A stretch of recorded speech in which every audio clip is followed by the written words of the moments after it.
All right then. All right.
Okay.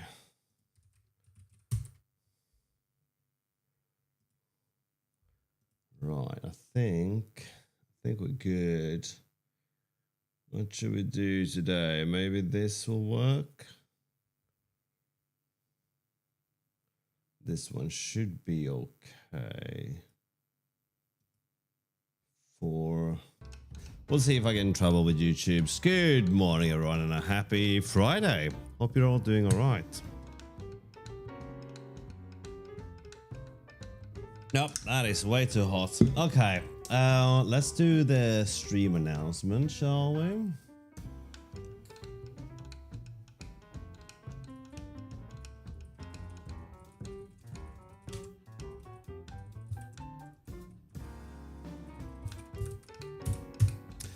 Good morning, Armadan. How you doing, buddy? Okay, I think we are where we are supposed to be. So this was the last thing that I wrote yesterday. Let's write this into the README.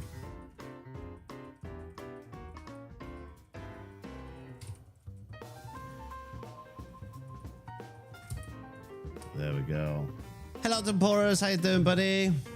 Yeah, all good, mate. All good. Oh, tickety-boo. It's not so warm today. I kind of miss it.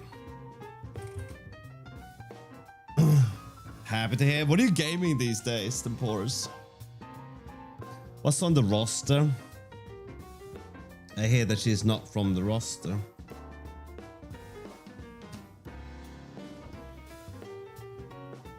Marathon, eh?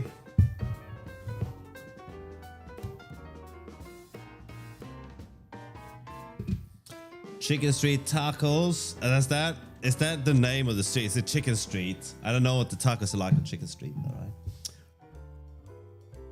Beef and green salsa or red. Beef and salsa verde, obviously, Sherman, right? But I don't know. It's a tough choice. Tough choice. I'm having a boring taco today. It took a lot of time to grind up all that boring. Okay, what are we missing here? We are missing a pop out of some YouTube chats. That's what we're doing, right?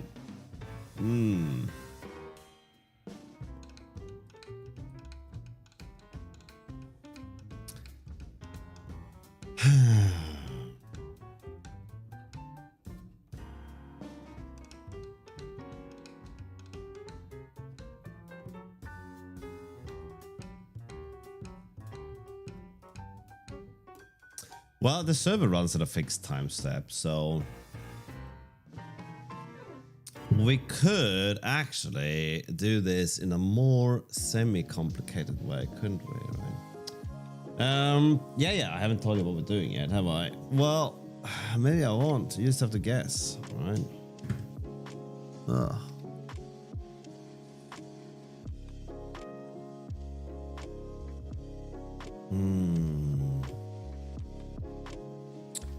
Do I want to know what all that's about? Probably not. Yes, this is what we were rating yesterday, and it was so good. It's a good article.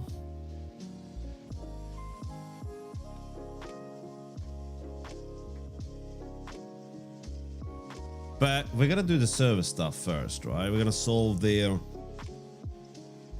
architectural thing. There are a couple of things that we're gonna do. All right. Hello, Jojo. How you do? So we got a couple of things that we need. We need some kind of time collection, right? We can store time. Now we need something that is a little bit like a hash map, but it stores units of time instead, right? In time slots, almost like a timer wheel, then, right? A timer wheel works differently, of course, but you store buckets of things related to ticks, and you have, you know what? Why are we talking about that? Let's talk about this instead, right?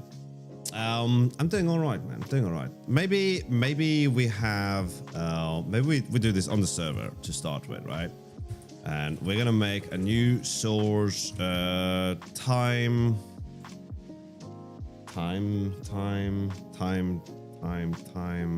collection, time vector, time map, time it is. Okay, pub struct, struct time t. That's what we're gonna have, right? We actually have to mod time so it works, right? Okay, this one's gonna cry because we don't know where t is going here, right? All right, let's start with the interface of time. We do this just so it'll stop complaining. Okay. This thing should probably know where it is. This is true, Sherman.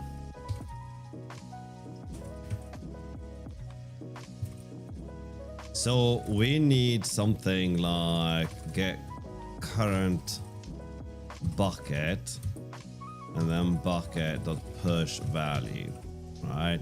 We need something like that, right? And then we're gonna have iter. But the question is, do we want the time to be associated with this or not? I think maybe not. So instead what we do is we pass in time of some kind. And we're gonna use this based on size or window size.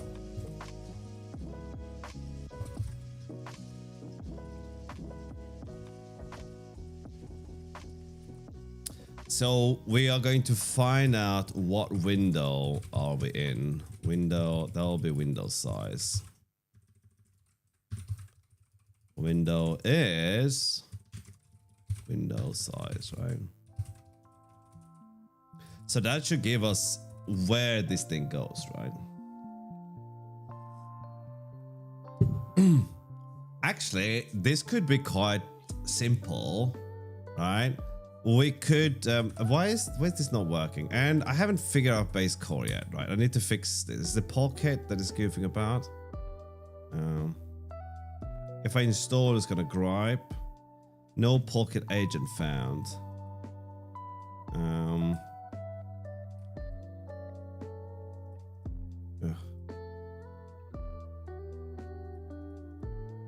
Wait, why does it complain about that? I'm gonna clearly have this here, right? Also, I don't want that. Come on, man. There we go. There we go. All right, so this thing is supposed to push a bunch of buttons together.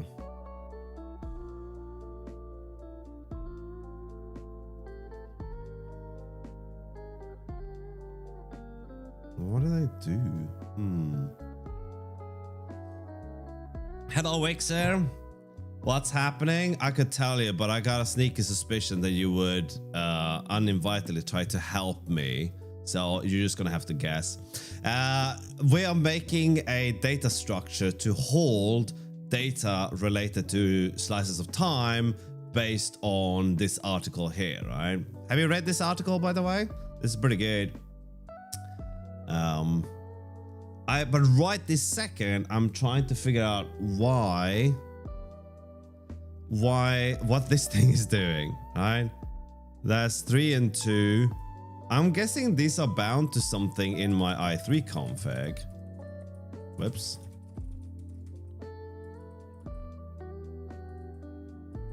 Yeah. That's why it goes to the wrong InfiniBoard. All right then. There we go. Nice. Hello, Akras. How you doing? All right. So let's doodle, my friendos. So your standard vector looks a bit like this in my brain, right? And you put values into this vector as you do, right? But what I'm thinking that we're going to do, okay, let me rephrase that. What we are going to do here, and then you guys can have all your opinions if you want to, but this is what I'm going to do, right? The cynicism of the streamer. We're going to make our time whatever look like this. It's like a vector, but it fell over, okay? But inside here, we're going to have some vectors, right? And now you might say, but hang on, streamer, that's super inefficient, right? You're allocating a bunch of vectors left, right, and center, and that's just upsetting, right? But that's not really what we're gonna do. Every time we use up one of these vectors, we can just add it back to a pool, right? So when this vector is no longer in need, the allocation can still stay there. And then we have a little pool here, right? Can we get a pool here? Right. There we go. Right. Well, I guess that one should be a little bit like that, right? Maybe I should have been an artist instead. I just keep seeing my art and thinking like, how are you not in a museum? Because you're old? No, because this beautiful art that I'm making, right? Anyway, so we just put this thing back in the pool when it's done. So we have a fixed number of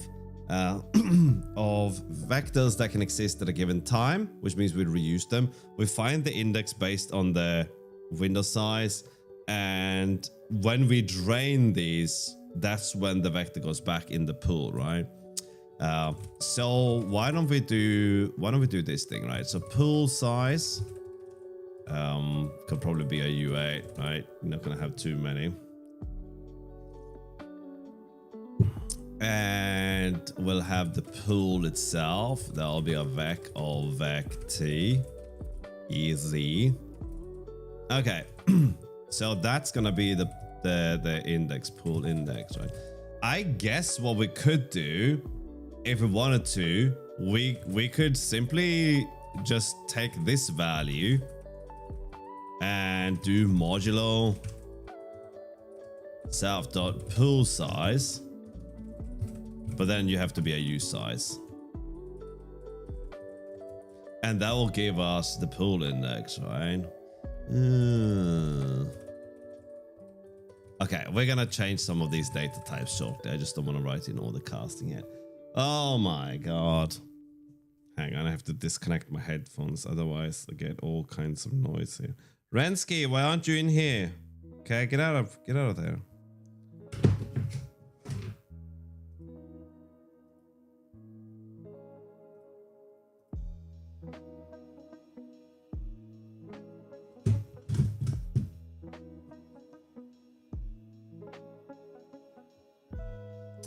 Okay.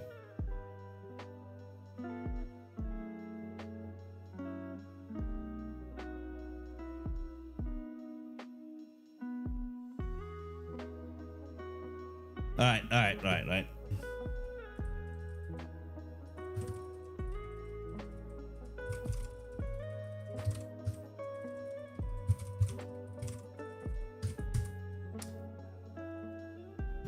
Yeah, I guess that's it, right? So we will just keep iterating through the different ones as we need them, right? The problem is if we... No, it's not a problem. We just have to make sure that we drain them every time. There might not be a reason to have a pool at all. It might be sufficient to not do that. But Rensky posted something semi-interesting on Discord. So let me see what this is. All right, we'll take a quick detour into this then to see what this is, right? But okay, now I reject your nonsense. Okay, when iterators aren't zero cost. Okay, and then Rensky says, "Bonjour." Well, that's also what it says, right? The short is that the commonly taught principle of using and composing iterators allowing the compiler to read faster code is wrong, which makes sense if you consider how much effort has been put into LLVM's optimizer to make C-style code run fast. Our next speaker is Xavier. Wait, that statement seems contradictory to me, though. Using and composing iterators allowing the compiler to generate faster code is wrong. But is that really wrong? But because your next statement says that makes sense if you consider how much effort has been put into LLVM's optimizations, but you don't generate the LLVM code. That's like many steps down the line before you go from HIR to MIR to LLVM-IR, right? So I am. Is that both those sentences correct and I'm misreading them, or is there a contradiction in there? Okay, let's have a quick look here. Xavier, Dennis, pronouns he, him. Javier. Like me, he's been writing Rust since 2014. Hey. Oh yeah. Oh geez. We're I run on benchmark. It's really hard to beat a while loop 90% of the time in Rust. I've run a lot of benchmarks, and I realized that I am really frustrated with benchmarks, but with the output of benchmark, because things that I know to be true sometimes aren't reflected in the benchmarks. That's really annoying. Okay, hang on. You guys need some sound. He has a PhD in the verification of Rust programs and has been developing the Crusoe verifier. So let's give it up for Xavier.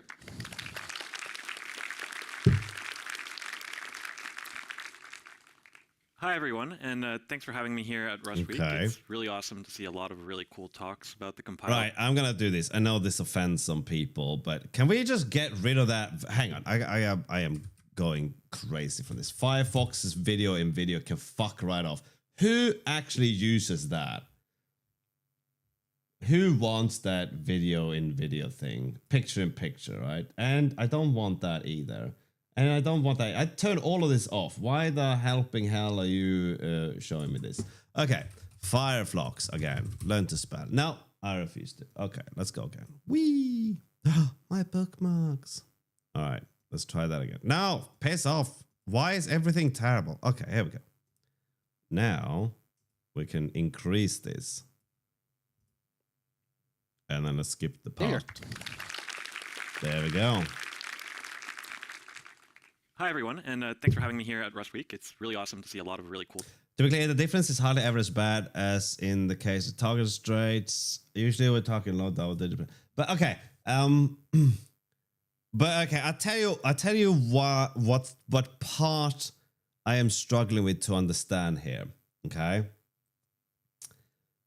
composing iterators allowing the compiler to generate faster code is just wrong, and then the next statement says, which makes sense if you consider how much effort has been put into LLVM's optimization.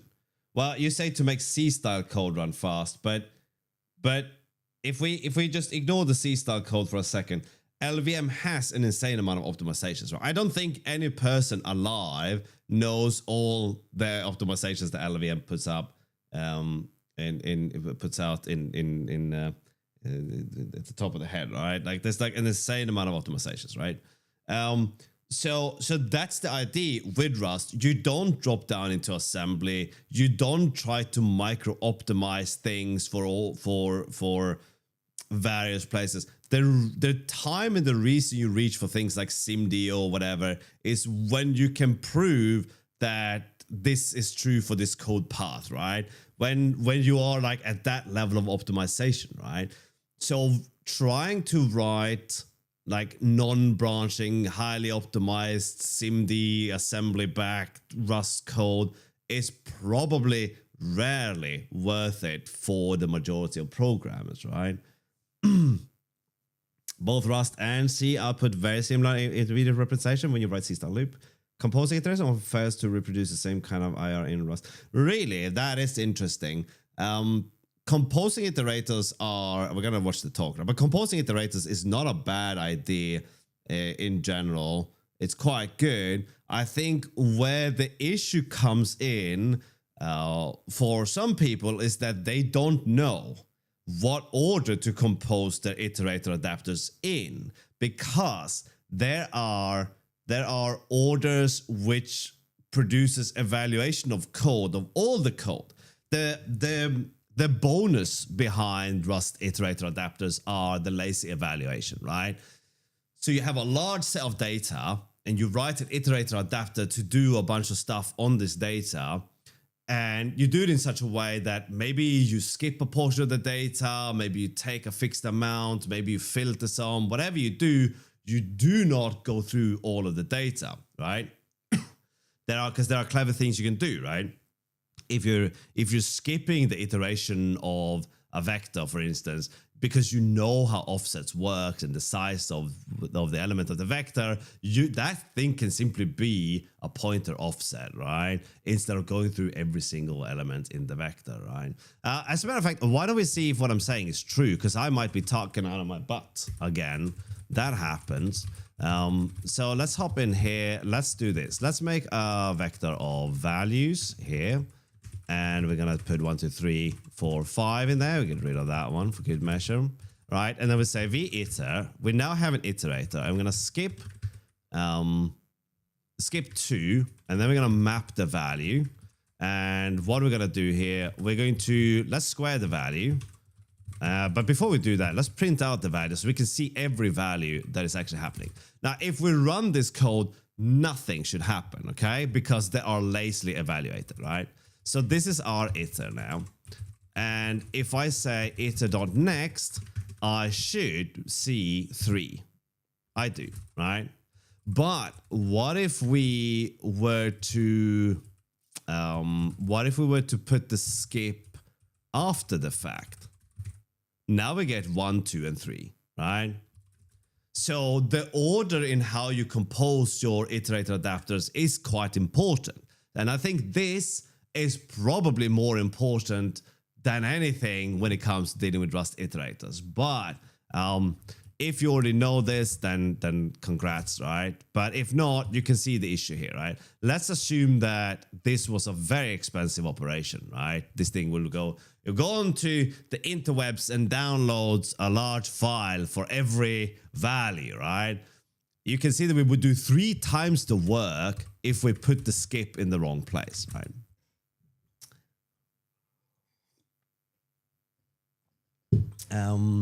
Composing iteration also produces the same kind of IR in Rust. I find the major practical trade-off is code robustness versus perf. Iterators are more robust always. Yeah, there is. So if we were to do this if we were to write this in your classic for loop style, then we would say for val in v if val is, or we would kind of have a counter, right? That would be 0, and then we'll say counter plus equals 1. We would have the skip, which is supposed to be 2.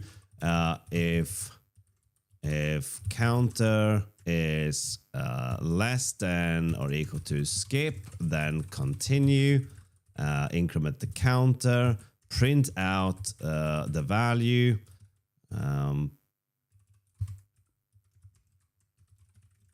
and square the result.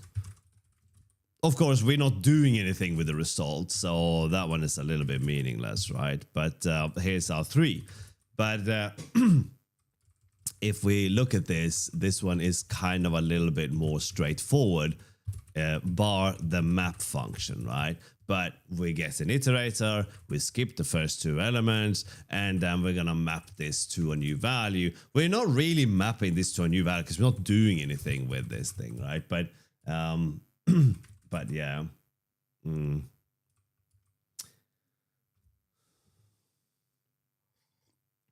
But anyway, let's have a look. Filter first. Well, what if we're skipping though? Shouldn't we skip before we filter? But okay. Anyway, all that is an aside, right? Let's have a look at what this guy talks about compiler first. And talking with everybody. A little bit about me. So yeah, I've done. This guy is smarter than me. That's all you have to know. Happened when I first joined a turbo buffer, and it's a story about program optimization in Rust and about databases. A big thing about my background is I actually don't have a lot of database experience. I mean, I took like the database class in my university during my bachelor's. That was basically it, right? So there's a lot of database things that I've been learning along the way. However, I do know Rust fairly well, I would say. So there's still some things I can apply and some intuitions I could bring. In any case, we have this little query up here, right? So what we're trying to do is we're trying to search some text. We have some ranking function, in this case BM25, which is like a classic text search algorithm. And we want to apply some filters. And so those filters, we want to restrict ourselves to documents that match some set of conditions, right? Ideally, we want our searches to be fast. If you have a slow search, it's almost useless, right? The problem is, like, over 5 million documents, I don't know, you might want it to be like 50-ish milliseconds. That feels pretty fast, right? This query was taking 220 milliseconds, right? So it's already pretty slow. And we had customers running the same kinds of queries over larger document sets, and it just got slower and slower and slower.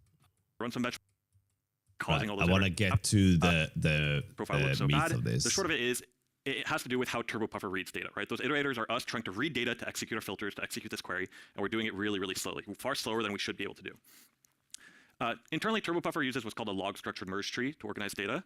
And that basically just means that we have a bunch of these data files in object storage, and they overlap, right? So you might have a small data file with A and B in it, and then you might have a larger file somewhere else in object storage that also has A and B, and you're supposed to pick the latest one of each key, right?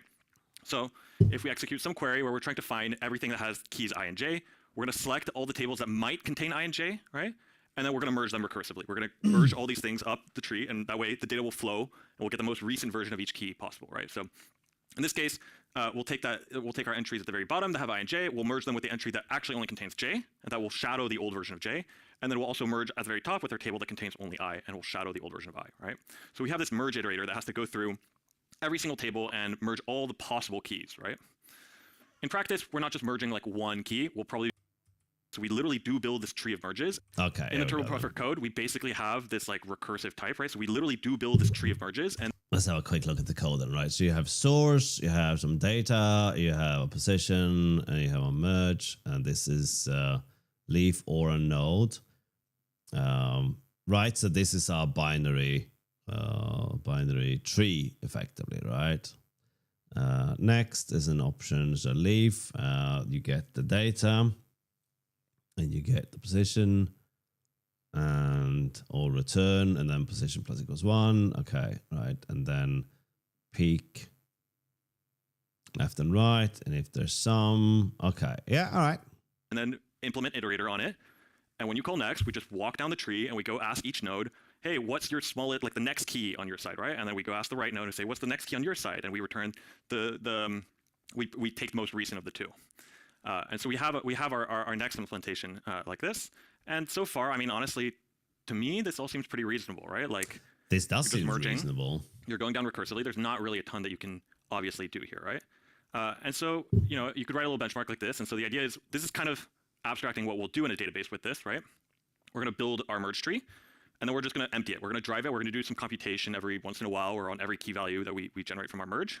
And so here, that's some arithmetic, right? That doesn't really matter a ton. But if you look at that Rust code, like there's not really a ton of obvious things that you can touch in it. And if you kind of sit down and you say, okay, well, what if we were doing this over like 100,000 integers, right? On like a modern CPU, right? How long should this take, right? You probably get somewhere between like 20 and 100 microseconds, depending on how you think I see where this is gonna end up, right? What is this? I'm not in smart reality, enough if to you ran this understand benchmark it, but over I think I 100,000 see where it's integers, you going. get 6.5 milliseconds. At least you do on my laptop. And so we're really there's something is going wrong here. Something is wrong. So I'm guessing that the napkin math is because doing the data math is cheap, right? That isn't that the math is always cheap to do on the CPU, right? For most of the time, so doing things like this is like cheap, right? But in reality, so I'm guessing what is actually happening is that there's some quote unquote optimization that's being put in place for this, which makes it slow. In our like mental model of how the compiler is thinking about this code, right? And so I did the next logical thing, which is I pulled up the actual assembly that we generate for this code, right? And we get, again, something that looks pretty straightforward, right? Like we had our code before where we have effectively what we have here is a basic block in assembly. And optimization so cannot be applied. Okay, so I got it. So I commented each line with its approximate Rust equivalent. I thought instead of an optimization being applied, I thought in a bad optimization, right? Or sorry, an attempt at an optimization that introduced performance regression, right? So a de-optimization accidentally, because this happens as well, right?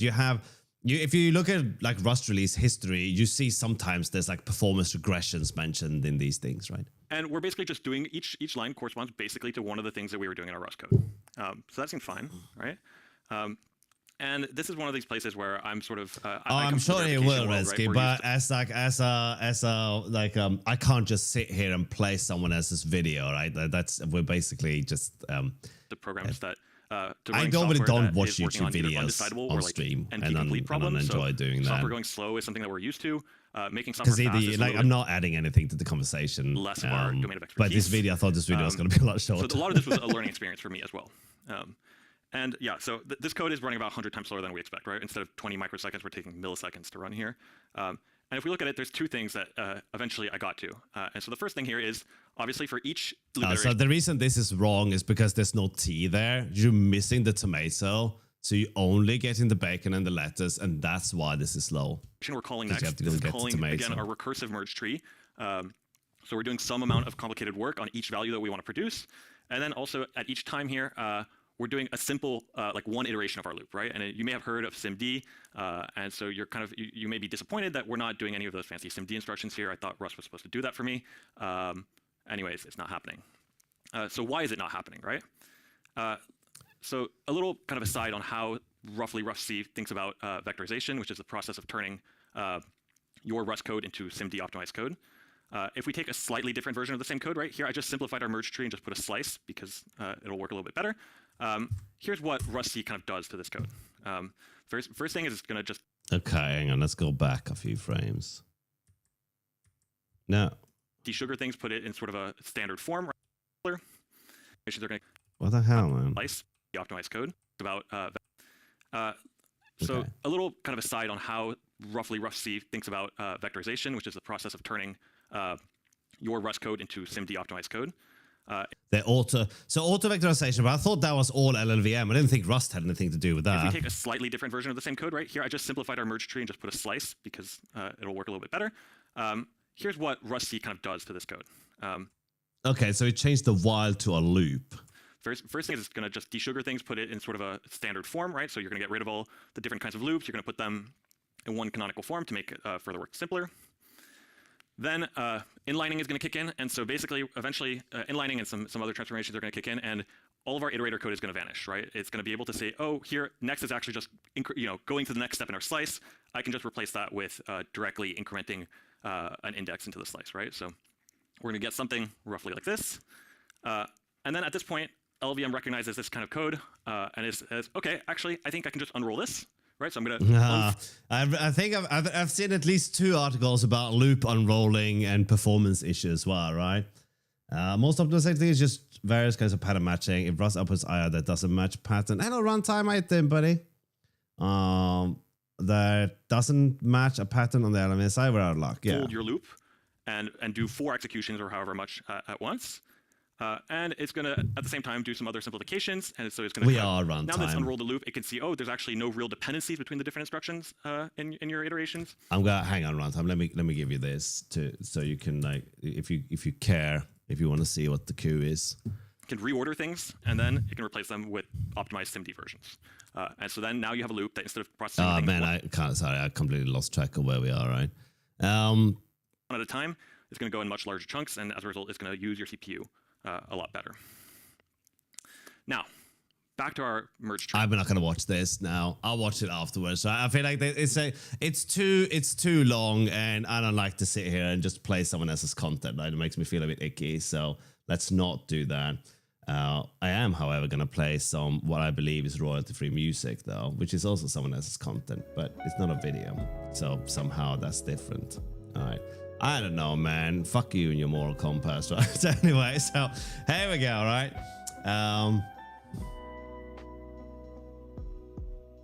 Let's get back into it. Yeah, so the idea was that we have this the time thing, right? But in reality, we probably don't even need it, right?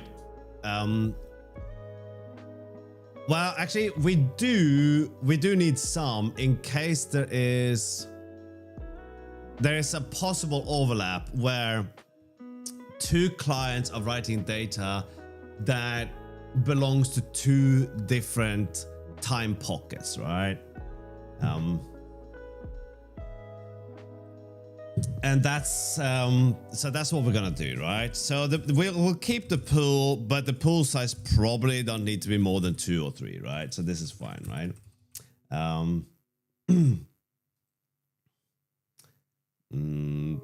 Hello, you safe? How you doing? Oh yeah, but this time we have some somewhere to go, right? All right. Let me dump this in chat, okay? For anyone who's interested, this is what we're looking at, or we've looked at this yesterday.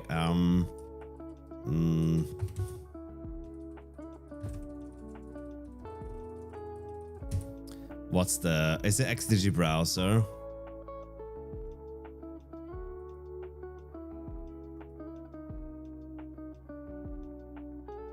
I don't think you're supposed to have to do any of this. I'm pretty sure there's an environment variable for this. There we go.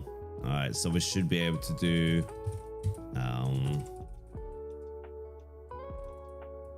this.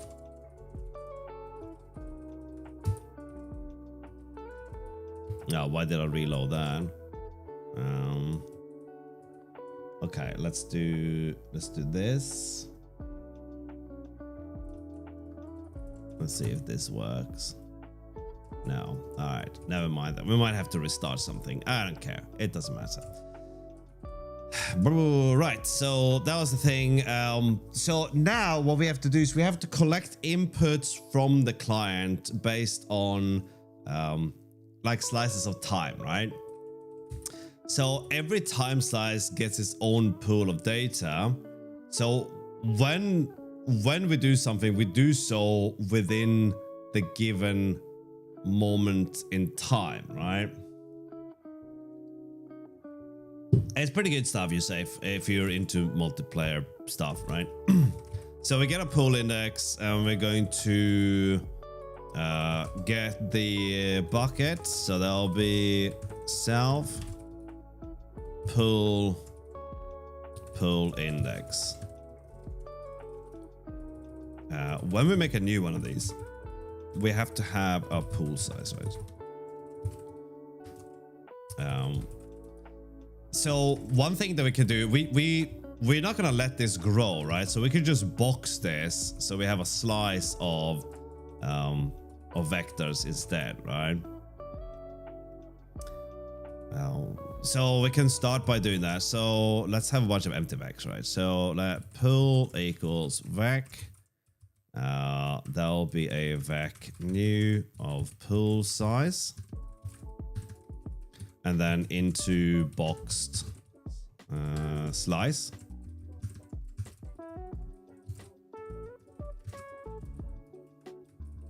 Then our pool size can be pool size as U64. We have our pool already. There are many funny typos in there. Now we don't need T here anymore, and we also need the window size. window size. And the window size is basically the frequency for which we pull inputs from the client, right? So let's have our window size in there as well. Okay, so we can't do this because that doesn't implement clone, but we can create a vector from a function, right? There are many ways of doing this, but I wonder if vec has a sort of like a from function kind of thing, right? Yeah, so from function.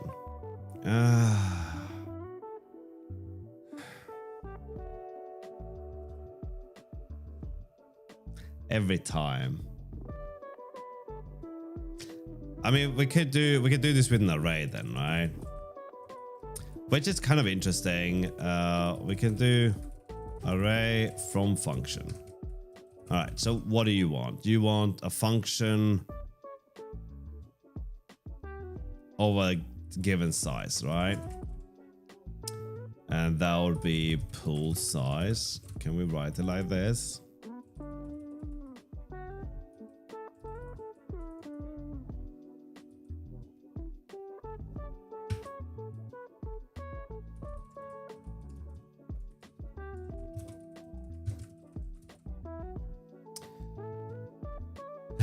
No, we can't. We could if we make this const, right?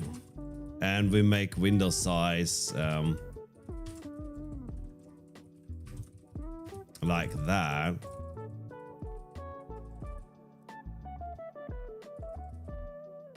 Oh no, it's the pool size. Then we don't have pool size there. And pool size is going to be pool size as U64, right? You want 3 generic arguments. You want the... Oh, okay. So T, pool size, and then something else, right?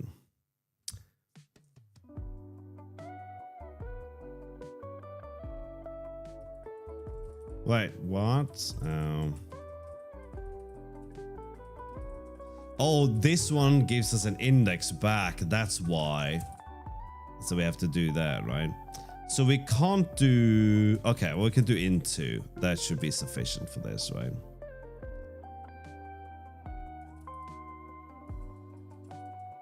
I guess what we could do is we can change all U64s to usize instead. Which is the same thing on my machine, and if it works on my machine, then, you know, whoops, that was almost words, right?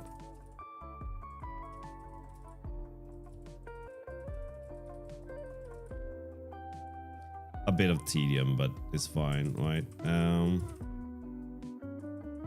What are you griping about? Vec new is definitely const.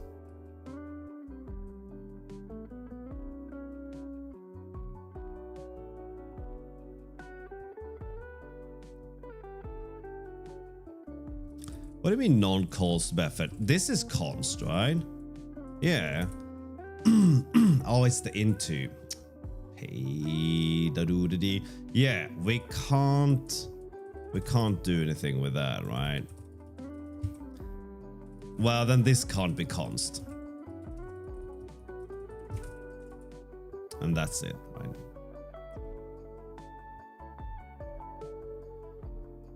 Which is not an issue whatsoever, right?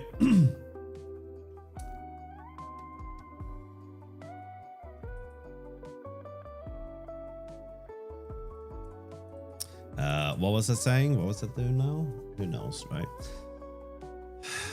So this is a little bit silly. We can do better than this. But do we have to do better than this right now? Maybe not.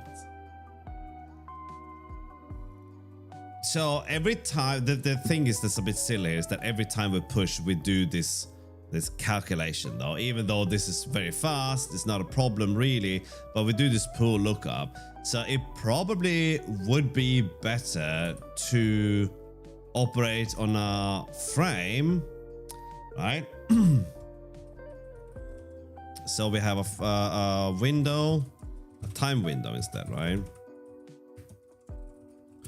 That we have the push function for, right? So instead we do a window function here, given something. What is it that we're giving the time input, right? And that gives us a time window back out. And so we create a time window here.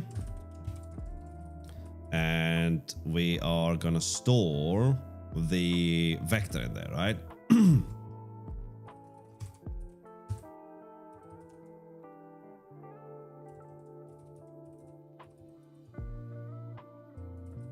It's the bucket that we want to store, right?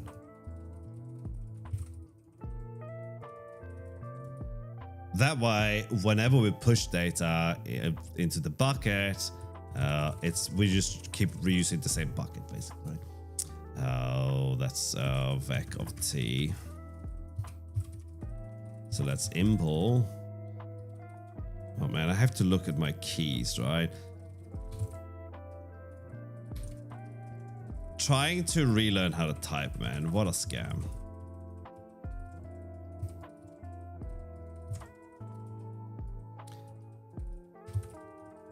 Then we don't need that. We just need that when we get the window, right?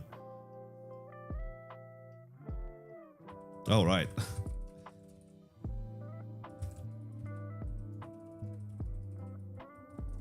There we go, right?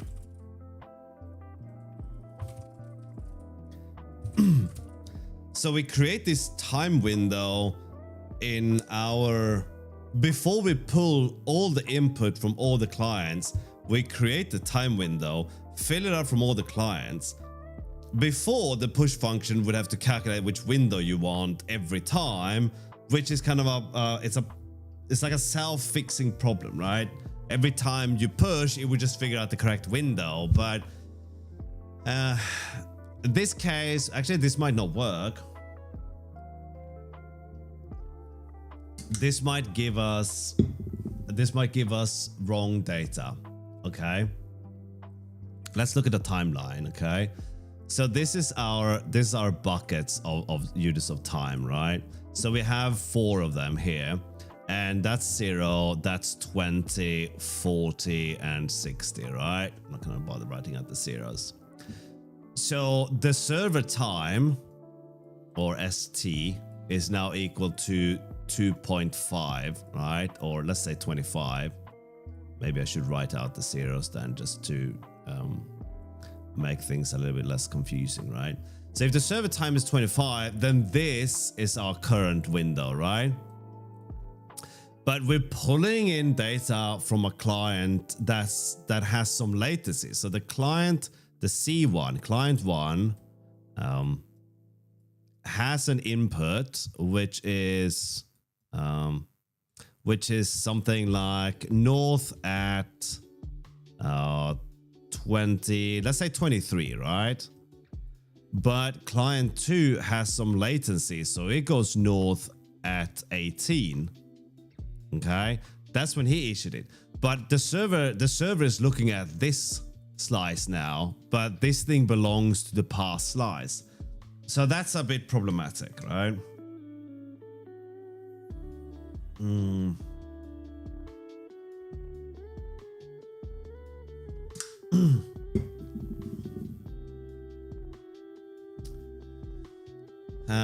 So I just demonstrated how we can't do that, right? Oh, maybe what we need is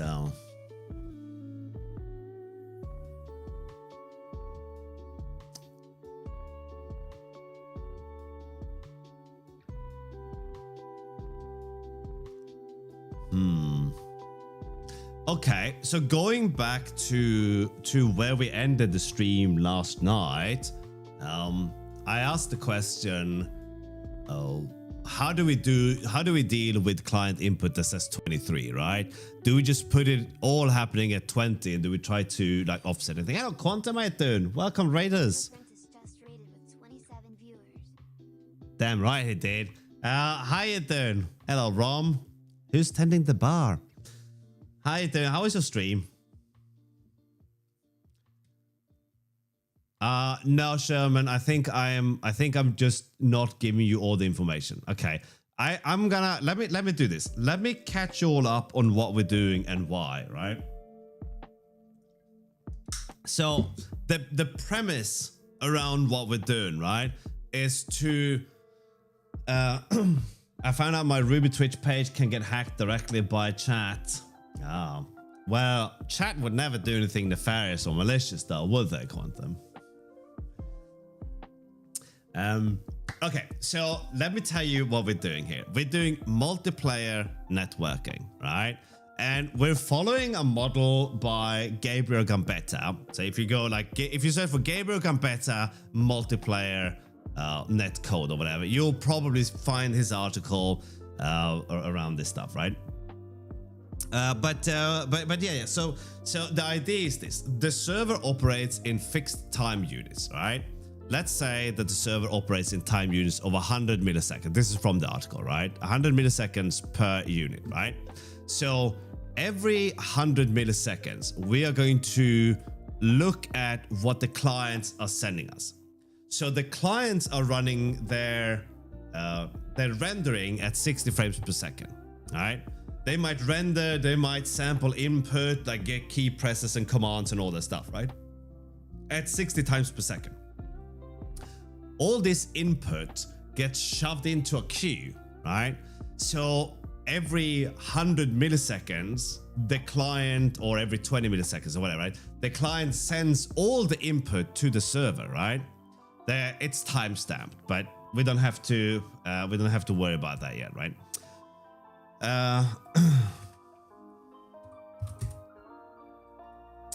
The client timestamps the code. That it doesn't matter what that means, right? But it sends it to the server. So here the server might have no input. Here all the clients are generating a bunch of inputs, right? And these inputs are then sent to the server, so they arrive here, right? Within this time unit. So from 100 to 200, we are now playing out all this input on the server. So let's say every input has an execution time of 20 milliseconds. So if you say go north, we're gonna play go north for 20 milliseconds, right? So you will travel upwards, assuming your compass is functioning, for 20 milliseconds, right?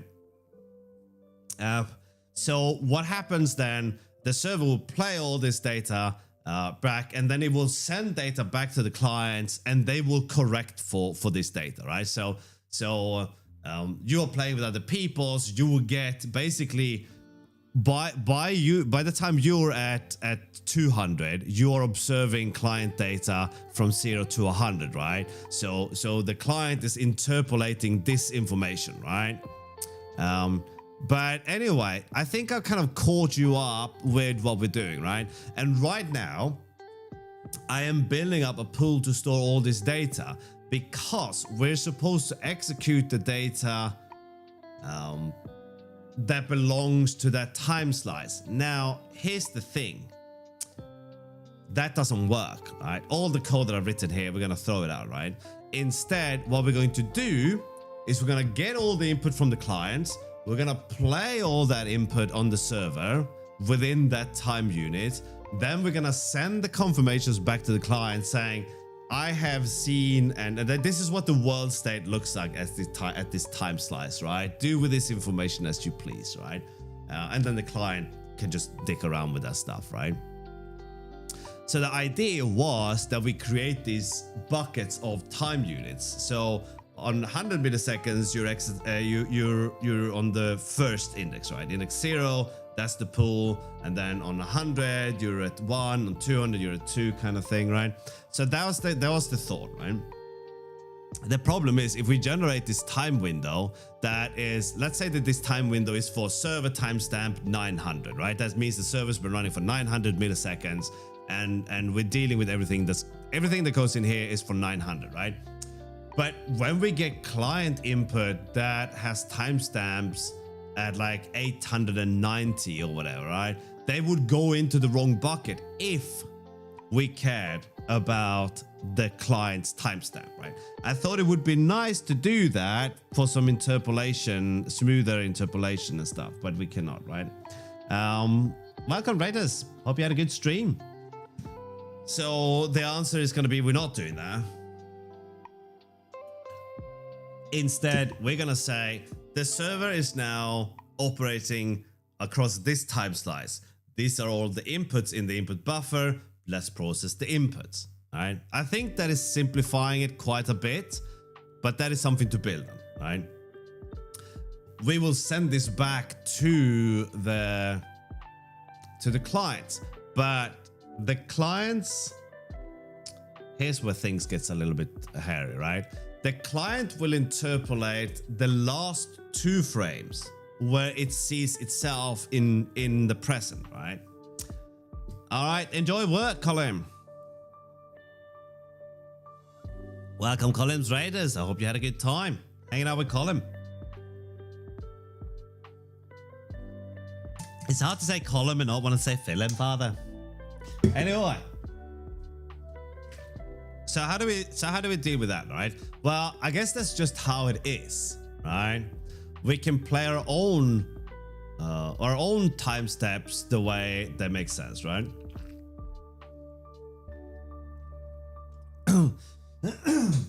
Did you read the Gabriel article, Zombie? Did you see that one? So we can really just get rid of the entire pool, the pool size and all of that, right? We can get rid of all of that. We do possibly want to keep something a while back. Nice. What would you say? Because I don't want other people to solve my problems unless I ask for them, right? But I do like the dialogue sometimes. What would you say was the biggest issue you ran into, right? Also watch the netcode video, yeah. I think I have been linked that video many times as well.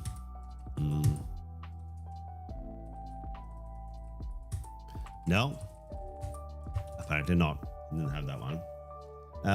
But I'm interested in what do you feel was the most challenging aspect of this, right? Okay, so we don't do that. We just do this. We don't need that. We definitely don't need that. We don't need that. Whoops. Then we're changing you to empty. I like to distinguish between empty and new because new can imply other things, whereas empty, you know, there's no data present, right? Which I think is, to me, it makes sense, right? So we don't have a window. We don't need a time window either. We can just push directly into the time here, right? Actually, what we could do, if we want to be a little bit classy about things, right? We can still keep a time window that references the bucket, but it knows when we are adding the data, right? Okay, that's kind of what I thought was gonna be the ickiest thing as well, right? Especially since you are getting client position changes at millisecond at large intervals, right?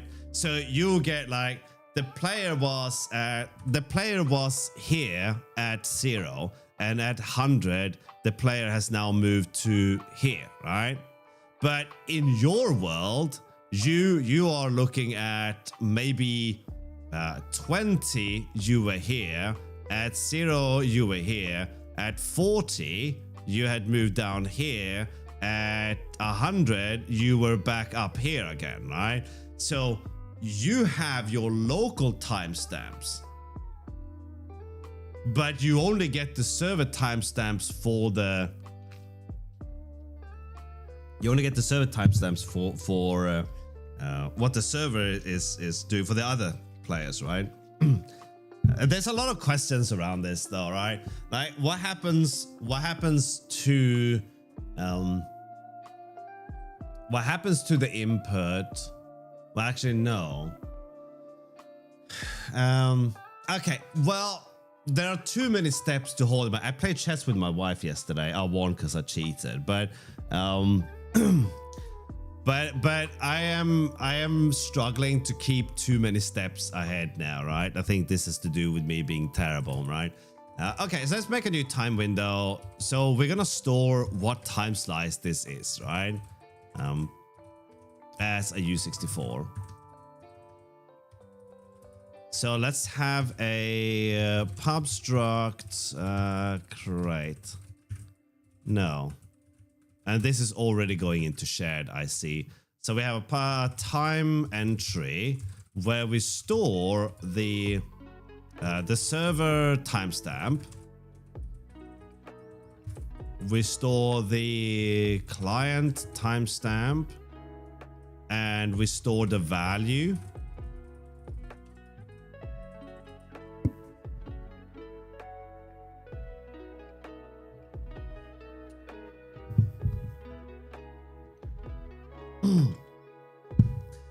Actually, we don't. We have a time entry and we have a server time entry, which holds the time entry.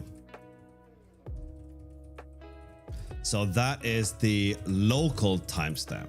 So you are sending time entries to the server of some value that you have tagged with your local timestamp. The server will attach its timestamp to that, right? As it's sending this. This way, we have more information should we need. Okay, so let's call this server time instead. Serve time. Okay.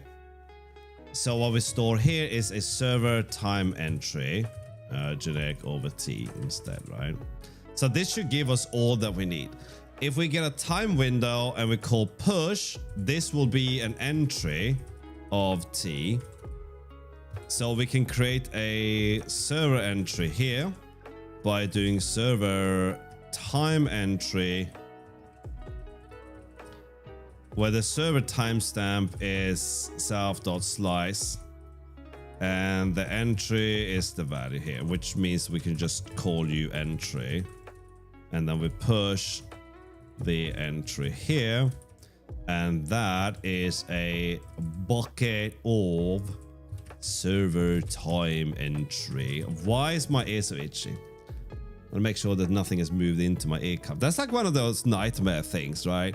You think like some kind of pincer animal or centipede over there is going to be building a home, or a nest of vipers has moved into your headphones, right?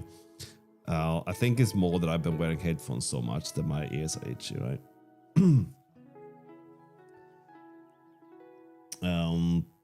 Thanks for sharing the blog post. I'll give it a try this summer. Yeah, definitely a thing to do. Right? Indeed, Maestro Locked In. If only we had some kind of feedback loop from the compiler as well. They could tell me this, right? So yes. So now when we create the time window, we have a window function that is going to get the time slice, right, as a U64, and we shall return the time window, which has some kind of lifetime and T associated with it, right? So time window, and then our bucket is going to be self.pool, and our slice ms. So we're just gonna rename you. Actually, I think I like time slice better, right? It feels nice to have a time slice, right? That makes perfect sense, right? Okay. Now, we don't have an entry. It's called a time entry. There we go. There. Look at that. Right? Or worse, a pop song. Wait, what? Oh, I see the headphones. Sorry, I'm a little bit behind. Okay, I'm a little bit behind, Jenny. And try not to be. but it's difficult. All right, so okay, now all of this should probably move into the shared code, right? So let's move source what time into shared source, and let's go to shared. Are you compiling even? No. Wait, did I just what? Oh, it's the server that I broke the server. Okay. Ow. There we go. All right. Okay, so now pub mod time is a thing. Is it? Yes, it is. All right, so we can now create the server time for this. Okay, so server time. Whoops, and then we move you up, and then we have client time here. So the client should probably have something very similar, right? So that would be a server time gives us a time window. We don't really need a time slice for that. So that's a server time window is what that is, right? If we're gonna be pedantic about it. There we go. Okay.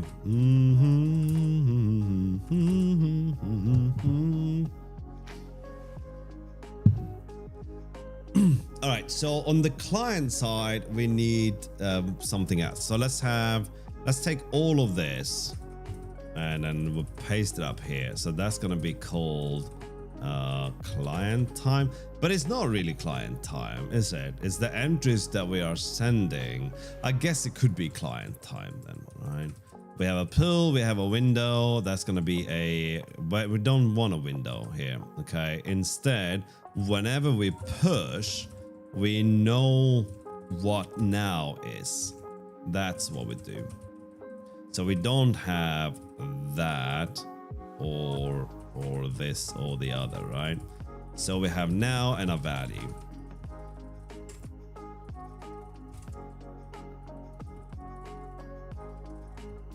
And a value. Okay, right. Yeah, that is not comfortable to type, okay? But let's try that. Vague. Right, I'm learning to type again, I'm sorry. And I'm doing a poor job at it. Entry. Semicolon. But, and that's supposed to have a time entry.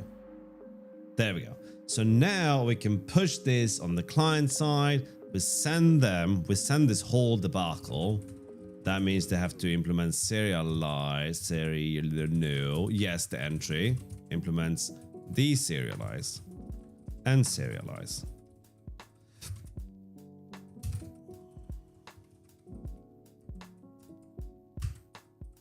No, lowercase. There we go. All right then. So we write all these time entries that will contain our input, but we're being generic here because we want to reduce as much guff as we can. Let's go here. We have shared input. I don't know what this does. Why do we have a frame in there? Probably don't need that. We probably just need the vector, right? Frame number made sense at some point, but I don't think so. So let's get rid of all of this. The whole input, shared input can go, okay? It was causing a lot of grief anyway. So let's fix all the broken stuff now. So you don't exist anymore. You don't exist anymore. Yes. That is now our input RX is a receiver and a sender. But didn't we change all of this yesterday? Let's get rid of that. Goodbye. And our input is just a well, what do we get? We get the server entry. Do we need that to be timestamped, right? Do we need the RX to include that information? I don't think so. So the input is going to be the client entry of a vector, like so. No, sorry, time entry of a vector. Joy. Vector. I know the vector. Do you know the vector? All right, game state. What project are we in? In the client. Okay, so game state input. That's a nonsense, right? That is now a sender of a vector instead. Input RX. We're back on the server. That don't exist anymore. Well, TX probably don't exist anymore either. That was just a... Oh, I called it a thing. You're being smart again with the naming. Let's go and deal with the server. The client is not ready to be dealt with yet. We'll deal with the server. Thing is probably the stuff that we're running, right? Oh, look at all these unwraps. But that's because I was chasing arrows, right? So that will be a vector. I don't think it's gonna be a vector, but I'll do something to keep it calm, right? Oh, now we're back to the client. Okay. Client. What's the game state? It keeps track of the input, but I don't think we're gonna do that.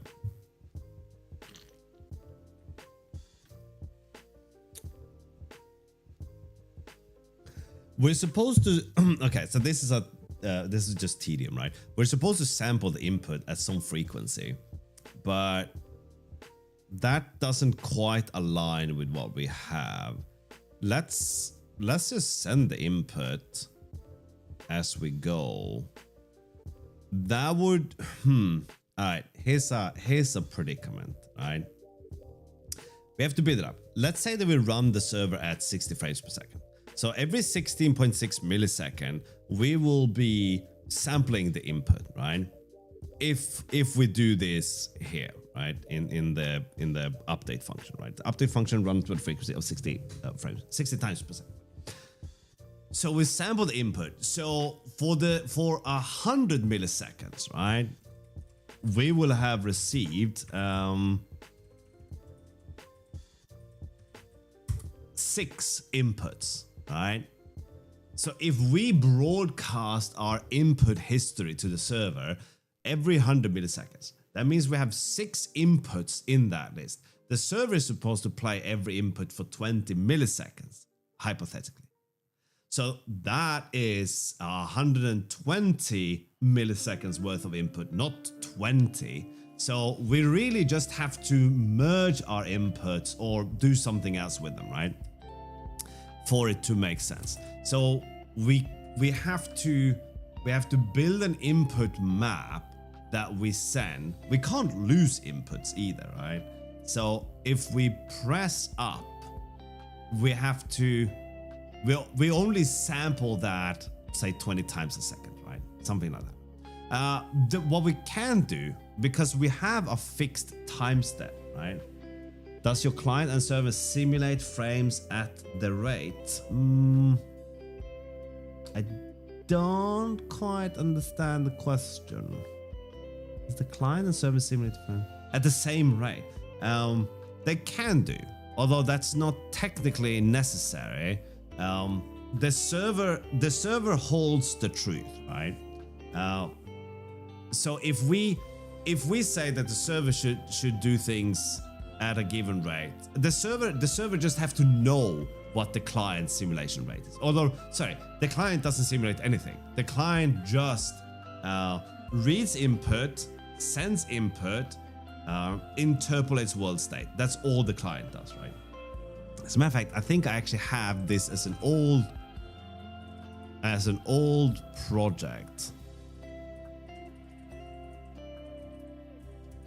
I think maybe this was a very ambitious project I started a long time ago, in 2025. So a year ago I started this, but I never did anything with it. I wasn't really I wasn't really ready to deal with this yet. I made a mistake. And I think this is a valuable lesson in software development, right? Don't build frameworks and libraries, okay? Don't do it, man. What does that mean? Okay, well, build a specific implementation before you make it into a library, because otherwise your scope is massive, right? Maybe, I don't remember. Wait, client-side predictions. Yeah, I think there is a prediction in there, yes. But yeah. So if you sit down to build a game engine and you're gonna write a lot of code for a situation that you might be unfamiliar with, and you're gonna make that generic. That is complicated, right? That is making it a lot worse, right? What does this do? This does nothing, right? There's a run function here, okay? Yeah, oh my goodness. Okay, this is using UDP. So this was one of the reasons I didn't enjoy doing this project, right? Because we were using UDP, and with UDP, you have to build in a lot of correction, right? You might send 10 packets and 8 of them gets delivered. So now the server has to tell you which 8 did it receive, but that message from the server might get lost. So you're sending 10. The server tries to tell you that it received 8, but it doesn't get that across. So you send 10 again, and the server will try to send what it got, and this time it might receive 9 of them, right? So there's a lot of like continuous information out of order that happens, right? So you have to account for this stuff, which is why WTransport feels like such a blessing. Or I guess we could have used Quinn as well, but yeah. But that was not my idea. Some year ago, whatever, I used to hang out with this guy on the internet, Ekton, right? He would hang out, we would talk, and he's a very clever guy, right? He's written databases and stuff like that. And he's like, oh, don't do UDP, just like, I would use Quinn or Quick rather. And I was like, really? Why? And then, he had a lot of reasons for it, but that kind of stuck with me. And now I remember it now that we started poking at this thing, right? And to what makes it possible to actually build these projects. So we built a game recently. We inadvertently built a game library. We built a game and you can play that game. The game has a win and lose condition and all that. And the reason this can be done is by reducing the size of the scope, right? Now, I think people have the right idea and hopefully their heart is in the right place, but they don't. They make the mistake that I made here, right? They try to make this massive project instead of building these small building blocks that you can then create a large project from. They try to make this overwhelmingly large project, right? And if you're new to the world of game dev, such as myself, right? I've spent many years programming and very few of them have been devoted to game dev, right? It's been other boring things. So yeah, when you start down this journey, keep the scope small and disregard 90% of all the bullshit out there. You'll be fine, right? TCP. I mean, the thing is, you could use TCP. You can absolutely use TCP for local network gaming. TCP is probably just fine, right? I'm sure if you're sending a bunch of small packets, maybe your game has a stutter, maybe it doesn't. I don't know, right? But if you don't want to deal with UDP and you don't want to use Quick or whatever, maybe your programming language of choice don't have bindings or a library for something. You don't want to dig into the world of FFI because you want to exist like a normal human being and not struggle with bind-gen and stuff for the rest of your life. I don't know where I'm going with this. But the point is, if you're doing this, set the scope small and don't listen to Reddit, okay? Because I think if someone posted on Reddit like, oh, I'm gonna do this thing, I think they would get back a lot of really useless information. But like, oh, I think if you be like, hi, I'm Toby. I am 25 years old. I am clearly not, and my name is not Toby. And I want to make my first game, and I want to make like a network game. Is there anything I should think about? I think people would look at Toby, and then what they would read is, hi, I want to be a AAA game studio as one person. I want to implement an MMO with utmost resilience, ultra scaling, which is now a thing. And I want to handcraft my packets, so they're artisanal packets, right? And they would reply to Toby with like, oh, you gotta think about this, that, and you know, you gotta do all these things, and you know, you didn't even have redundancy, man. Like someone's gonna hack your database and steal your user account. Toby's like, what fucking user accounts, man? What are you talking about, right? So I think that's the issue with things. Hi, Rensky. Shit, doxed myself. The generalization trap is real. There you go. FFI is great. I love FFI. Literally every IO game. The thing is, I never understood the IO stuff, right? Isn't IO games basically just fake multiplayer? Isn't that just you know, pretend multiplayer? I'm okay. Okay, let's find out. Okay, IO games are fake multiplayer. I think they are. Our multiplayer games have bots for when player counts are low, but these bots, it's a good approach. Keeps okay, right?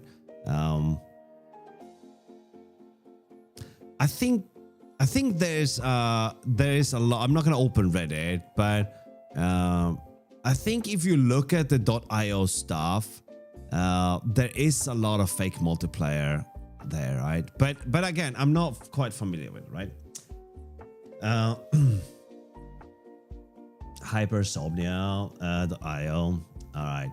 You know what, Wixia, because you've been a good sport, okay? You've been a good sport, so I will do this for you, right? I don't know what this is. We'll take a quick breather. Well, this is great. This is just straight up fake, right? It doesn't even work. Let's reload this. Oh fuck! I didn't see that. All right. Da da da da da da da. But I think a lot of IO games are fake. I don't know what this is, right? But Wixer, just because you're a good sport, okay? I'm gonna do this. Fake progress bar. 100%. When is that? I could play as guest. Bastard bit. Okay. Welcome to Hypersomnia. WASD to move around. Shit. I was actually thinking about some. Okay, hang on. I'm gonna show you guys a screenshot. Because so we've been talking about like multiplayer now, and there's an old A500 game called No Man's Land, and I think I want to make an implementation of this, and it looks like this. It doesn't look anything like this. It doesn't look anything like that either, right? Where is the? Isn't it no? Is it? Yeah, it's No Man's Land. No Man's Land. Maybe they've written it as it was one word, right? There we go. This is No Man's Land. Okay. And this is okay. I don't know if we ended up on some kind of pirate side there, right? So you are these little players, right? Walking around and basically just fighting each other in this futuristic No Man's Land, right? And I think this might be a good implementation. And Hypersomnia looks a little bit like it's the same idea, right? Okay, but right now nothing is happening. Move your mouse to look around. Okay, cool. Right, so it's forcing me through the tutorial. Skip tutorial, press escape, then quit the menu. Okay. All right. So how do I play with you then, right? Quick play.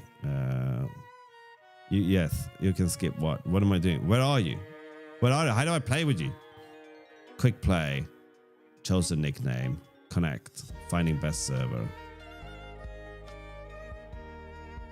Record them. And why would I want to do that, right?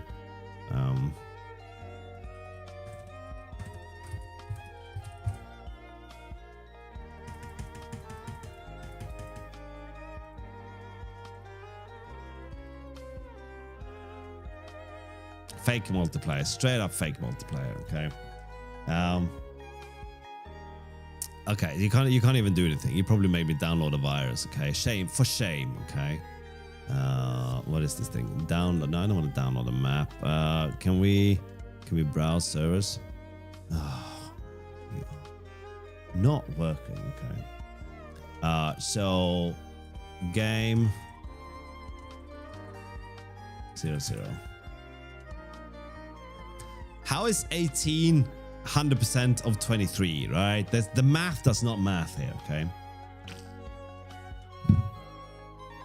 Connected. Ooh. All right.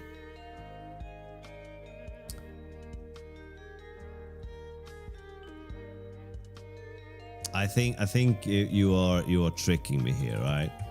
It was probably the wrong game, right? I probably put 00 instead of 00. Okay. All right. Still, the math does not math. And this is not happening. Okay.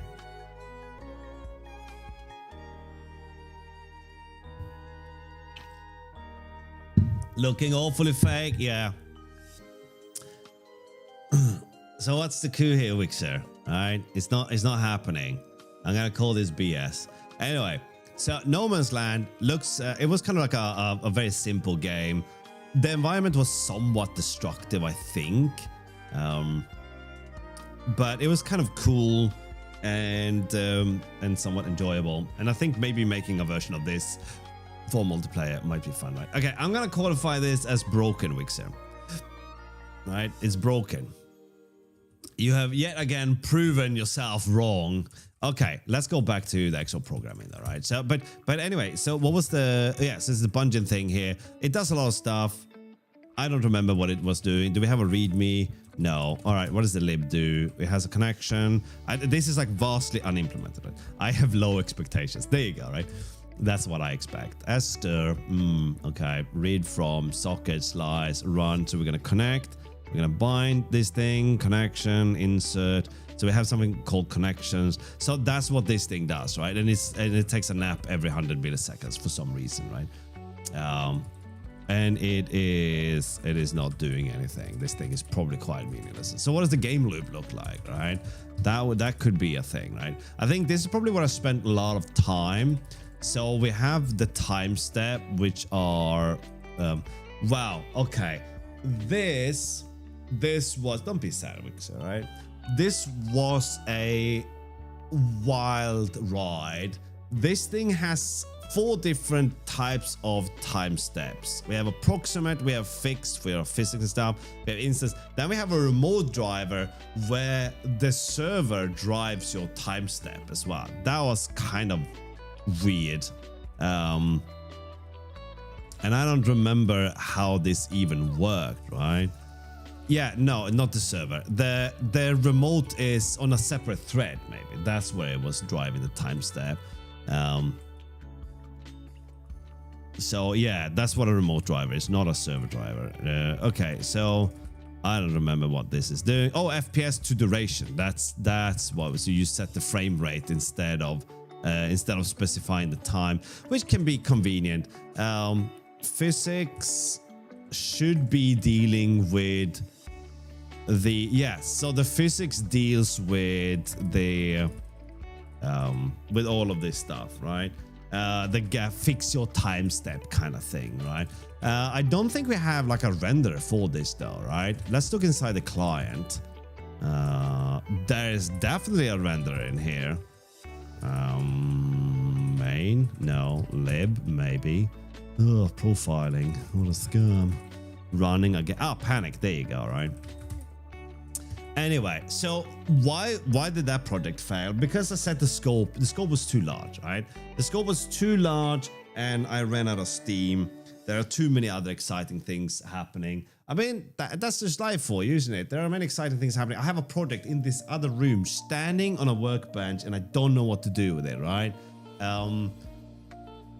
I know the purpose it's supposed to serve, but I don't know what the finished product should look like, right? I have a carcass, basically. No, not of a person. I have a, can I show you this without like showing too much stuff? I have this, right? This unit is in dire need of restoration, okay? I'm going to restore it, but I'm not just going to restore it, right? I could just sand it and put a new finish on it and be done with it, and it would be more than adequate for what I'm doing, but I don't know if that's what I want to do, right? It's gonna need some new hardware. I'm gonna have to take things apart. I'm gonna have to vinegar soak and clean some rusty bits, but that's just bringing it back to life. What about giving it a different life? And that's what I'm thinking about right now. So when I have projects like that, I don't really have time, or I have time, but I don't want to be stuck in the same project for too long, right? Projects should have a shelf life, absolutely. Anyway, so this input is just a vector now, right? And the sender sends a vector.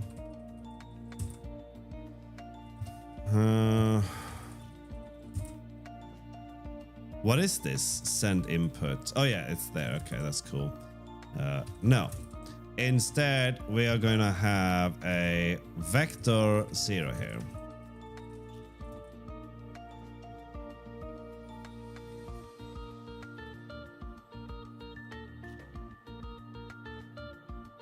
We're back on the server again. Okay. All right, so what is this input? Whatchamacallit? So player con, okay? All right, so here's a time entry vector. That is correct.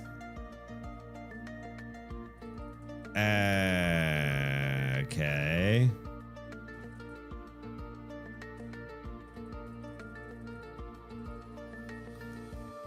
Not correct. It's not the vector. It's the time entry vector, right?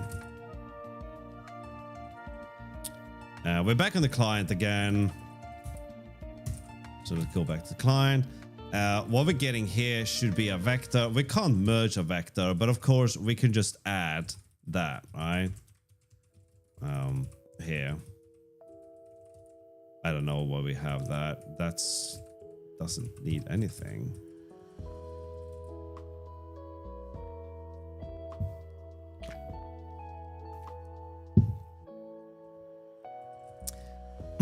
Are we back on the... No, we're back on the client here, right? There's no input in initializer of... Alright, so input is a vector 0.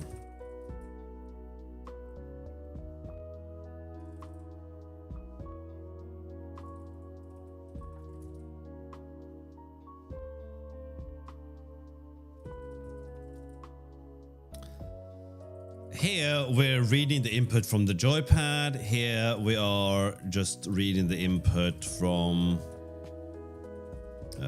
let's do dt dot instead, right? We're just reading the input from the keyboard, right? Oh, I see it there, right? That might be a result of aggressive firewall rules and VPNs and all kinds of other things. I have no idea, so don't feel bad about it, right? So what does connect do? Connect is gonna have a receiver of our input, which is just a vector, right? I'm good, mate. Okay, back to the server, clonking about.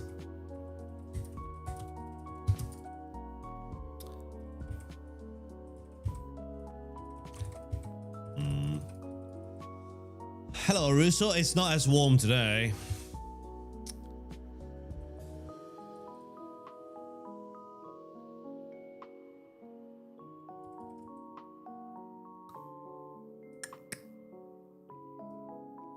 Input. How can we have input RX that we're pushing here? That's going to be the time entry of a vector. And what do you have? Ah, time entry of a vector. That's what you're missing.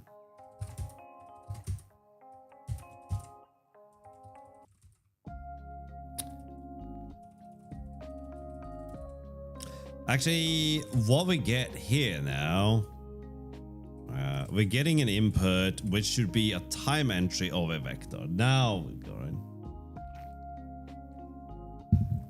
Twitch has a rule that you're not allowed to be without a t-shirt. I don't know, right? Isn't there a lot of like girls streaming in the pools or whatever, right? And I don't think they wear t-shirts, right? I don't know if you can walk, like if you can be without a top, but I don't have the confidence or the age to pull that off, right? So I don't think that's I don't know. I think there might be different reasons why Twitch would frown if I did that, right? Someone knows about those streams. Who doesn't know about those streams, right? All right, so what's the input then? Is it it's a time entry?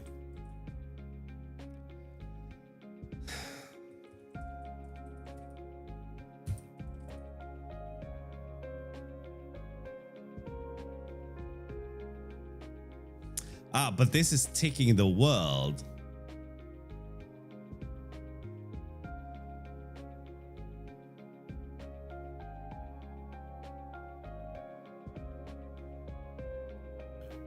Yeah, I mean, like, I'll write your name on my body for a sub, right? I mean, I won't, but that was the thing, wasn't it? Like, you subscribe, and then I just shower and write your name on my face or whatever. Right? I think that's a good way to have an unhealthy relationship with someone who an unhealthy parasocial relationship with someone. Right? This is like we do inverse parasocial relationships here, right? I think that you guys are all my friends, and I'm gonna come to your house when you don't expect it.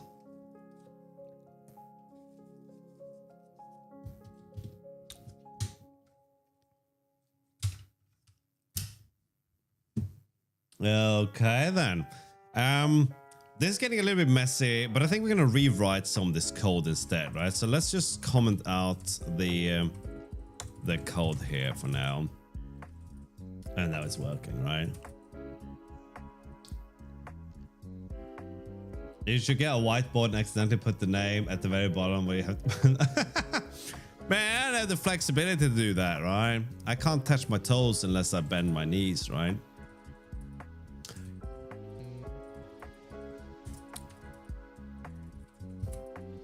Okay, so let's reconstruct this whole thing, right? We have this loop where we get our vector in, our input vector. Again, I feel like this thing could be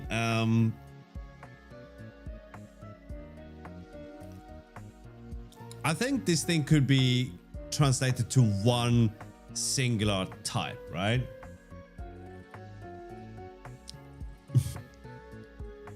You guys usually have really terrible suggestions, but today's suggestions are really good. If you're watching this on YouTube, feel privileged, okay?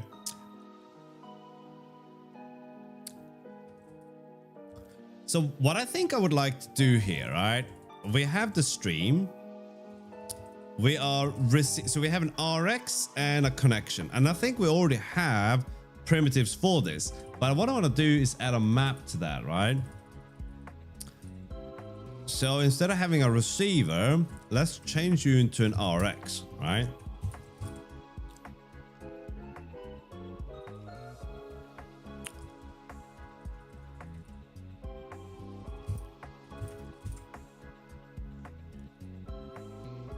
So this will be, instead of unbounded, we're gonna look at the shared one, right? Whoops. Bounded pair, that's what we want. Or an unbounded pair. Maybe there is no such thing as an unbounded pair. Sorry, I don't know where that came from. Bounded pair. Wait. We don't have unbounded pair. So this is unbounded pair.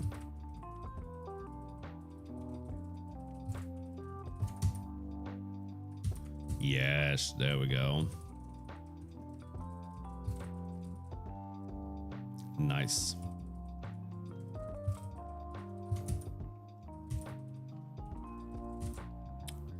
Okay, that's a bit different.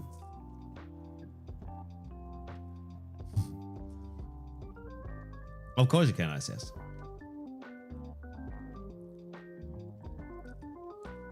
You're only saying that, Russo, because you're next on the list of people to visit while they sleep. Yeah, key map. You mean this. I have a synchronous Rust program with 2 threads running at the same time. One thread is waiting for user input, while the other thread is performing a blocking web request. As soon as one of them finish, I want to stop the other one. My concern is that if I simply drop the handle or stop waiting for the other thread, the underlying operation may continue running in the background. It will. What's the correct way to cancel or terminate the other thread safely in the situation? I'm sorry, ICX, but there isn't a convenient way to cancel a thread in Rust outside of the thread itself. Let's, before I say anything else, whoops.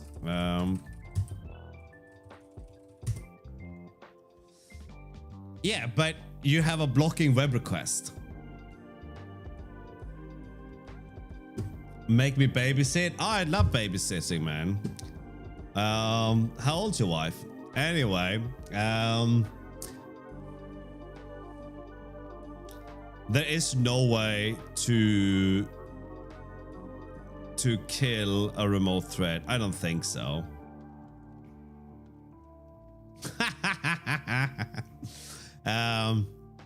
Okay, let's do this. Rust remote kill thread. I don't think there is a way to do this.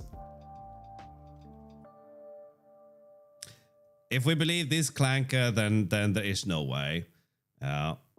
What you can do, ICS, has to do. What you can do is you can do an operation, look for a change in state, and then have a nap, right? That's basically what you do, right?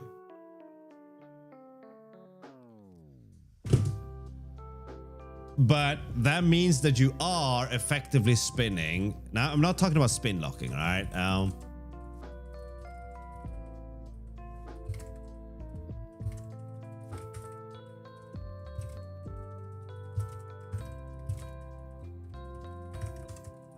So what you have to do here, you can use MPSC, right?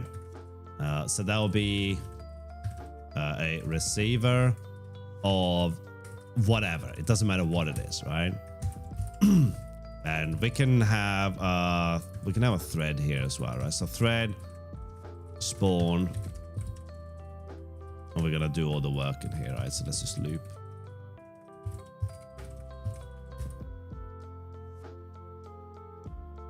Okay. So what you end up doing here is you actually try blocking web request. And then quit RX, try receive.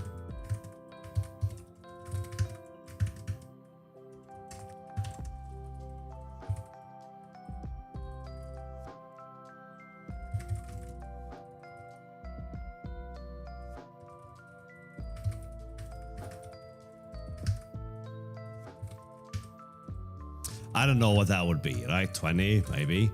Right? This is a common way of doing it, right?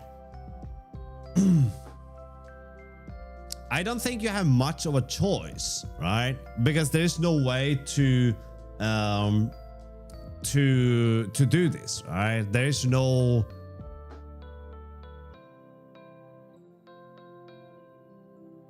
You can safely kill the thread. How do you do that, Wixer? All right? How do you kill this thread? You can't. Okay, thank you. So I think this is basically what the structure will have to look like. There isn't. I think you've thought of this, ICS, and you looked at it and you thought that looks kind of clunky. There must be a better way. There isn't a better way. There isn't a better way from this perspective, right? The better way is async. I don't think so. If you are adding async, you are pulling in a whole bunch of stuff just to solve this problem, right? So given that we're talking about 2 threads, it's unlikely the better way, right? If you want to detox from async, if we were gonna do this with TCP/IP, then you could simply have a socket, right? Let's do a setup step.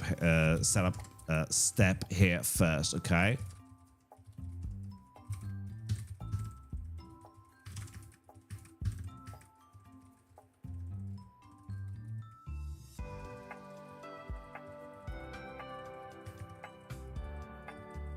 So if we did something like this, then we can do socket.set non-blocking. Now we can do socket. We would need a buffer, right?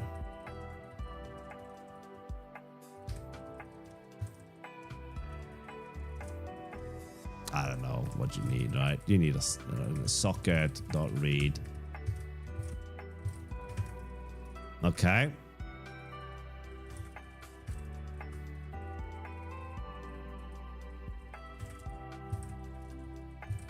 Why is Rust format not doing its job?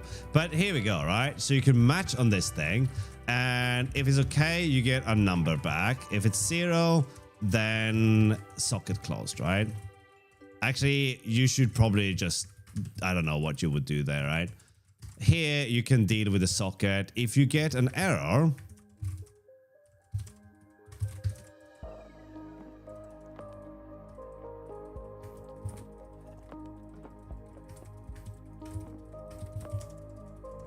and then here, this is where you can sleep as well, right? Or rather, you're doing the sleep already, so you're going to continue. And then here, you have a different kind of error.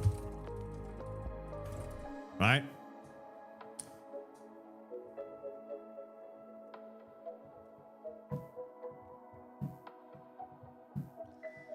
But correct me if I'm wrong, Rensky, isn't pulling the future just doing this, right? Isn't the only thing it does is that it adds a sleep, but it's just shoehorning this code in, like abstracting it away. It's not that much code, right?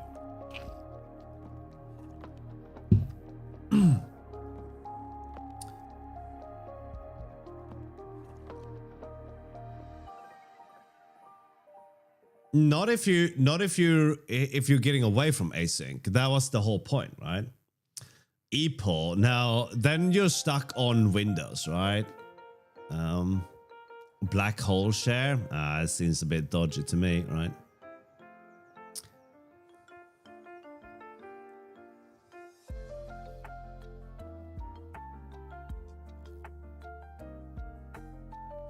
No one uses scope thread, right? I remember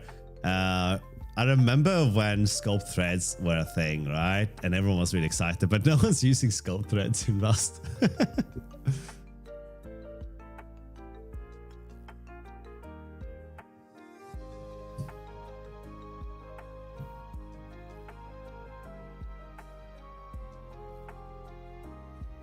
Scoped threads. So in Rust, if you have 2 threads, right? We're gonna get to the game shortly, right? If we have 2 threads and we have some data here, right?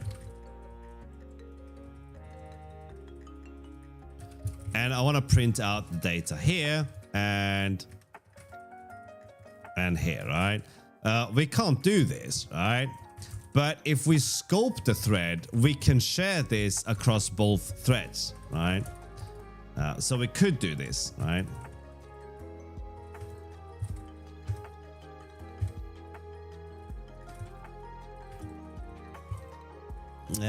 What do we have here? We have scope.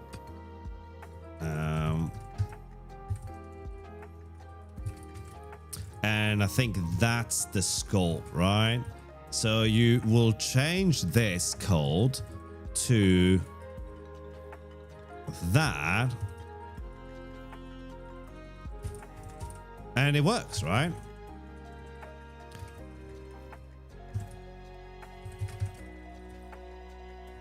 No. Maybe we would return.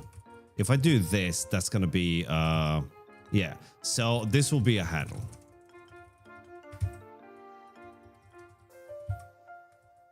Yeah, so H1 and H2, and then we can just return H1, H2. Actually, no, we will do H1.join, H2.join, obviously, right? So I'm being silly, right? But see, with scope threads, we can do this, right? We can access data across both threads, right? That's pretty good, all things considered, right? But no one ever uses scope threads because they don't remember they exist, right? Okay, so what do you have? You have a thread builder, you have a loop. If it's finished, drop, redirect. Just use bail instead, right? Save you from having to do that.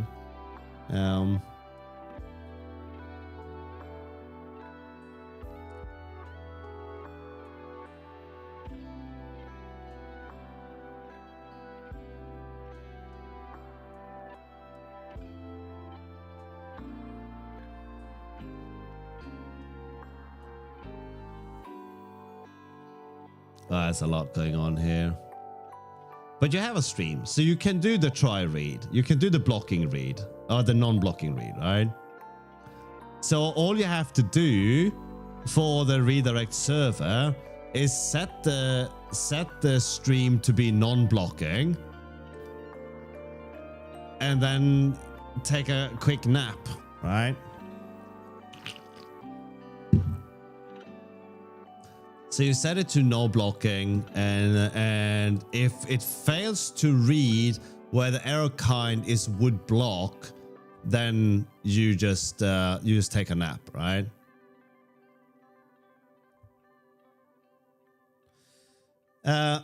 In this case, it's not going to matter because the only time you actually need to sleep is when you're blocking, right? This is the only time you need to sleep.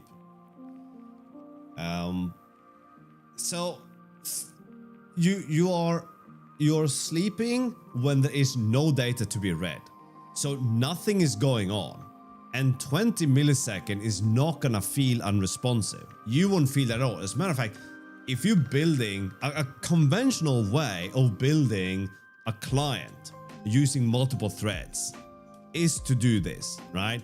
You read the user input, and then you send it somewhere that's supposed to write to a socket, and the socket would just try to read user input, write it, and then take a nap or whatever it's doing, right? It's not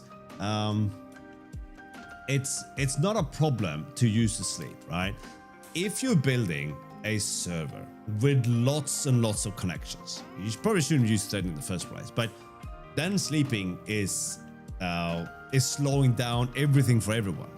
When you're building something that is user facing, 20 milliseconds is nothing. If you're a musical artist, maybe you can pick up on like a sub 5 millisecond delay from you playing an instrument to you hearing the note, right? This is like in the world of MIDI and keyboards, right? Your average person typing on a keyboard and a network socket does something, 20 milliseconds is nothing. In the world of the computer, it's an eternity, so you're not wasting resources. You're not gonna crank up your CPU, right? Why is my CPU doing something? What is it doing? We'll close down everything and then some. Has this thing conked out? No.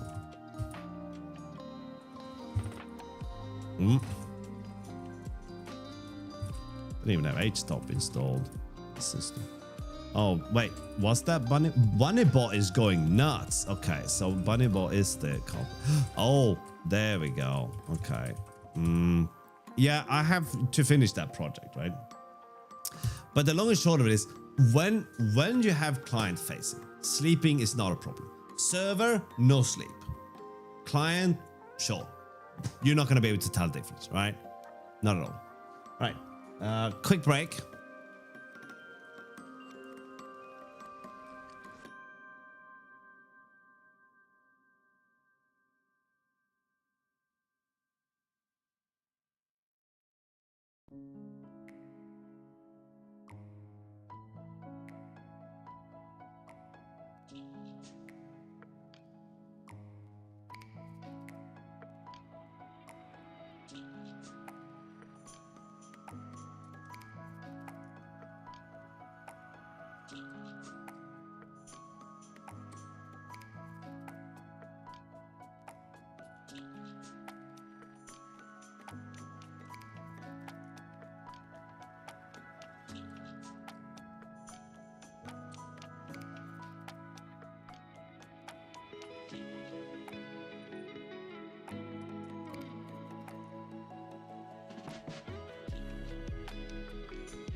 No, the whole point is to not use async. I think that has been lost in the communication here somewhere. The whole point is not use async, right?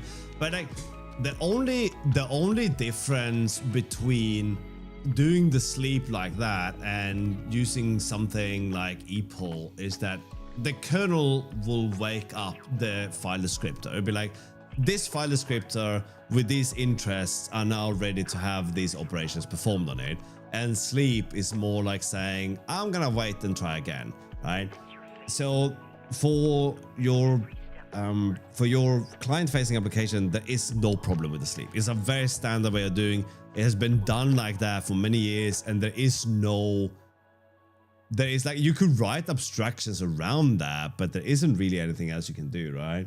I was looking from CPU perspective, wake up the thread each 20 weeks instead of on race event, but in the end it's similar to Paul. Yeah, but it is exact. The thing is, waking up the thread every 20 milliseconds, it's the same thing.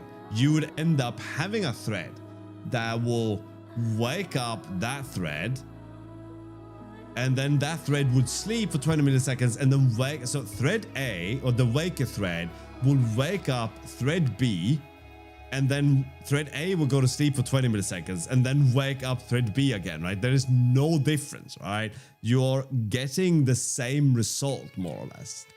Right?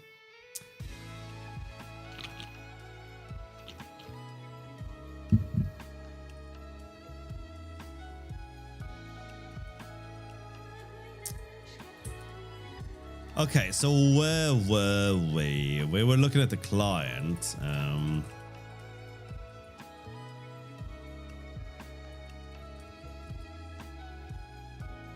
Okay, so we have different data types now. Yes, the point was that we were supposed to get the this thing going, right? So when we go to connect, why is there no location found?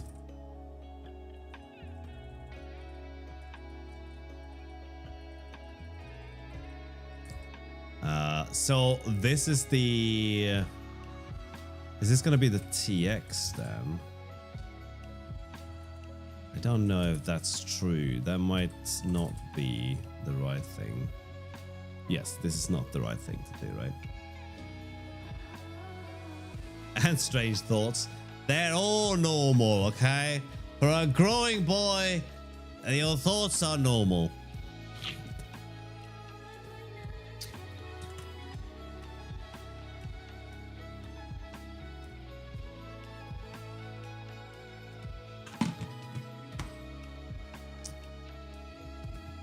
All right. Let's play with this bottle for a while, right? Or not. Okay. What's going on up here? Is this fanned? Yes. All right. What are we doing? We're gonna add a new function to this, right? But what we're doing here can be probably reduced to something like input rx connect to connection.clone, right?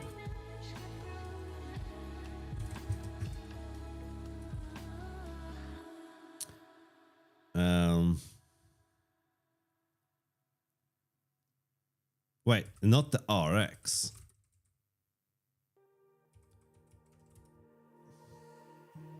Yeah, so the RX needs to map its output. So what we receive here needs to be sent. So what does the RX look like? And why is... Okay, now Rust format is working. Magical. Net output. That will take what we receive and send it, yeah? Okay. So let's make that happen.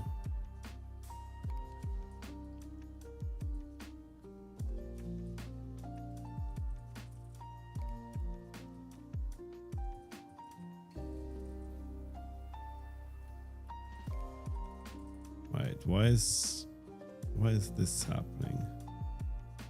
There is no clone for TX? Okay, that's cool. That needs to be sorted.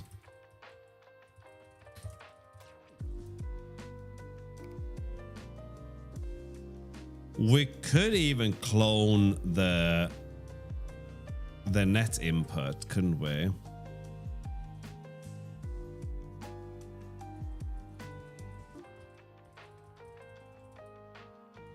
But should that maybe wipe the buffer?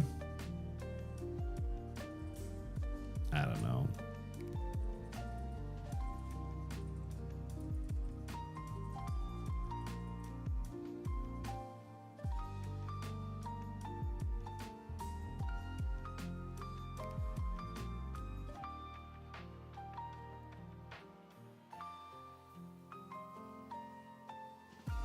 Okay, I think what we need to do... Well, no, we have to return there.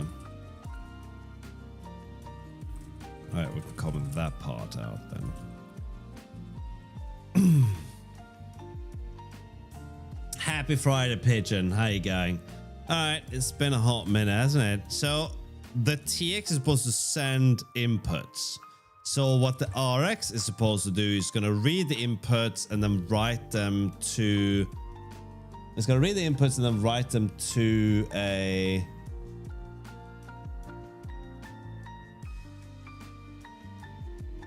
socket, right? So if we say input RX, and what can you do, input RX?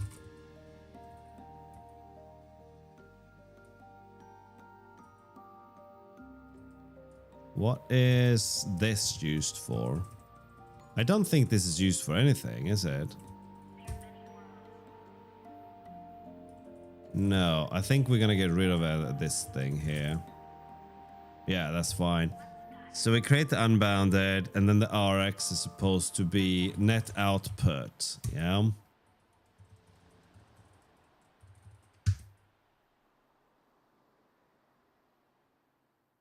We don't have a connection.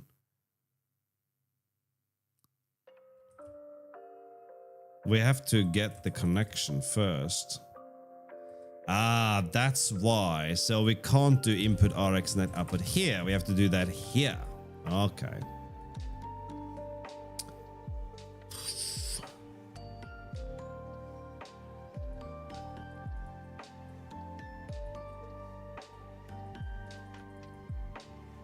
All this stuff can sit on there, right? So... yeah, no, that's gonna read the server time, so we'll get back to you though, right?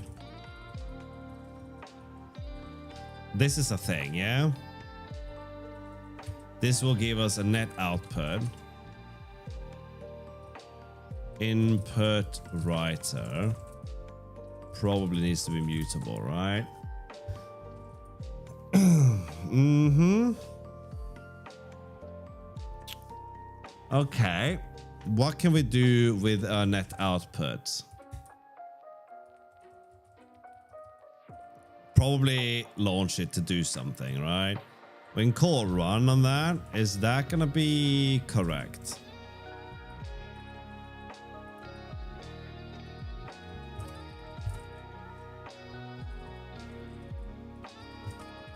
Probably don't have to be mutable, right? But this will be...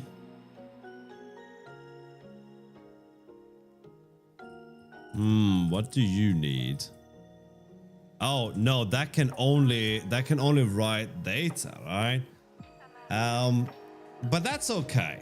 That's okay. What I think we can do here is we can map this, right? If we do something like map the value, and what are we gonna do with the value? We need to make it into a byte sequence, right? So we would just do 30 JSON to vec value.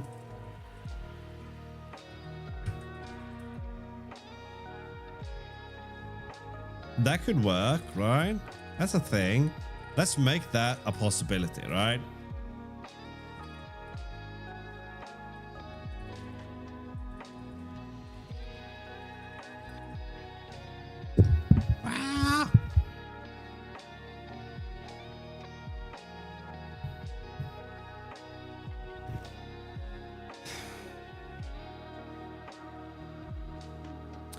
Before I implement this, I also want to think about the time slice that we're attaching to these messages, right? We need to have access to the server time. We do.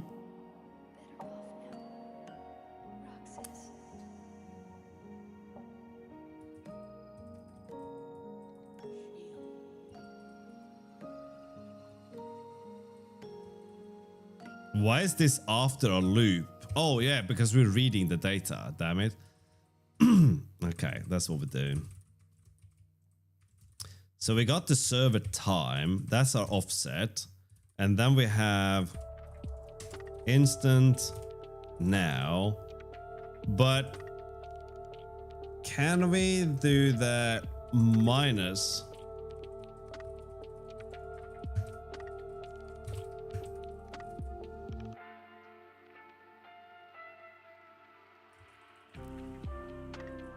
Oh, from millis.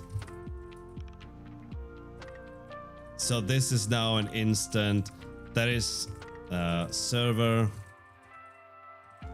time is that.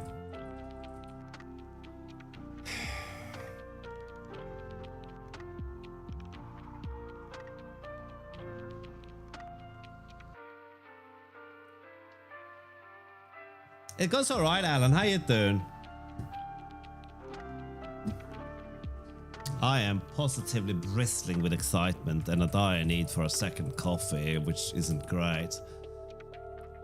Okay, once we have the server time, then what I want to do is I want to take every input that we get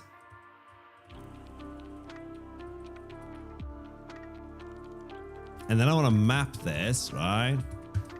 So we're going to have the value here. And we're going to say that we have a... What's the time thing called? Client time, right?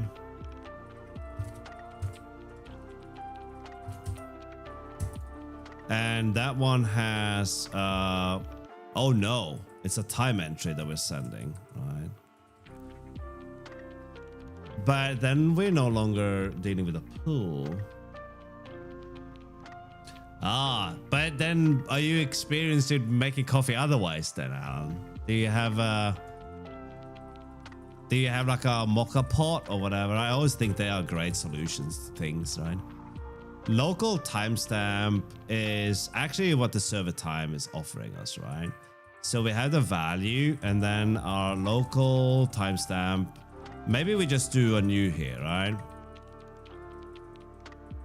With the server time elapsed as millis, and then the value. Is there a new function? No. Whoops. Then we can make a new function on here, right? On the time entry.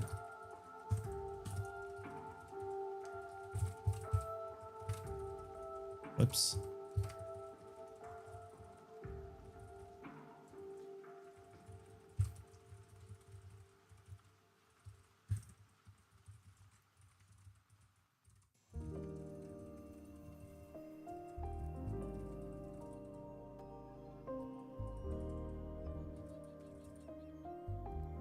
Okay, so now this thing should work. As a U128 guff, all right. And the value. So we are mapping our value to a time entry that we are then writing. So that would be pretty good, right? Oh man, that doesn't that add up though, right?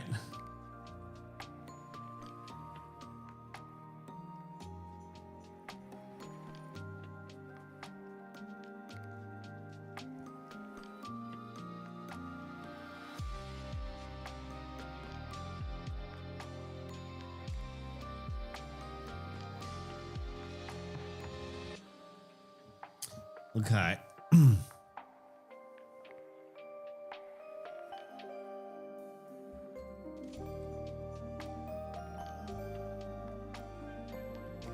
Well, maybe this is wrong.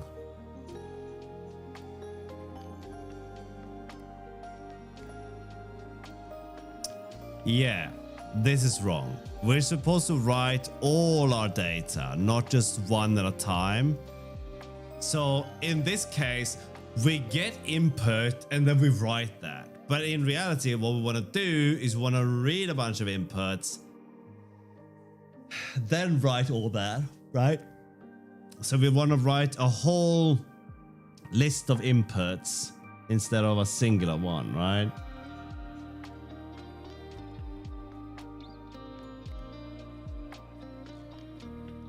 Well, is that true?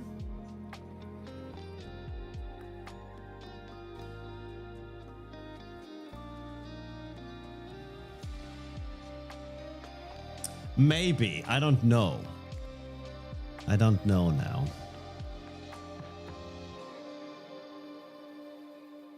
I definitely like the idea of the map, though.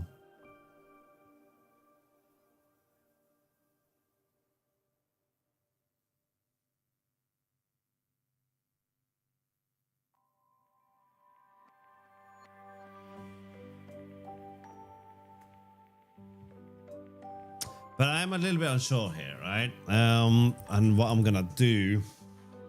So in this case, we will get some input value.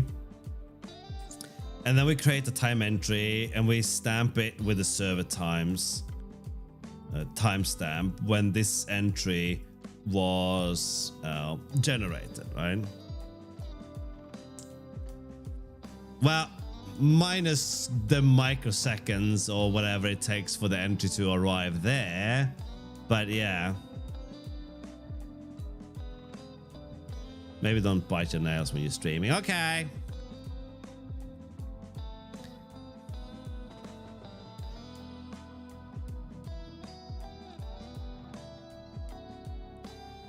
This, well, actually, this works by sending every input as it comes in. And we don't want to do that.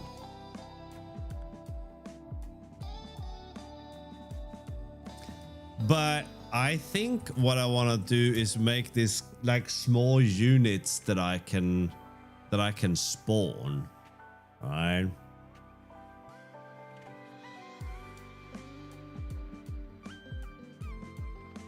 So we do something like no, let's not do that. Man, why am I broadcasting so much data? Oh, right. YouTube. 4K.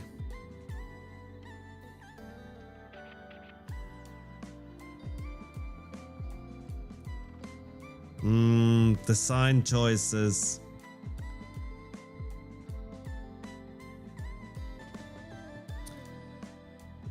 So we could do, maybe we could do something like this, right? Input rx dot then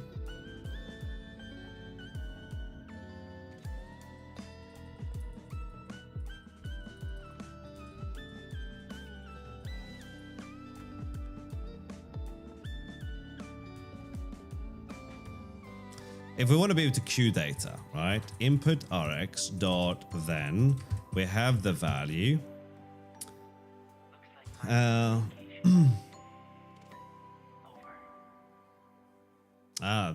The fake multiplayer games. God.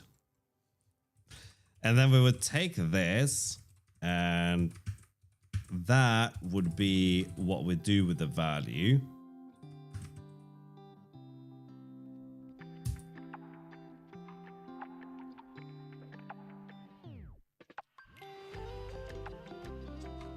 Don't take me seriously, Wix, alright? When I'm trolling you. Okay? It's unbecoming. So we want to be able to set up a sequence with a condition, right?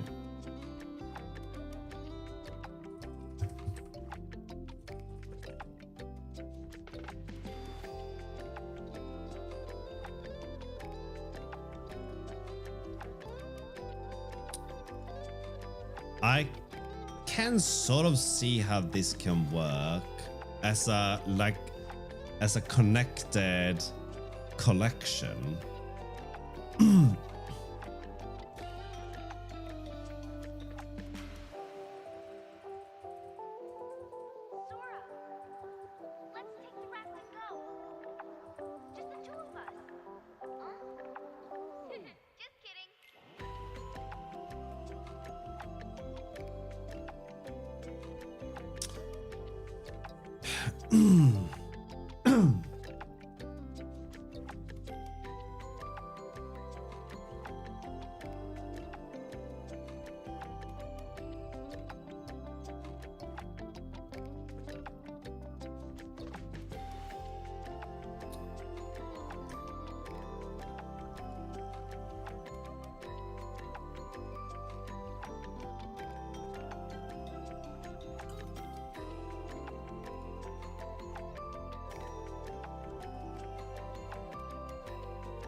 I think this was broken, right? If we look at the net code here, well, no, we do a sleep afterwards, so maybe not, right?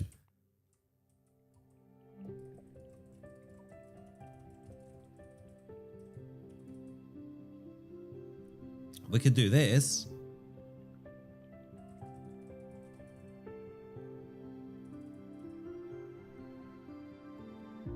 So we would, what we end up with is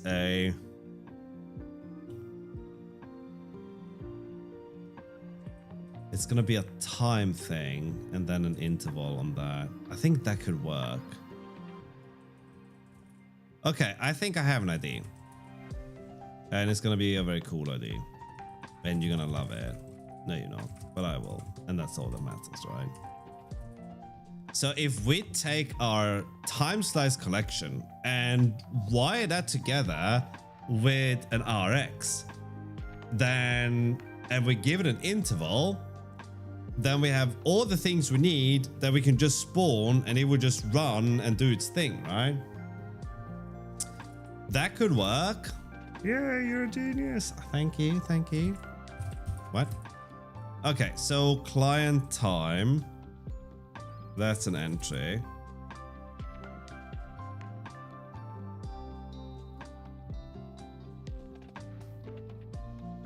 Okay, so let's have a function here called connect that takes ownership of self. and it takes in a receiver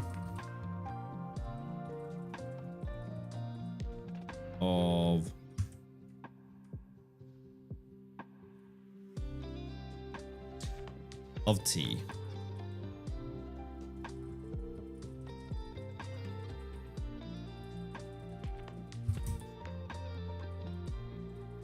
And a connection.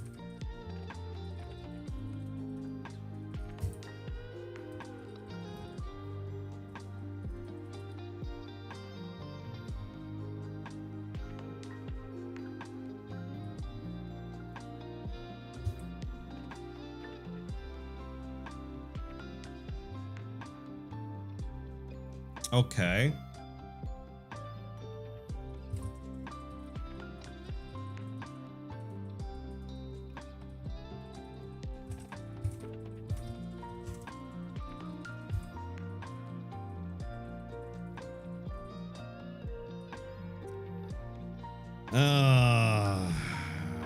You should be blockable if we wanted to.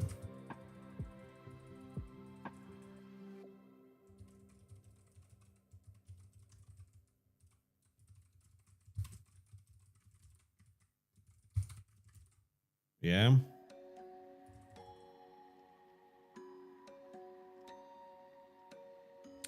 Expected result T, try receiver. Ah, that's, I was like, why they're the same? They're not. Different kind of error here. Right?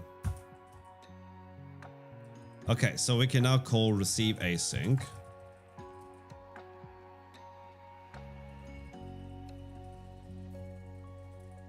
We can now learn to spell.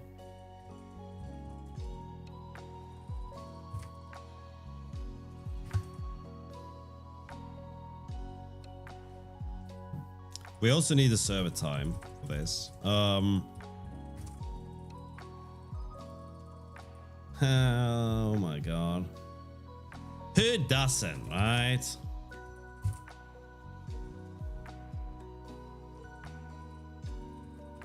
What do you want? You want local TS. So time.elapsed as millis as U64 and a value. So that's our entry.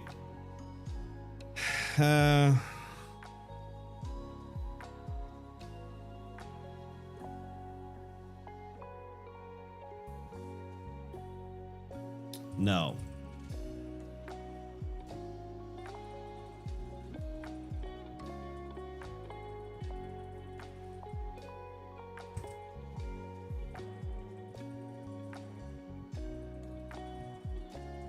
Okay, so what we're gonna do, we're gonna receive values.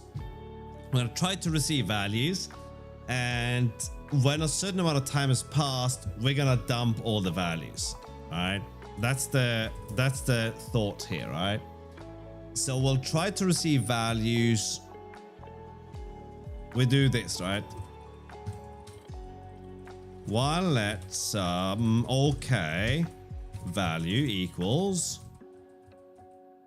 receive, try receive. So we get all the values. This could have a naughty implication here because this is async. It shouldn't. There shouldn't be enough stuff. This is not blocking. No, this should be fine.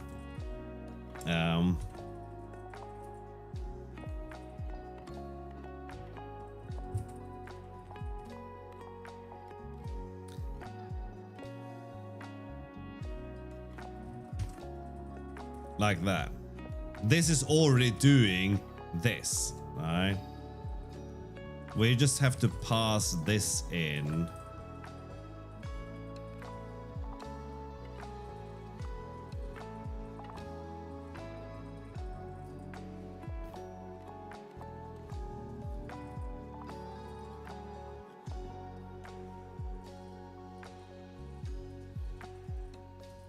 Silly me. All right, you have to be muted, Bubbles. So we do this, then we send the data. We clear the pool. And then we take a nap.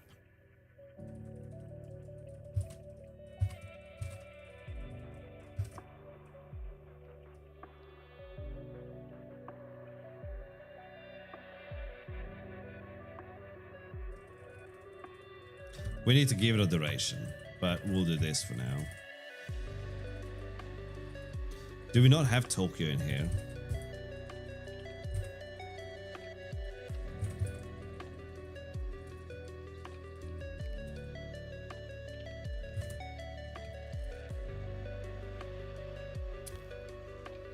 Okay, then it's just a matter of sending the data.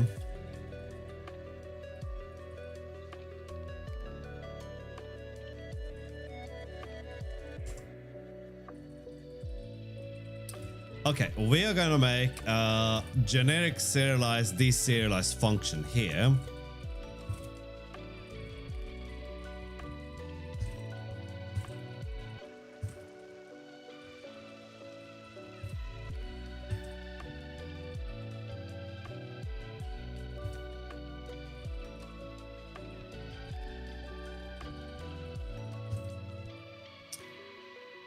But we don't want to do that.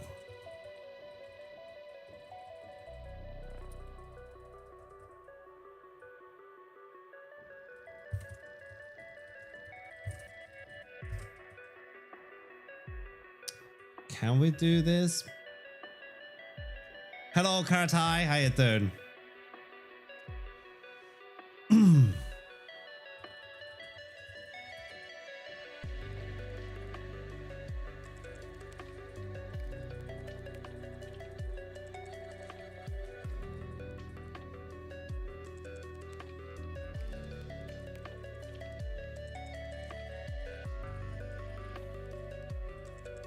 What lifetime do we give you?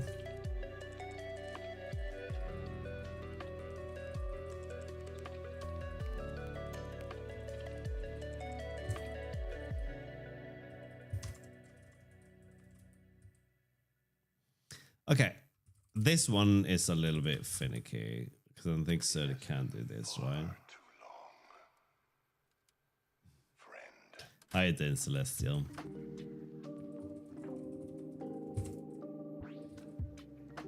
Is there a from vec? No, we have to use from slice, yeah. We'll unwrap because that's what I think we should do. And this is also what I think we should do.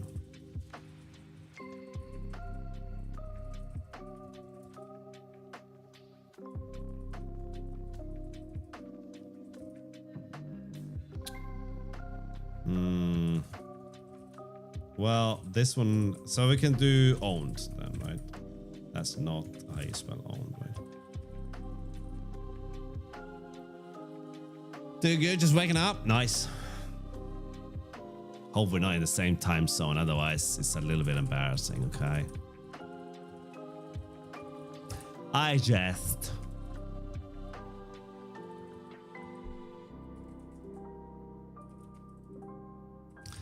Can Serdi deserialize into something?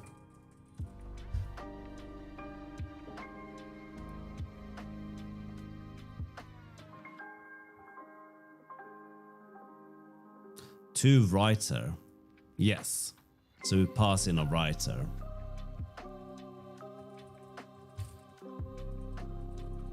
And you take the value as the second one. So buffer a value. Okay. So this way we can reuse 2 hours, I see. Woo! What's going on Discord? A lot of activity. No, it wasn't. All right.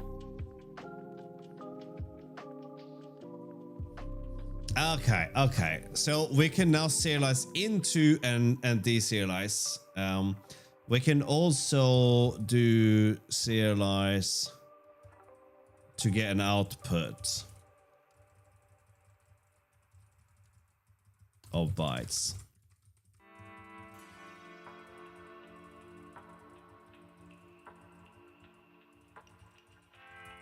All right. Okay, so we're just doing this so we can have a uniform place for dealing with this stuff. Then we can just swap the serialization stuff underneath as we get there. So let's go through and make that the preferred whatever, right? 30 JSON. None of that, which means this will fail. So this will be serialize, which comes from shared. Okay, and then that can fail, obviously, but we don't care for this moment in time, apparently. Okay, let's go to our client and do the same thing. Although I think I'm in the midst of breaking this one. No? So this will serialize. Okay, this is the stuff that we're going to rewrite anyway, right? So let's just call serialize here and skip that part. This is deserialize.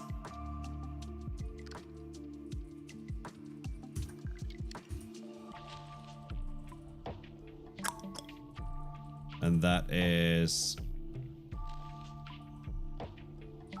serialize. Wait, deserialize.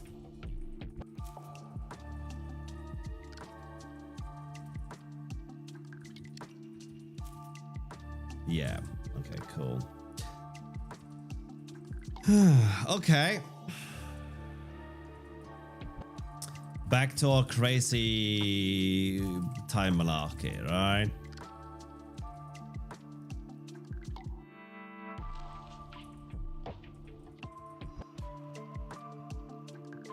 This is a little bit wild to actually put in here, but we're gonna do it nonetheless. Actually, we're not gonna do it. We're gonna have a. We'll put this in the as a net buffer. Is what we're gonna do, right? Net buffer of a time entry t is what we get here. What's a net buffer? I hear no one ask. Well, you're about to find out.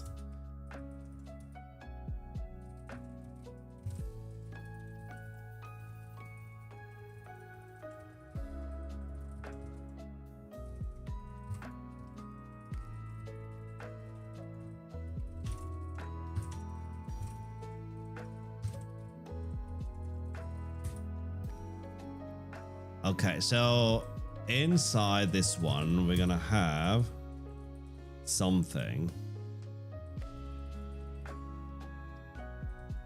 Whoops.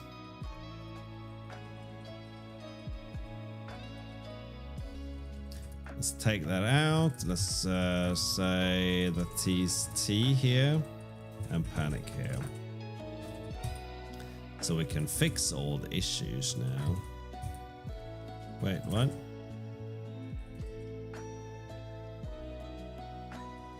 What are you talking about? There's definitely a net buffer in there. There we go, right?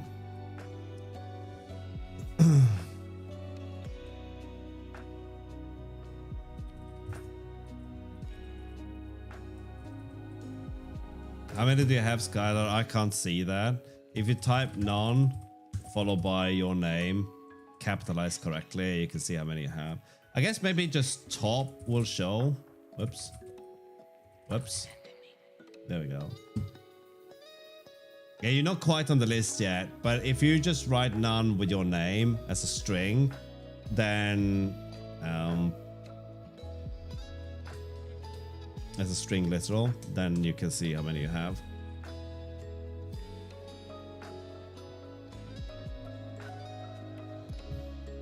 Okay, so our net buffer is basically something that we set up that's just gonna produce, yeah, for real, right? So if you type none, Skylar underscore, man, why can't you people just have normal fucking names? But okay, if we do that,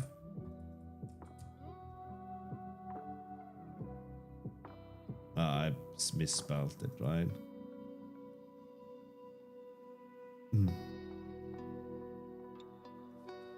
2.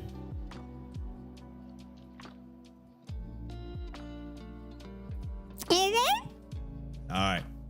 That's enough of you. All right.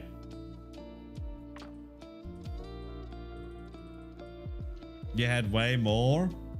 Look, the data doesn't lie, Skylar, okay? My bot has dementia? No. It does not.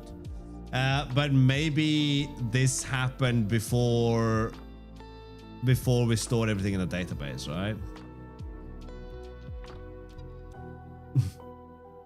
Why not? Do you use AI on this project? Why yes? Why no? Or should I read it as why yes or why no? How should I interpret that, Abster again, right?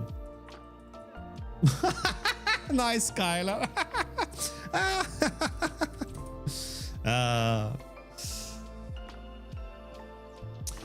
Do I have to make a video maybe?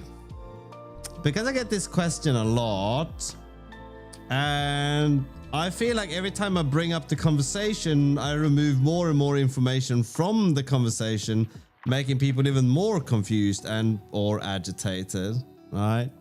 I think maybe I'll have to make a video answering this question, right? But the short answer, Absagat, is no. And why not is because I enjoy the process of programming. You're getting the very, very short answer there, right?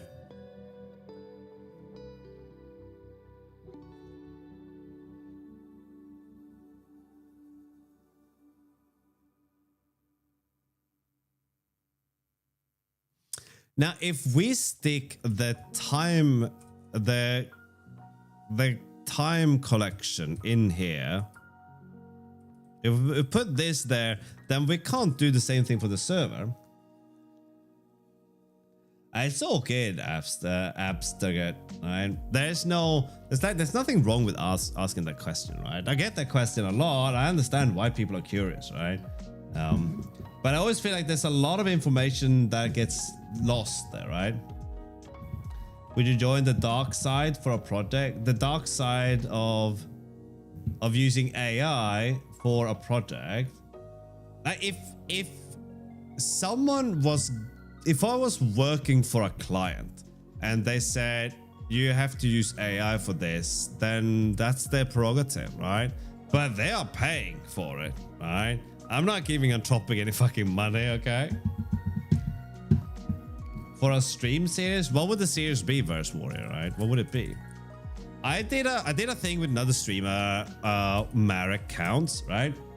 So me and Marek, we picked a random programming language. It turned out to be Crystal at that point, a language that neither of us had ever done anything with in the past, right?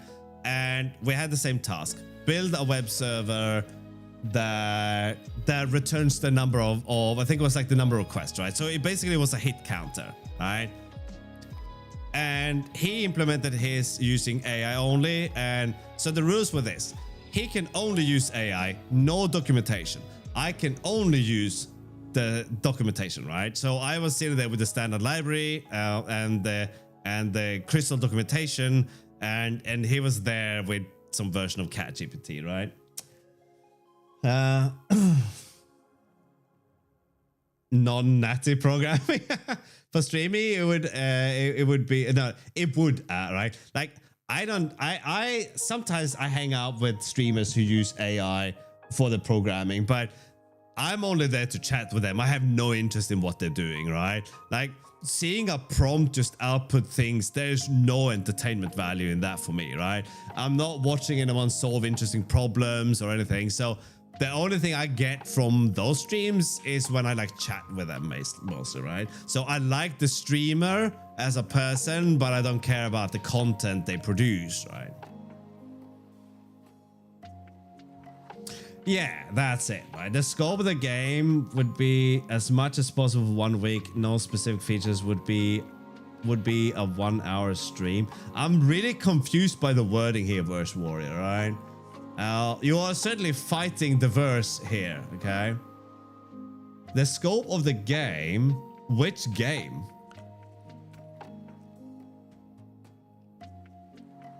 No specific features, and so as much as possible for a week, and it would be a 1 hour stream. I am so confused by that, right? Could you like circle back and try that again? Make as much game as possible. But why is it a 1 hour stream for 1 week? Or is this a YouTube video that's 1 hour long? I'm sorry, but listen, I am a little bit thick, so I need a little bit of help, right? English is not my first language, believe it or not.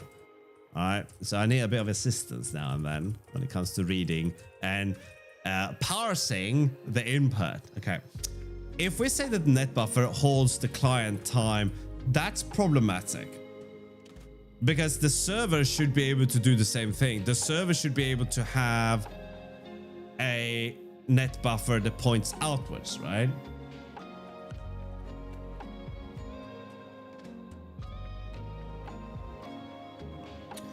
There are many ways to solve this. Traits are one of them.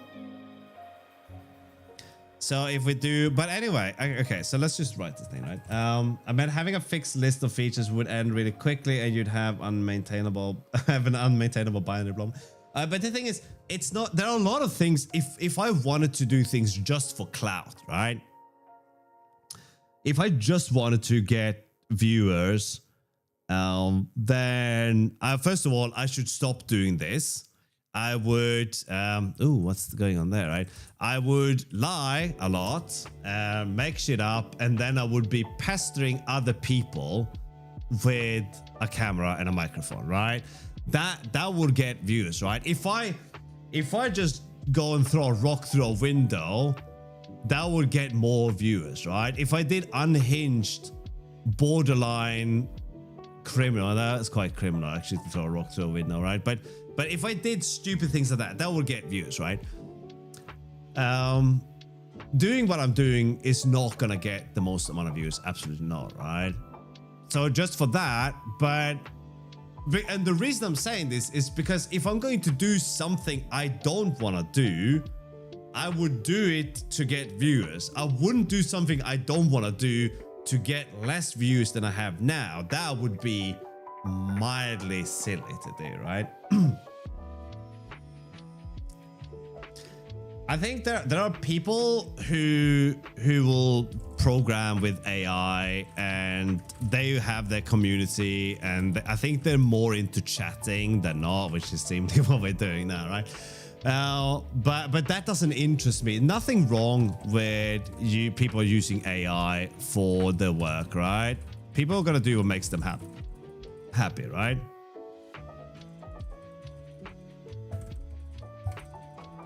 But it's not what makes me happy, right? Learning how to spell async makes me happy, right?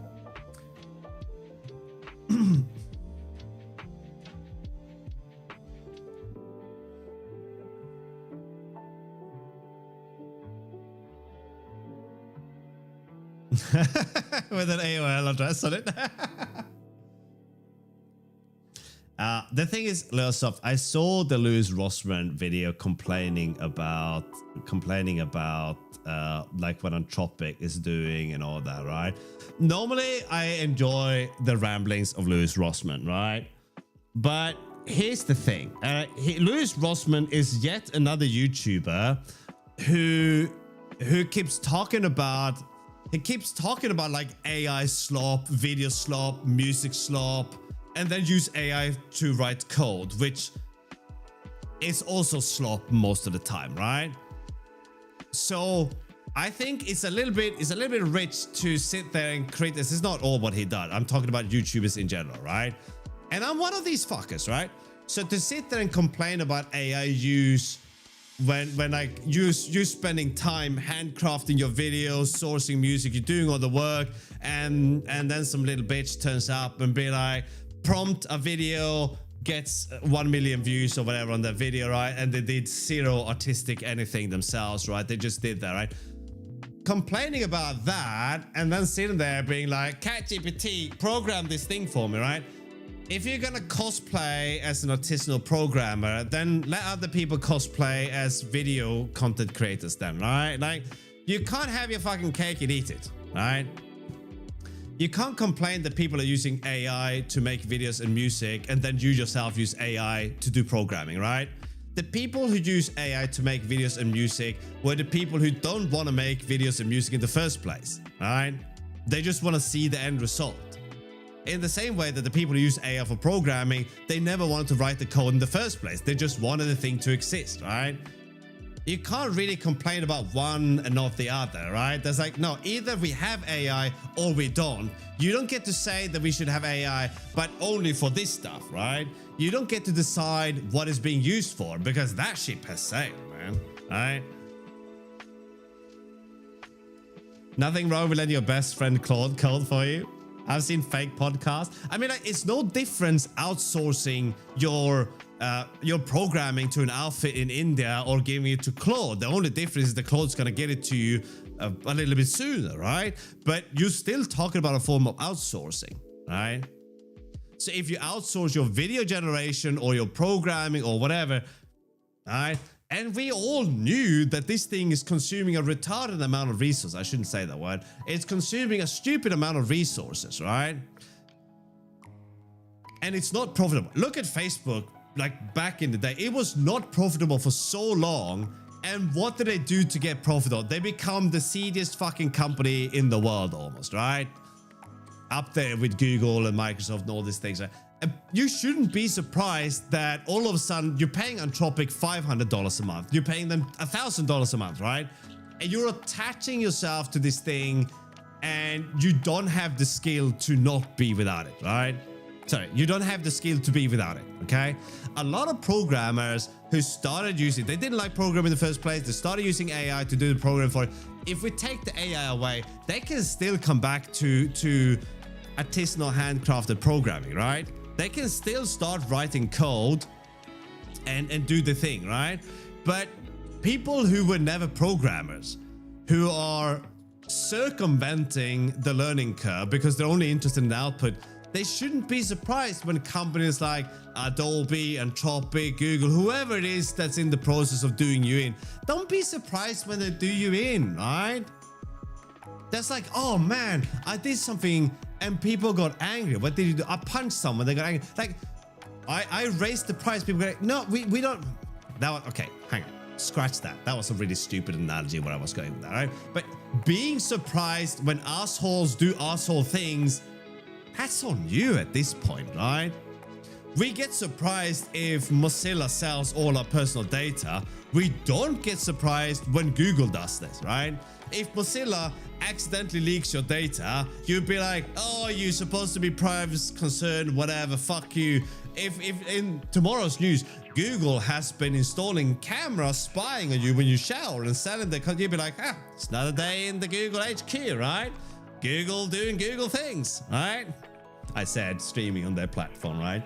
I really, really, really can't take it when I hear content creators bitching about AI encroaching on the space and then they're using AI for other things, right? Right? Now, I know, I understand. I've seen the video that Lewis was talking about. He's talking about how Anthropic is doing you. I think the video was titled something like Anthropic is worse than my high school drug dealer or whatever, right? But here's the thing. You want something that you can't produce yourself. I presume that he's not a programmer, right? You want something that you can't produce yourself. So you're attaching yourself, you're paying a company that has the power to do you in. I mean, literally his career is making videos about how people are getting fucked on a daily basis, all right? You cannot be surprised when people stop writing code or people who would never progress in the first place are getting shafted, right? You can't afford a fucking RAM stick today, right? Because of how things are. Of course they're gonna ramp up the prices to make that money back, right? I, for one, hope to be able to buy some RAM in, 2029, maybe. But we'll see, okay? I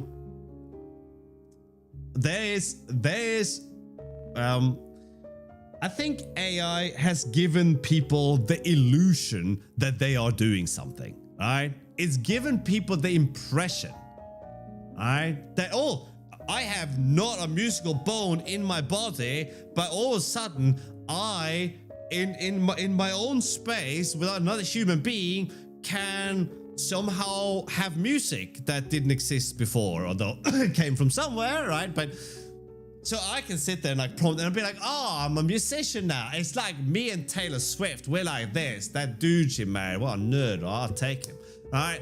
We're the same, right? Me and Aphex Twin, right? Me and like Dave Grohl, whatever, right? Like we're the same. I'm like Bob Dylan, right? He had a guitar. I had a delusion of self, right? We gave people the illusion that they could do something they never could without having to learn it. That's what AI has done for us, right? But in reality, it's just outsourcing, right? You are outsourcing things in a convenient fashion. Instead of you having to package the code up or in a big spec and send it off to that Indian or Sri Lankan outfit or whatever, right? You can just type it in, like as if you were in a live chat with them and they're sitting there frenetically coding, right? They're like, type faster, this Western asshole's got ideas, right? Instead of that happening, you're doing this without another human being involved in the equation, right? But if I use AI to make music, I'm no more a musician than my granddad. I'm saying that because he's dead, right? Now, are they all make they all lose money, right? Louis Rossman runs a repair shop. He doesn't make the majority of his money from content creation. Oh, Louisoft, I have no idea what the state is, but I am pretty confident that if you go to youtube.com and you look up Louis Rossman here, right? So Louis Rossman, right? Not Louis Rossman, sorry. Louis Rossman, right? 2.6 million subscribers, okay? Okay, these aren't horrendously large numbers, right? These aren't massive numbers in that sense, right?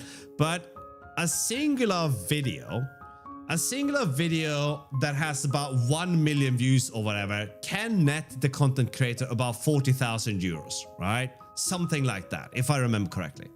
So if you think about this, over the course of 1 month, Louis probably makes quite a lot of money. Look at that, almost 1 million views, right?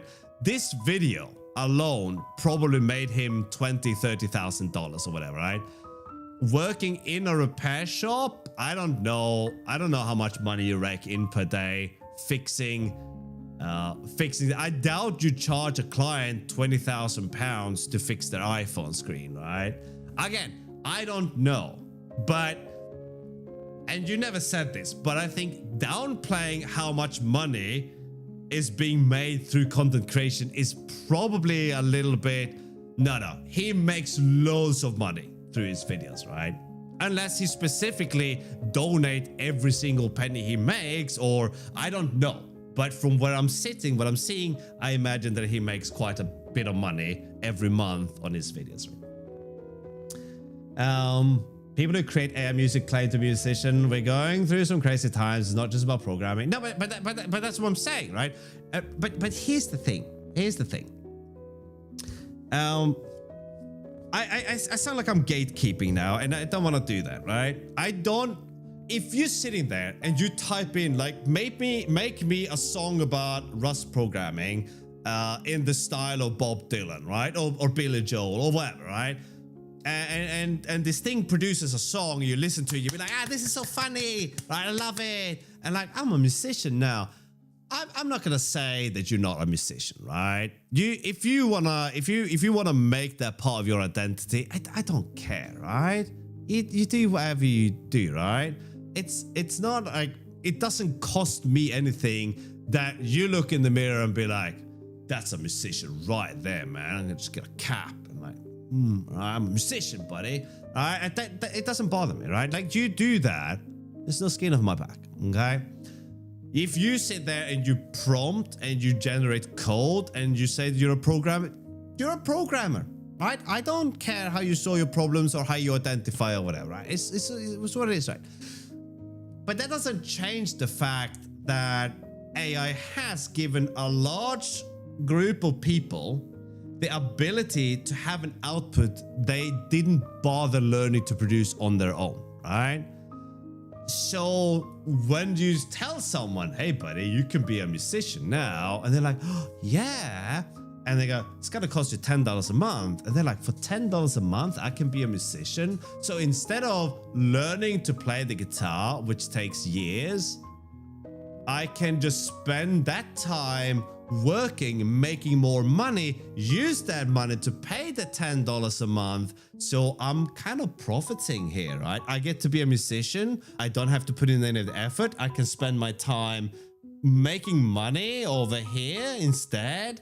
And it's a win-win for me, right? And then like next week, they'll be like, $10, it's gonna be $50 now. You're like, okay, I'm still making music. I'm still a musician and I still have that job, right? Besides, I've told all my friends to listen to my music and told them that I'm a musician now.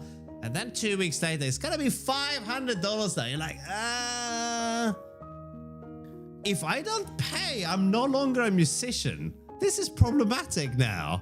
I gotta pay $500, otherwise I can't tell girls down the pub that I'm a musician. Listen to my latest album, right? Because I can't output a new album every week if this goes away, right?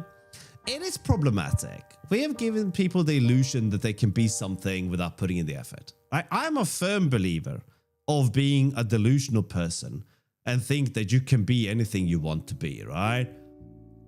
I think anyone can be anything they want to be. Right? I am that man-child who still have that ridiculous notion that we can all. But fuck you if you think you can get there without effort, right? No. You could probably be the next Bob Dylan, right? But you gotta stop playing the guitar, man. Paying Anthropic isn't gonna get you there, right? So you're a musician now? I am. That reminds me, I have used AI music in 1 or 2 of my videos, and I'm gonna go and update my video description. I don't think anyone watches them, but I'm gonna update the video description to input that the music is AI generated, right? When I did the videos, I didn't care. I didn't think anyone cared. But now enough time has passed and I have formed a strong opinion. And now I am very much of the opinion that if you are generating AI art of any kind, you should definitely be upfront about it, right? Here's the thing. If you're paying Anthropic, or anyone for that matter, to call yourself a musician, and you're not willing to share that, you're not willing to say, I generate my music through AI, that would imply that you're either ashamed or trying to intentionally be deceptive about it, because you know in your own value system, you don't agree that you are a musician. By your own value system, you don't think you're a musician, because otherwise you wouldn't have any problems being open about it, right?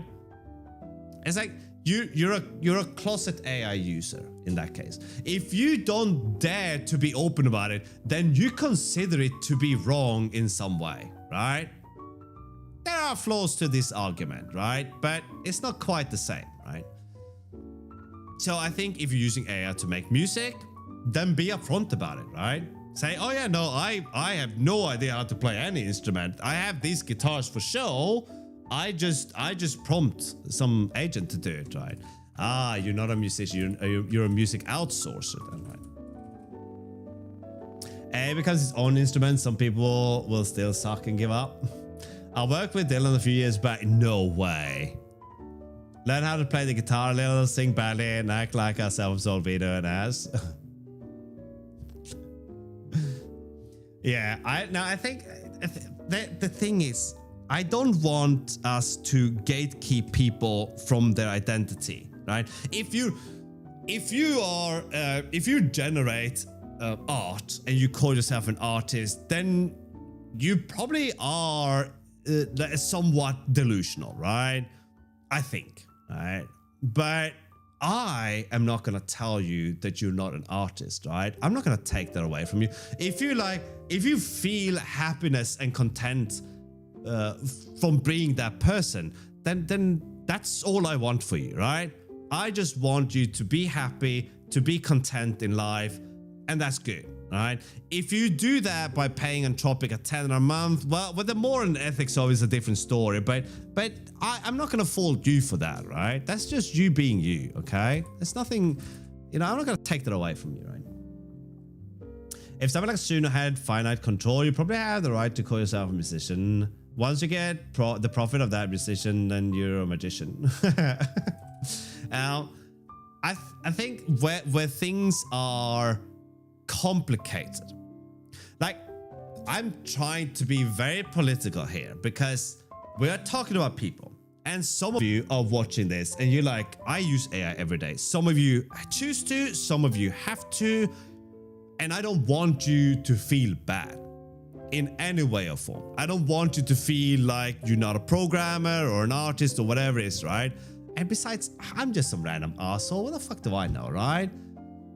I'm sitting here writing code like it's 1995, right? What a loser, right? So I am no one to tell you what you are and what you aren't, right? I think it's important that we don't... But we have to understand reality as well, right? You can't just rock up to Leibowitz and be like, oh man, or Ansel Adams, if he's still alive, and be like, I'm a nature photographer. I generated these pictures. We are the same, right? You can't take the 10,000 hours that someone else put in and not put those in yourself and think that you are the same, right? There is a difference between you, but does that difference have to matter to you, right? Right? If you say that you're a musician, then you're a musician. But be open about being an AI musician, right? Don't worry about it, right? It's gonna be the norm anyway, so you're fine, right? Anyway, so we're gonna have a list here, right? What do you think of the Struder programming language? Could use a local LM to coordinate and mix it using basic plugins. Would be a musician then, but then it's totally different music stuff. Again, I can't say what is and isn't a musician in someone else's eyes, right? I have to be very clear on this, right? I don't want anyone to watch this. I should just end the sentence there. Like, go outside, go touch grass, you filthy animals, right? Now, I don't want anyone to watch this and be like, but I use AI for these things, and now this guy I don't know thinks I'm a dick. I don't know you, right? Like, you do whatever you want. Don't let other people tell you how you should feel, right? Except if you work for Anthropic, you should feel bad, okay? If you work for Anthropic, you should go feel bad. Go outside now. Stop working there. No. I just think that whatever creative outlet you have, whatever triggers the brain dolphins, but I don't think that if you are using AI to program, that you're gonna feel the way I do, right? I don't think you're gonna feel the way I do when I played my first round of SKOG, right? I got my ass handed to me by the spikes. I don't think you're gonna feel what I felt when I controlled my little guy. That sounded weird. The player, and with two network clients seeing the same things happening. I don't think you're gonna feel what I felt when I got there, because I had to put in so much more work than you will if you're using AI to generate this stuff, right? Or if you've done this a million times before, it's not new to you, then you also won't feel it, right? But if you're doing something you've done before or using AI to do it, then it's not really that much of a difference. It's not a new journey, right? Fake dopamine. He has great talent, no doubt, a very intelligent person, but the guy he was touring with, Willie Nelson, couldn't be more different to be around, and arguably a talent of great proportions and humility. Cool. Made myself feels much better, I agree. I made it myself, yeah. Like fake dopamine. Yeah, I don't think you get it, right? I don't think you're gonna get in the same way that if you get in the car and you drive around the block 100 times and you run a marathon, I think you're gonna feel very differently, right? Especially if you don't have a driver's license or a car, right? But this is not gatekeeping. This is an observation. You put a lot in, you get a lot out. It's very simple, right? It's very simple. I have this unit standing in the other room, right? This furniture unit that I'm gonna do something with. I could just sand it down, put some kind of varnish on it and be done with it. And arguably all it's gonna do is be a place for me to put concrete and flour dirt and pots and some tools to dig in the dirt with, right? It doesn't have to be a nice furniture, but I like to spend time thinking about this thing. Where can I take this? What can I do with this thing, right? What can I add to this? What can I subtract from this to make it different, right? And if I go through that journey, I'm going to feel a lot different by the time I'm done restoring this unit, right? In the end, it's all about how much outsourcing of work will be accepted by the public or the peers. You can do whatever you want, but don't expect everyone to have the same threshold of values, right? It's like this. If you went to a concert and it was just a laptop, like a MacBook with an LLM on it, you'd be like, okay, all right. But if a band is playing, right, you'd be like, oh yeah, let's go, let's do it, right? We're on to something now. It's such a big difference, right? Let's go to time. Let's have a trait here, time collection, right? Wait, is it going to be a time collection? Maybe these two don't have to be different, right?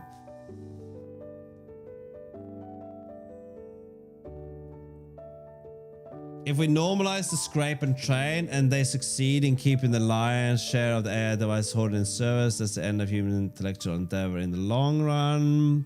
Vibe coding is like using AI minions. Once you let loose of AI agents, they get confused. Number one is basically a craftwork gig. I have experience. No, but so the craftwork was different. We are the robot. She's a model. Anyway, that's all the craftwork I know. But we are not impressed with AI art, right? We are impressed that someone built an AI that can generate this art. That is impressive. But the art itself loses its shine very quickly, right? No one's gonna watch me generate an image and be like, oh, what an artist is. Right? No one's gonna do that. They'll be like, oh look, another guy who can write words, right? But if you see someone draw, you'd be like, man, that is that you got skill, you got talent. Assuming they do, right? If you see me draw, you know. Yeah, because what humans do impresses us. We're impressed by humans, okay? Also, small animals that can sit and play dead, roll around and rob banks, right? They are also impressive. We're still waiting for the bunny to come back with that paycheck, though, right? Anyway, right. That was a good detour, and let's get back to it before I die. Maybe we don't need to store time, because I think the only difference between the client time is that we have a time entry as opposed to a server time entry. This one also stores the server timestamp, but why don't we have the server time entry?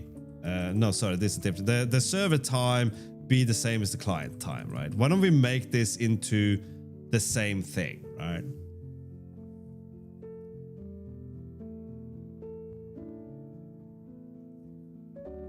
Definition of art is going to change? I don't think so. I don't think the definition of art has changed in a very long time. I don't think it's going to change in our lifetime either.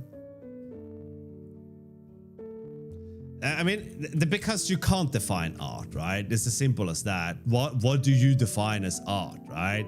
If you sit down and try to qualify that, you're going to get nothing else done today, right? I think art is a bit like porn, okay? You pay for it on the street corner, and then your wife gets angry when you have a lot of it. For me, with code, in my view, you don't make a game if you use an engine. You reconfigure a game that Tim Sweeney or Unity Code made. With AI, you prompt a server to remix all the past code, right? I feel like Davros, I feel like that statement's gonna lead us to Carl Sagan's apple pie, though, right? But here's the thing: everyone is entitled to their own opinion. Internet seems to be full of people. Sometimes the YouTube comments are the biggest places for this stuff, right? People have opinions. It's how it is, and you can disagree with someone's opinion, but it's kind of hard to argue against it because you're talking about someone's experience and what they feel, right? I definitely think in my world, if you fire up Godot and you make a game, in my world, you're a game developer, right? So me and Davros differs there. That doesn't mean that we can't agree on other things though, right? Just because Davros is wrong, that doesn't mean anything, right?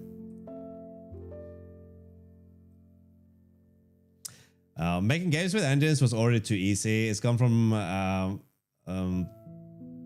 LF0 to LF1 too easy. I know VMTR was. Making games with engines is already too easy. I mean that's such a sweeping statement, though, right? But that's your opinion, right?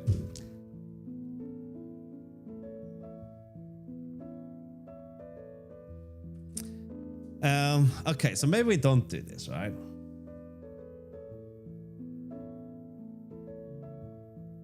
At my company, we don't use an exclusive technology. We adapt to demand. If we need a Rust project with a Rust Python, yeah, that would be the case. That would be a case that AI is reasonable. It's difficult when we talk about business, though, Andromeda, right? Because in business, assuming you're not the CTO or the CEO, right? You don't make the decisions. And the decisions are made by someone else. And the decision to use AI is generally made by someone else, right?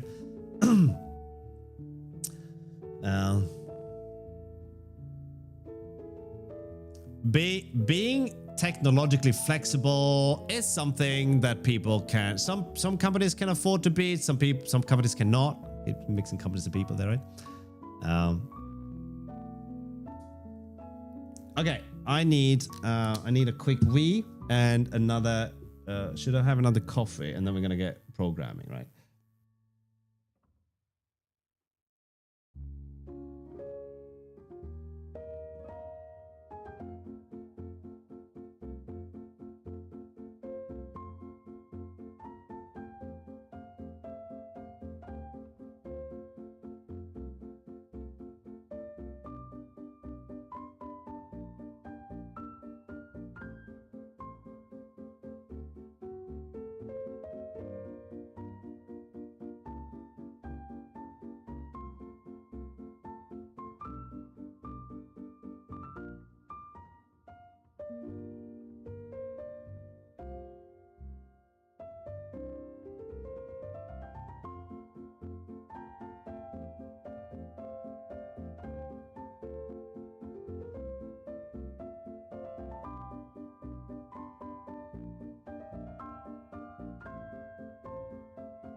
Okay, where do we end up, right?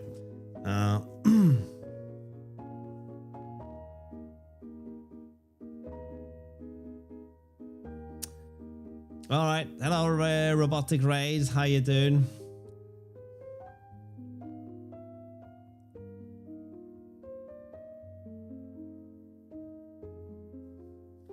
A software restaurant is just slow, though, right?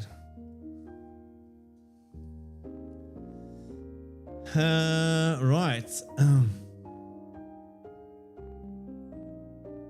Okay, well, that conversation has gone somewhere else. So let's get back into what we're actually here to do, which is write code and look fancy doing it. All right, but I will say this though. I will say this: we have a responsibility to each other to some degree, and if someone is telling you that you are not a game programmer because you use Unity or Godot or whatever, right? And you feel bad about that, then don't, okay? Because the one person is not in charge of defining what is and isn't anything here, right? I don't want you to stop trying to write games just because you use an engine, right? I don't think that's not healthy, okay? So don't think of it like that, right? Everyone's entitled to their opinion, okay? But it doesn't mean you have to agree with them. Okay. So time entry, let's see what we can do here. So client time has a time entry, a list of time entries, right? Oh, that's so hot. Oh my word, right?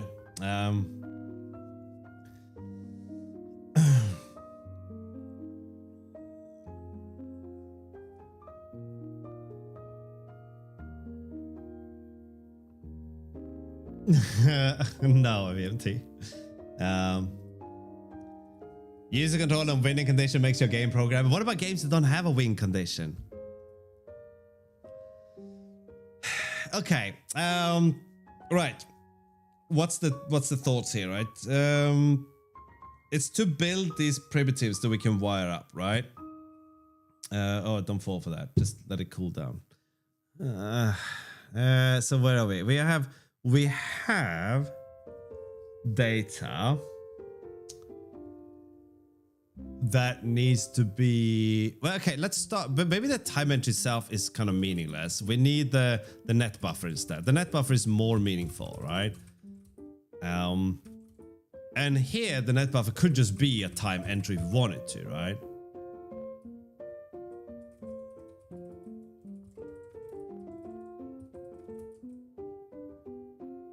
All right, so we need to have a receiver.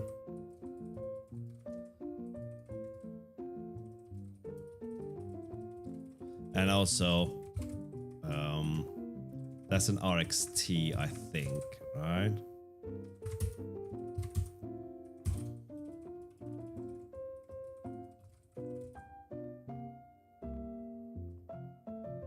All right, so we should probably store a time on the net buffer as well, right? No, I almost went for it again, right?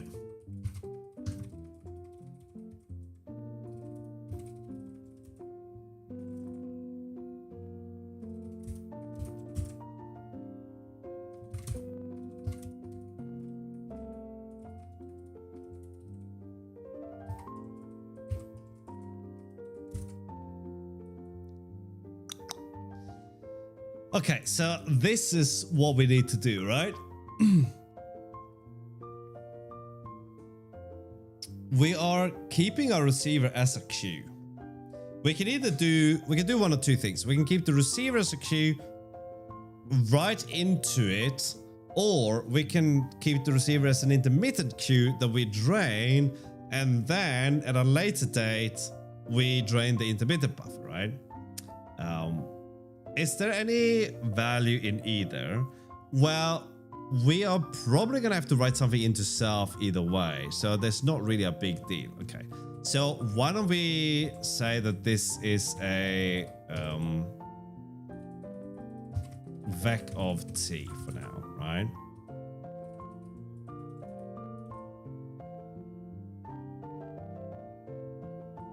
Ah, but what about the time? That's what we need, right?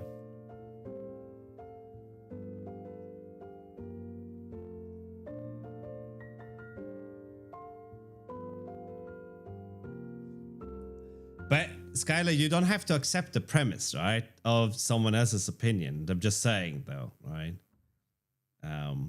I don't.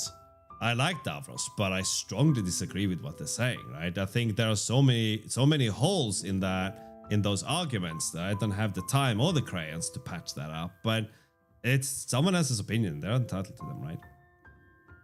We don't have to agree with them or accept them. We still like Davros, though, just to be clear.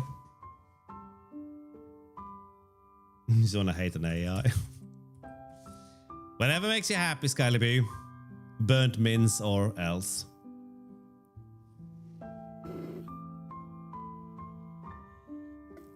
Okay, so that is our data. No longer a pool. So. All right, this one is a little bit fruity. That's a word now.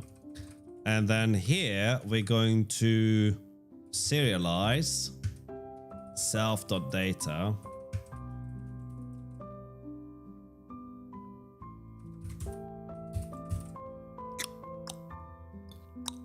Okay, so that means that whatever T is,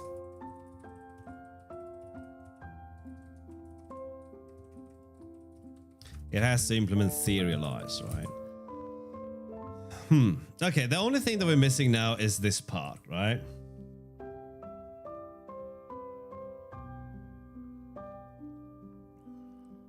But you are standing on top of giants. John Carmack stood on top of giants, and whoever those giants were stood on top of giants, right? Now I'm throwing my hat in the ring because now I'm getting a little bit frustrated with the conversation, right? Because it's so flawed. Davros, do you think John Carmack invented computers? No. Do you think people made games before him? Yes. Do you think the only reason he made games was because other people had made games? He didn't invent the concept of games, right? So he himself is using things that other people had already invented, right? Back in the day, right? The first video games are what, from the 60s, 70s, right? It doesn't make sense, right? John Carmack's feat at the time was groundbreaking. Yeah, so by your definition, okay? You're about to get checkmate here. By your definition, to be able to be a game programmer, you have to be groundbreaking, okay? How many of those do you think there are, right?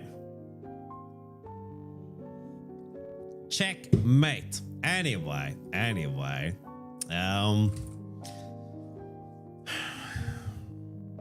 What I don't like about the definition, Davros, is that you're opening a you are basically telling a lot of people watching this that they are not game programmers, even though they might have spent years programming games, right? So who are you to tell these people that they are not game developers, right?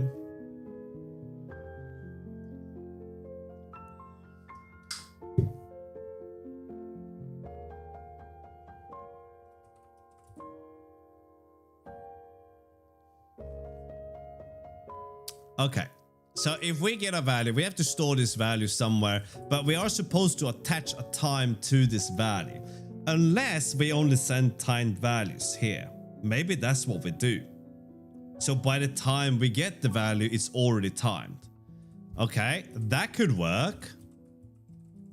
So we are not doing anything with time here. We're getting rid of that. This is just a net buffer. Then it makes more sense, right?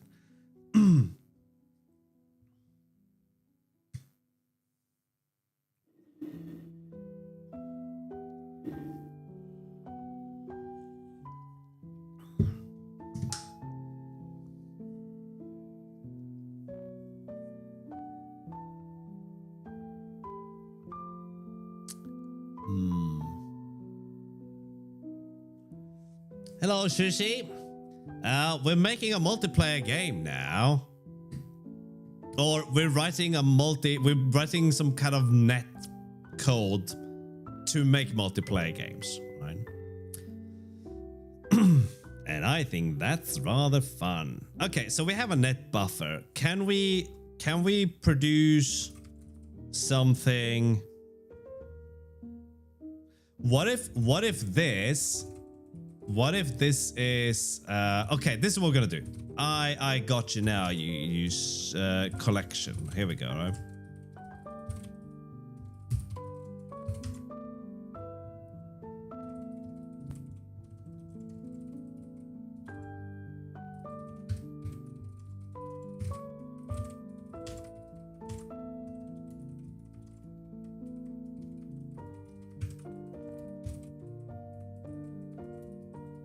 We're gonna see what we need for this, right? Now we can make these things into collections. So if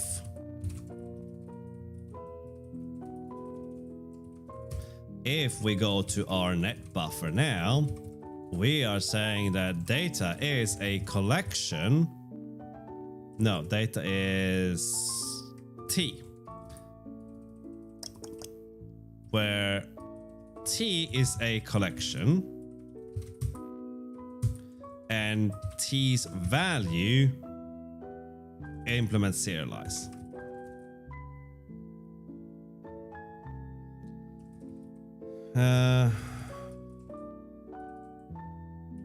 Oh, right. And then this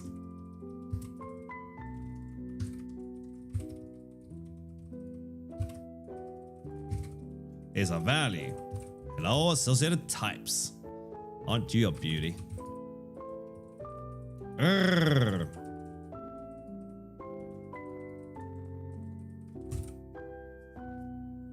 Okay, then we should also say that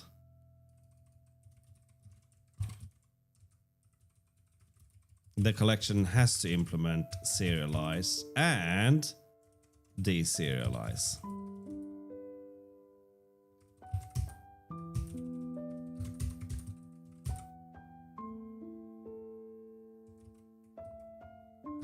Owned in that case.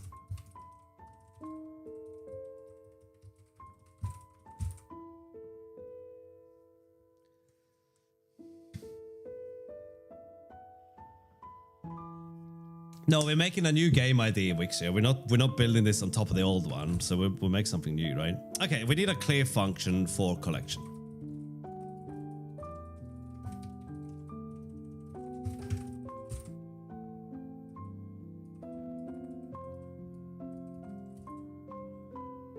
Okay.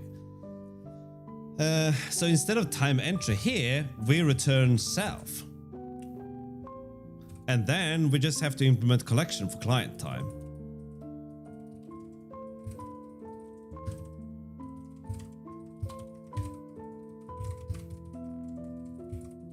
Where the value is T.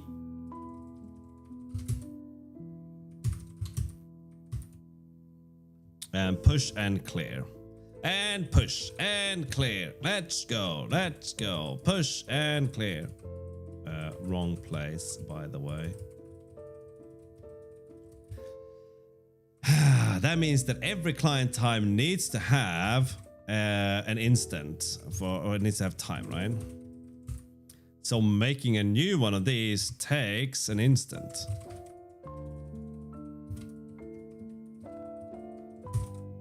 There we go.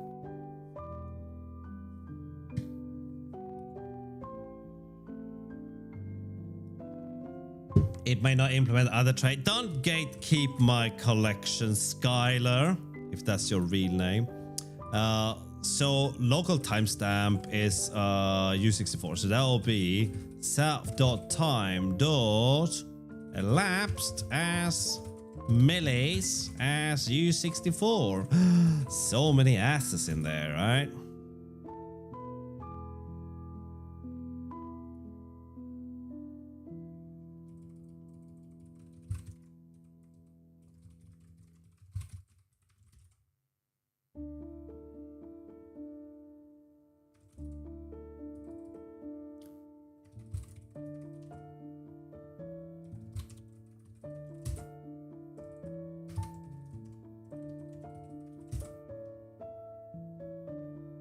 Ah!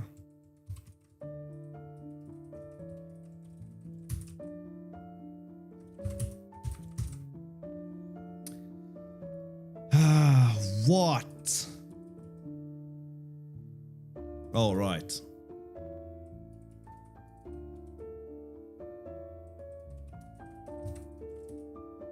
Ta-da! Done. No.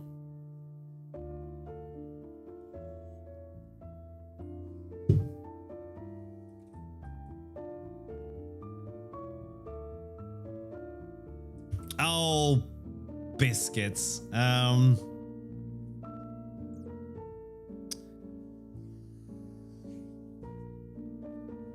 We'll figure it out then.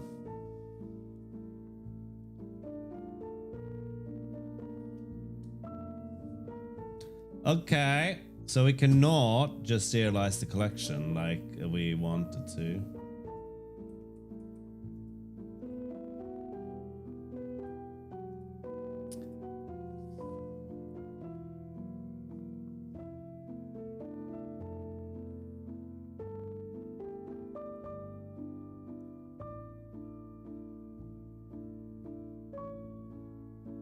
But what if we could get a slice? Right, so we don't have, we can have debug though, that's kind of cool. But we don't.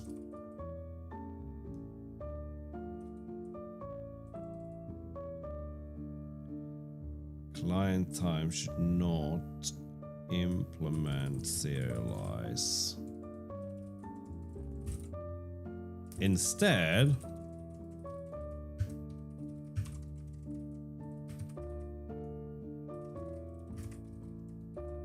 we do this. Oh yeah.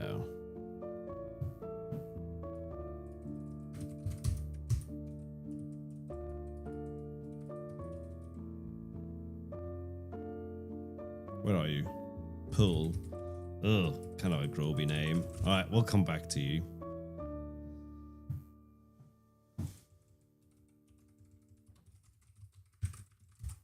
Ta-da! Wait, what? Not ta-da?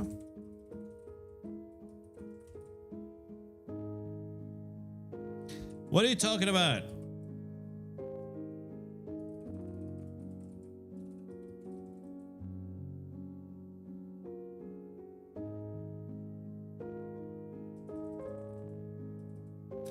Ah, okay, then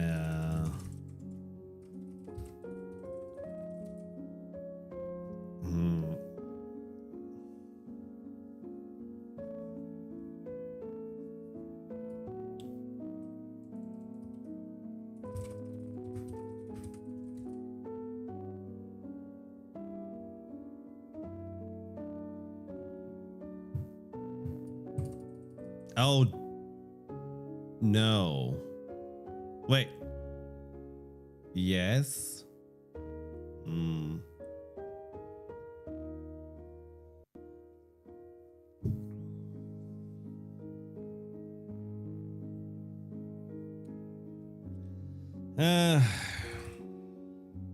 Yeah, look at that.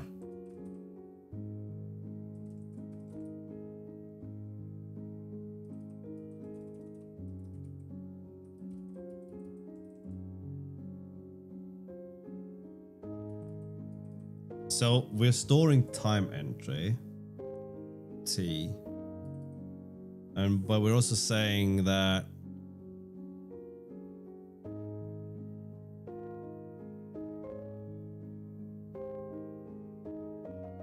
no, stop spamming me.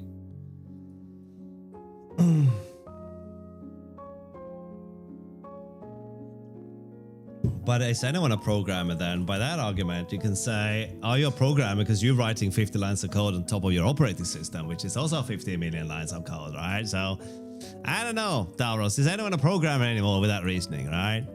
Why is it so important to express this, right? Don't you think all you're doing is making people who use game engines feel bad about the choice? If anyone actually were to adopt what you're saying, don't you think you're just making people feel bad about it then?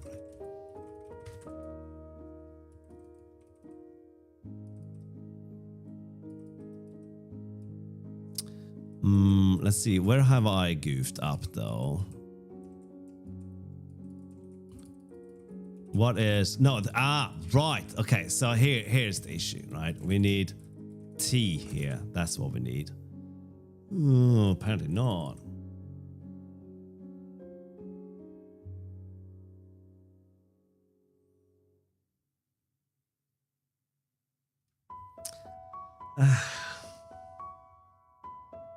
Okay, now anyone who's reading the chat, you might want to take a knee-jerk reaction and just write something obvious in response to that, but don't do that. Instead, let's understand.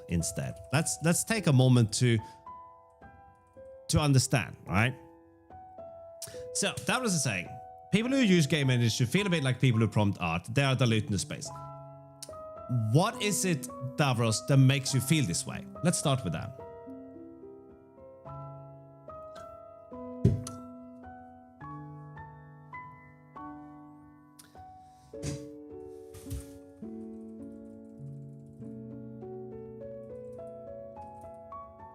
I will concede it's on a different level. A programmer using an engine is more of a program. Okay, but the thing is, I think we are.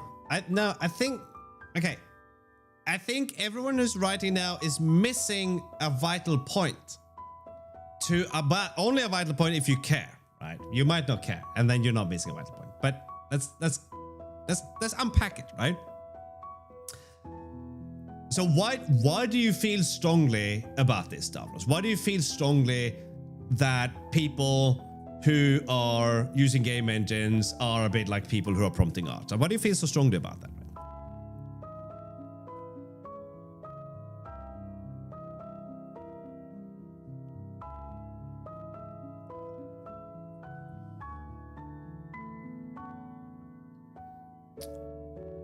That sushi is what we call Carl Sagan's apple pie, right? If you're unfamiliar with that, I can pull up a picture.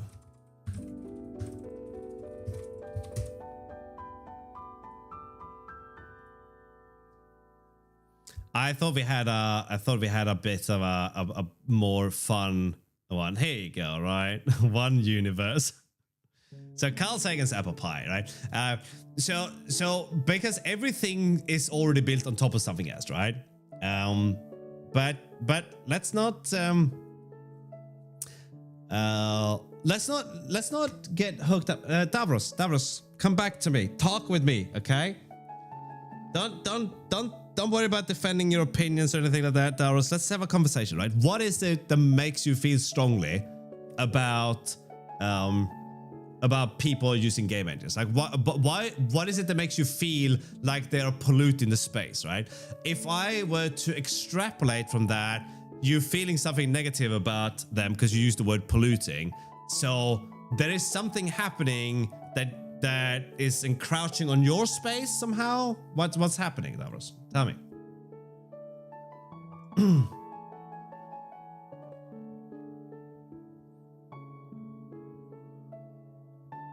Let's not get stuck on attacking the idea. Let's understand the idea instead, right? I won't say polluting, but diluting. When engines become popular, the feel of game development was massively diluted. And how do you feel that is negatively affecting you, right? What is it that makes you feel so strongly about this, right?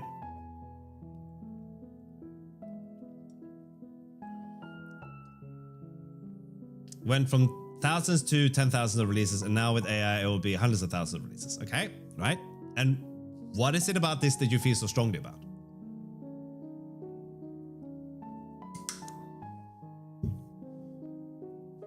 I have my suspicions, but far be it for me to jump to too many conclusions in one day, right?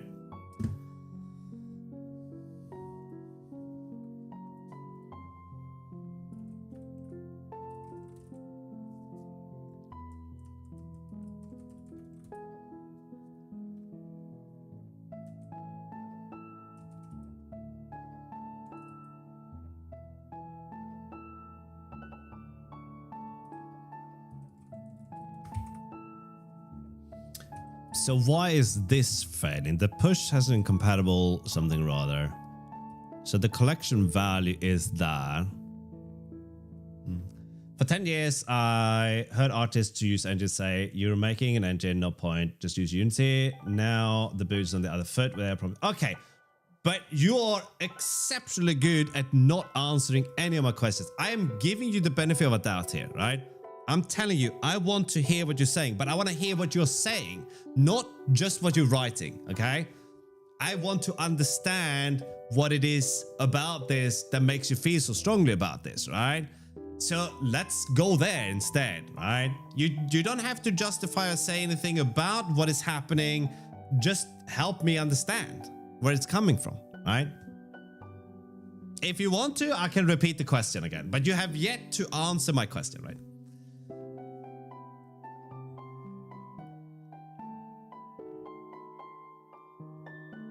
Oh, but it's okay, Davros, you might hate what I do, but that doesn't mean that you hate me.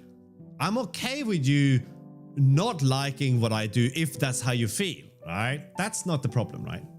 But you are not answering my question. I have asked multiple times and you are just avoiding it completely. And that makes it really difficult to go anywhere with the conversation, right?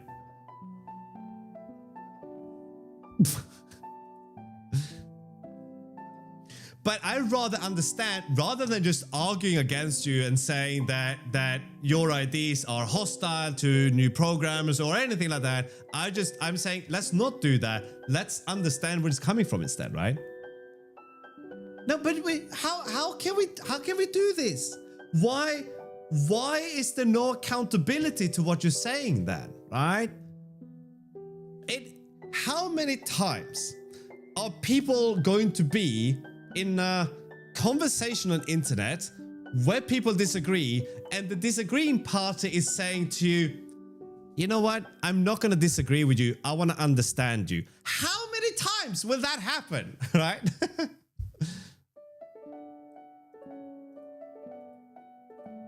We can.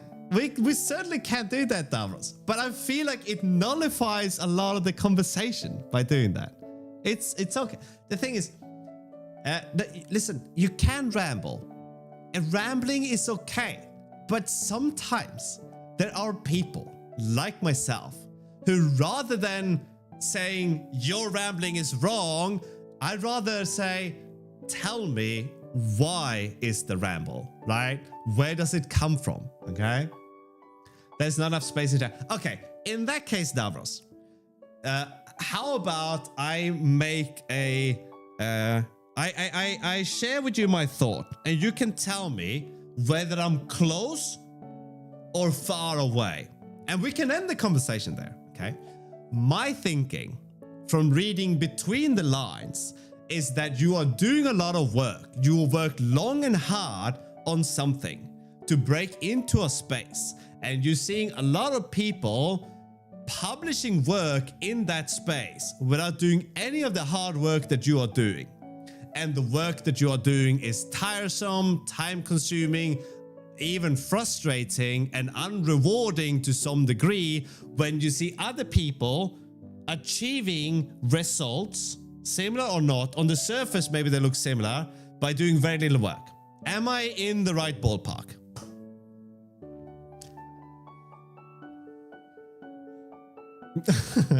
How's the ramble doing?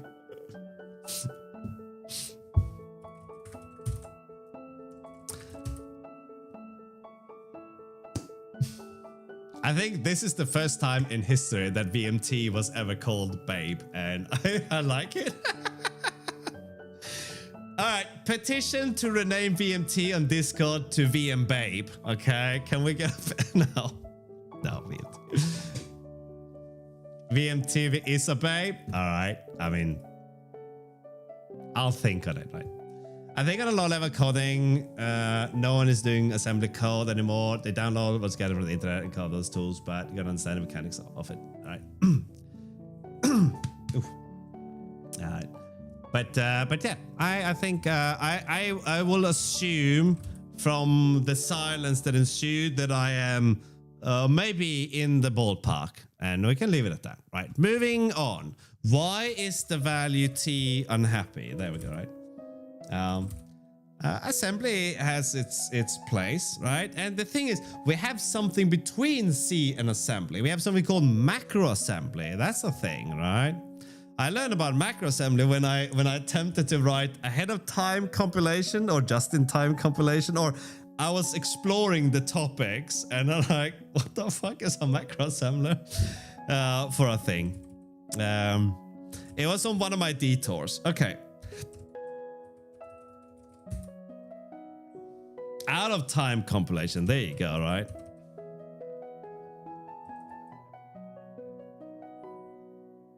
Oh, right. Wait. I see where I've goofed up, right? So, because the push function expects this value, that's what it's expecting, right?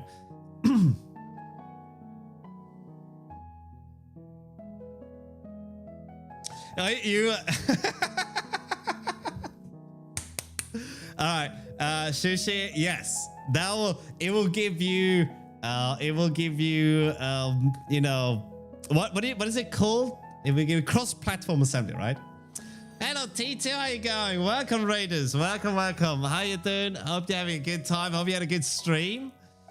Welcome. How's the world of Linuxing going? Yeah, so macro assembly, for those of you who don't know, it's kind of like it's an abstracted assembly, right? So you can have a macro assembly that becomes x86 assembly or ARM assembly. Obviously, there are you know, things where you don't have a one-to-one translation, but sometimes you kind of do, right? I can't find any reason regarding macro assembly. I just find macros in assembly. There is a Rust macro assembler. There's a crate somewhere that might lead somewhere. Portable, that's the word I was looking for. Let's see. Let's go to crates. IO creates macro assembler. I think this one might go somewhere, right?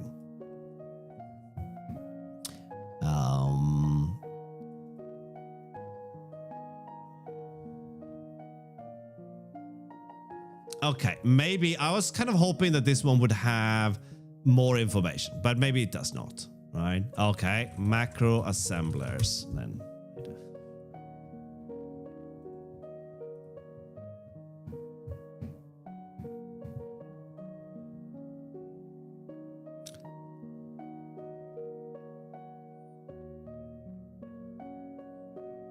I think you might have to just dig around and look for macro assemblers, right? Apparently I can't because I can't find any. Microsoft has a macro assembler. That's x86 though, right? So maybe not that. Oh, that's massive. Okay. I think you just have to look for macro assembler and see if you can find something, right?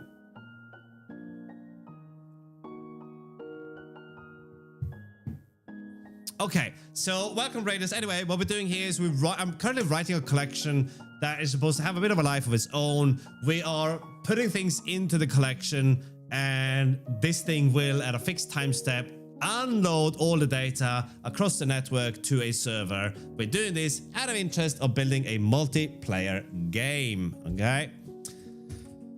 And I have goofed up somewhere along the way.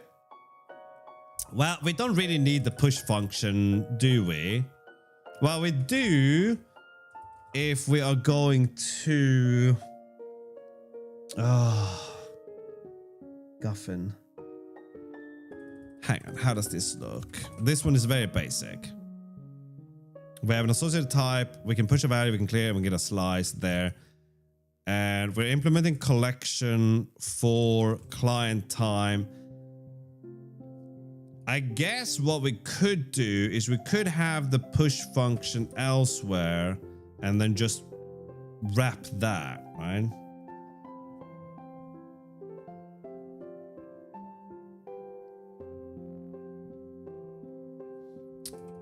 This one is simple at least, right? So self.pool.clear.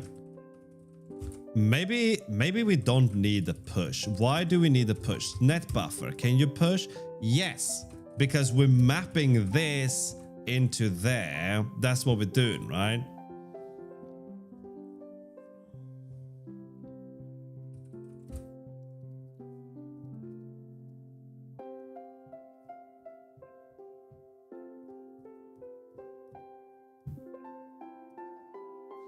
Okay, but in that case, we are sending the time unit anyway. So maybe we just get rid of the time units then. And just store it as a vector. There is no client time. Well, there's client time. No, there is no client time. There is no server time. There is only time entry and server time entry. I think that's the right thing to do. So before we think this through, let's just go and delete all the data that we have here. Let's just delete all these implementations, right? It's always best to do this rather than thinking things through, which might lead to productivity, okay? So let's delete all of this now. Windows, I don't like that at all, right? Okay, look at that. It's just compiled. So, hello, Keithan. How you doing?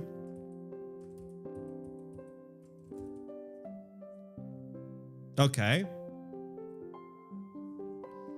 So how do we make a net buffer, right? If we pass in a receiver and a connection, we can make a net buffer, right? So what do we need? We need a connection.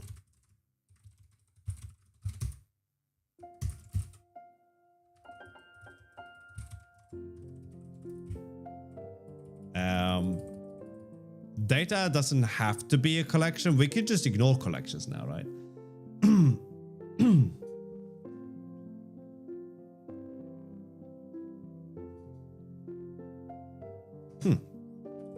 I do have a profile. Anyway.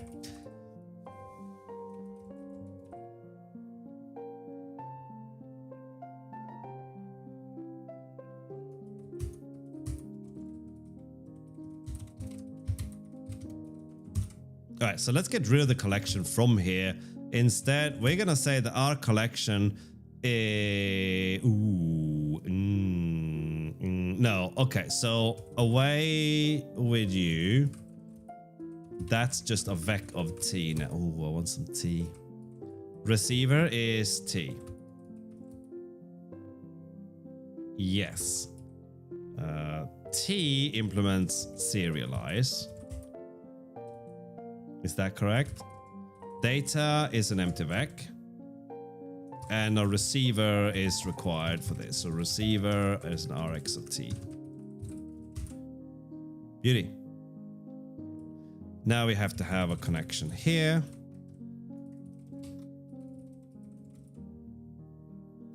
Yeah. All right. Now this just works, right? So we are getting data that we are pushing into our collection as much as possible. This thing should probably have something called tick instead.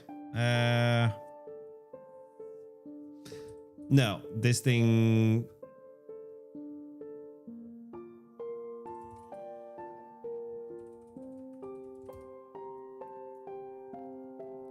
Is this how we want to do it?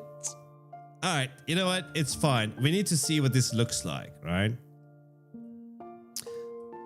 This thing needs to have a tick rate as well. So let's pass the duration in here, right?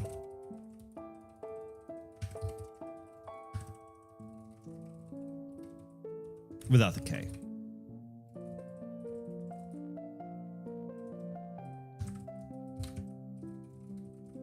Easy. Okay, so if we want this net buffer to get all the values off the queue and then send all that data every 20 milliseconds, we create one with a connection with a receiver of values and a 20 millisecond duration, right? Okay then. So let's go to our client. Whoops. And when we set all this up, let's create the connection, right? So here we're gonna go and connect. We do all the guff that we need to do. We're gonna get the server time. Should this really look like this? This is kind of gross, isn't it, right?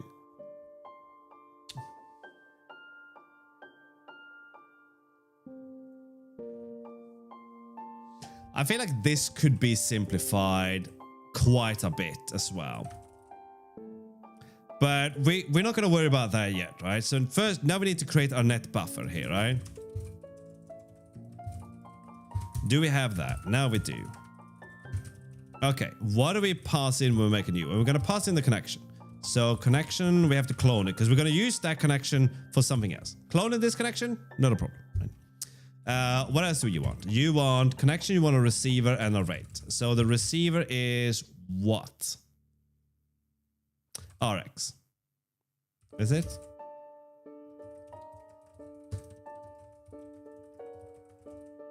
We're obviously not going to use that. Input RX. Okay. So how frequently should we be sampling our input buffers, right? Once every 20 milliseconds, maybe, right?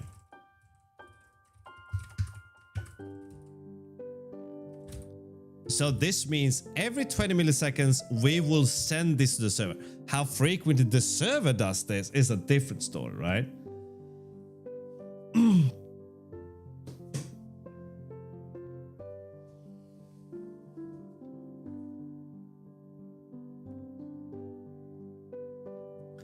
Well, I mean, you could, Sushi, arguably write your own macro assembler-ish thing, right?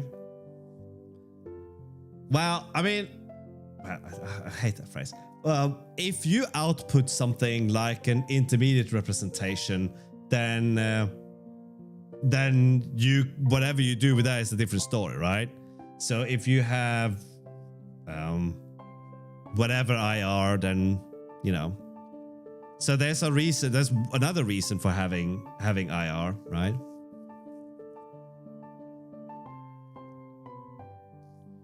Okay. This is our input buffer, right? Input sampler.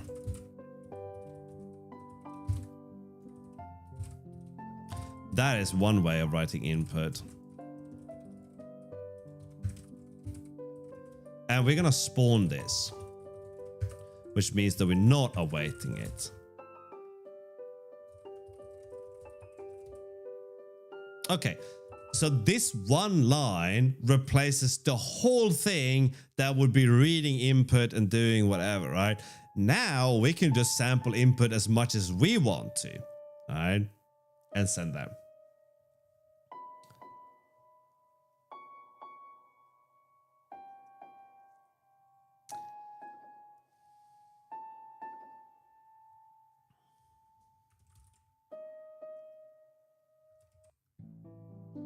Okay, this means that, what does this mean? Well, where we set up our game, which we're not doing yet, but we can create a config here.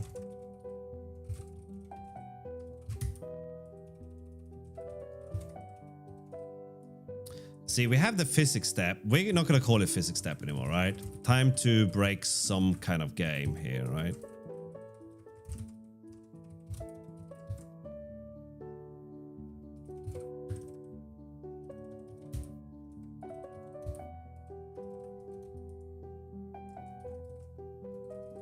It's called fix step. Calling it physics step is a little bit confusing, right? Especially since this was always called fixed time step, but this thing was called fixed, right? So it was very shallow. We're doing our physics here, but there are other things than that. We're not even doing physics on the client. We're doing all the physics on the server, and the client is just doing whatever it wants, right? But this means that I broke some kind of game, or as it later was renamed, I love you, I'm sorry. I'm sorry you died. I love you, I'm sorry you died, right? Okay, so we have to obviously run this to make sure that we didn't break this game any more than we have, right?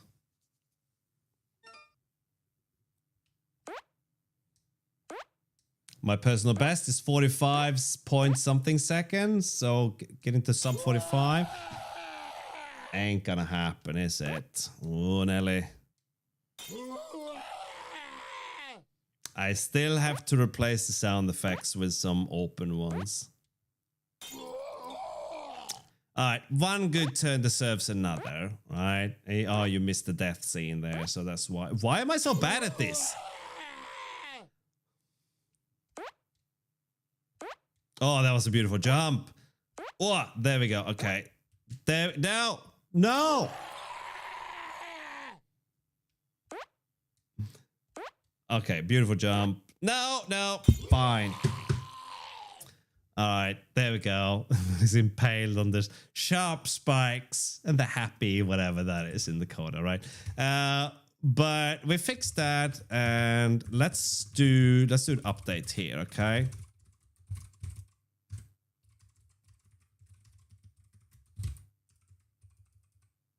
They should be deletes. They are deletes. Okay. Whoops.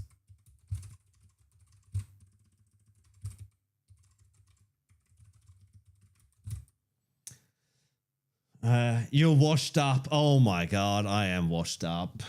I don't think my opinion's ever mattered, right?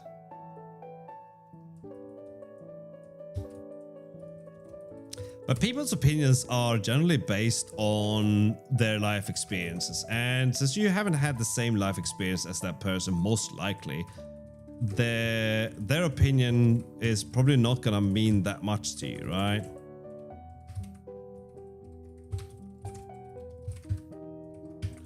So I use 50 there so I can clap my hands a little bit. Every or 20 times per second, we're gonna use the fixed step to sample. To sample, right? Our input. So let's go to our game and let's, the stupid function. Don't forget to have a stupid function. Frame history. Okay, you know what? We're gonna delete the frame history. I did this and I hate this. We're gonna delete all of these things, right? Bye, bye, bye, bye, bye, bye, bye, bye, bye, bye. Server time, sure, bye, bye, bye, bye, and bye. There we go, right? Want that. Don't want that. What's the state update imp? Oh yeah, we do want that. Maybe this should be... No, that's the input of the state. We can keep the frame. Let's get rid of that, that. Wait. That can go. That can go. Oh, that can go. Oh my god. There we go. And now we do want fixed time steps. We're gonna delete that.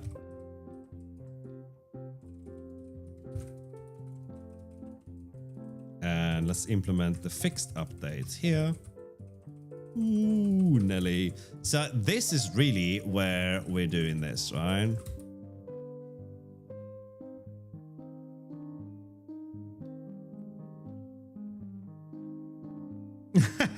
You can talk about Rust all day long, Davros. I like Rust. It's all good. I just want... the thing is, Davros, I want you to feel good being here. And I want other people to feel good being here.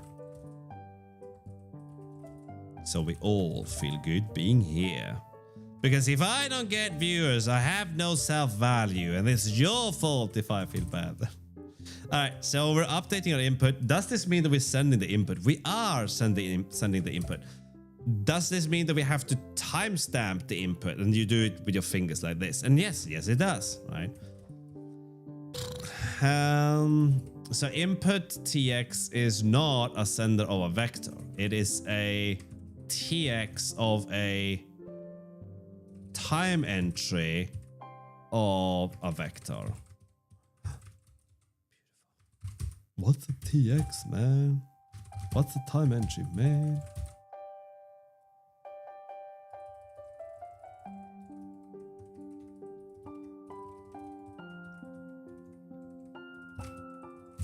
Okay, since we have server time on our games, we do not. We need server time here, right? Player ID? Sure. Sure.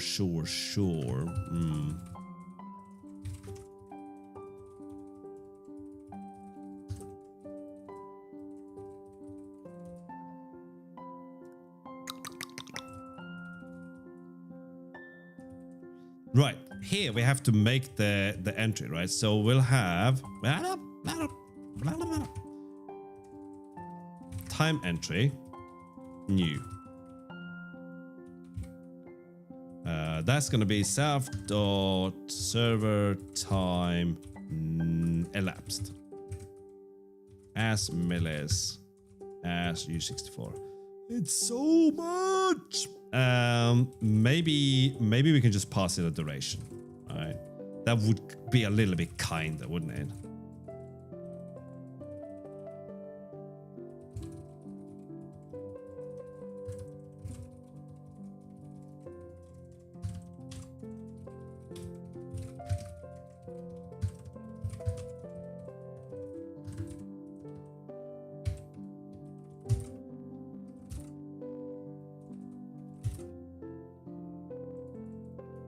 There we go.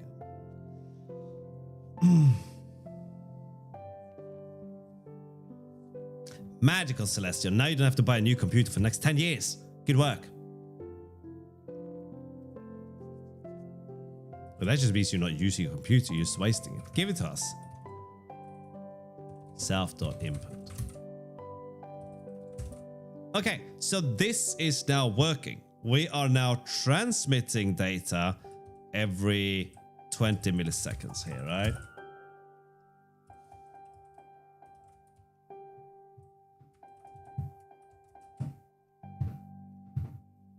So if I run this, well, actually nothing should happen because we didn't start the game, so that was dumb. But let's start the game then. No, panic, no. I don't know. Do we need the server time here?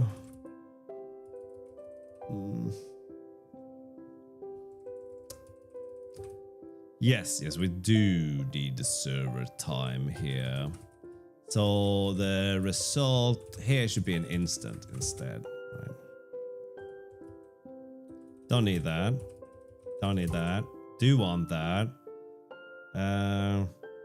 Apparently don't need that.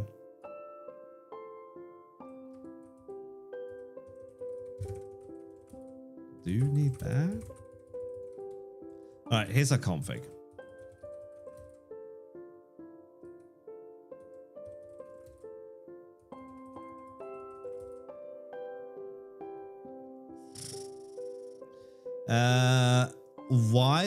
Why would I think that we could do that? Oh, no, that's fine. We can make that happen. Okay. RX. Chop.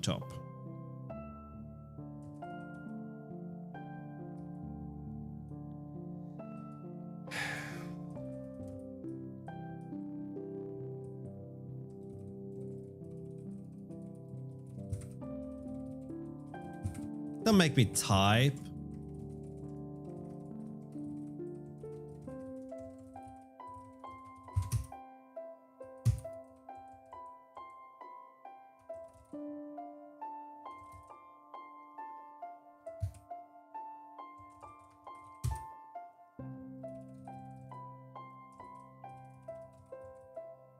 Why is this thing so cheap? All right, anyway. Server time is an instant.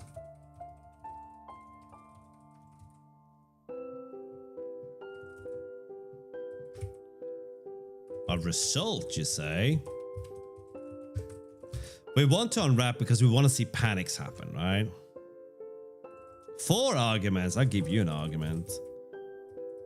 Oh, is it because it's inside a closure? Ah, gross.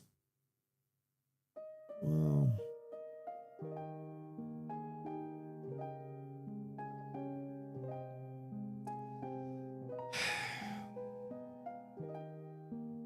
Why does the game need the server time? I don't think it does. I mean, I'm not even in the right project.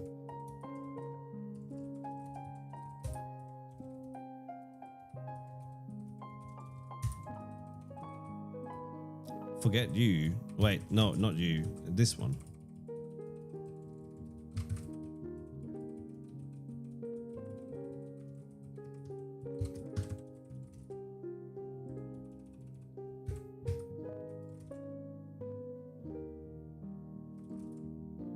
No, they're not. Player D.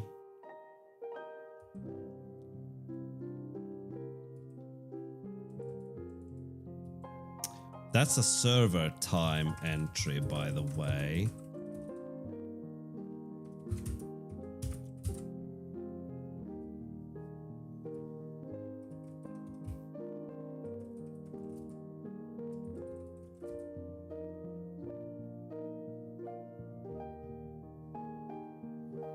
Time entry, and it finds a vector instead.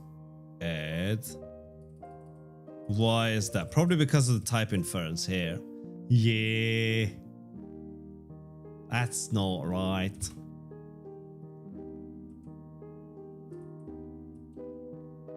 That's not right at all. Alright, so that's a time entry. Are you getting lost in the type system? That's okay. And then that's a server time entry or world delta, right? The server time entry just means it knows the timestamp of the server. A time entry knows the timestamp of who sent it, and the server time entry contains the time entry. So there's two timestamps in there, a local and a server one, right? Do we need both? Probably not, but who am I to deny myself such information of joy? Okay, TX is bullshit, so we're gonna fix the TX clone function. Yeah, look at that, okay? Pimple, clone, whoopsie. Clone for TX. Ow! Done.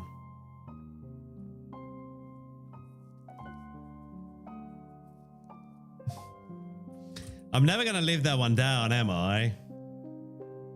Okay, so what is this one? Oh, come off it.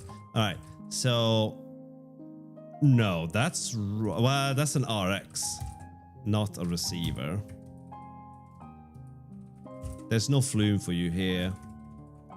Only RX TX. It compiles. Can we see a gray window now, or a black one? I think we set the clear color to black. No, we cannot, because I goofed something else up. Well, I didn't, though, did I? Are we blocking here somewhere? No. So why are you doing this to me then?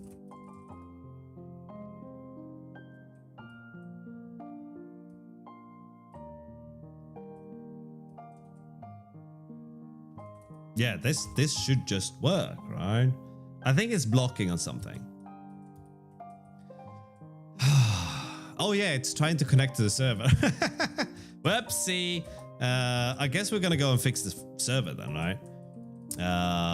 Let's get rid of Flume entirely from here. As a matter of fact, while we're at it, let's just get rid of Flume from both the server and the client. And let's do away with that. Go to our TOML here. Take this Flume, open up the shared cargo TOML, find Flume there, replace it with that. So the only thing that knows about Flume is the shared library that creates the primitives that we need to look handsome. Okay, none of that. None of that.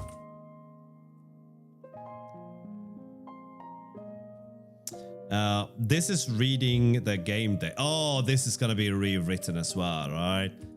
Why don't we disable read game data from now? This is gonna be like one line of code when we're done, right?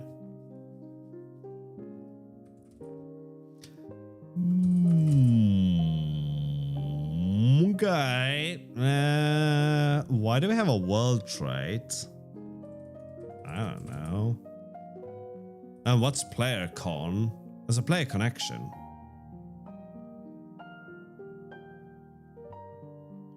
Do we need the... Oh. Hello. Do I want to take the meatloaf out now to make food? But I'm cooking the taco later. What do I do? What do I do? I need a lunch as well. It's lunchtime.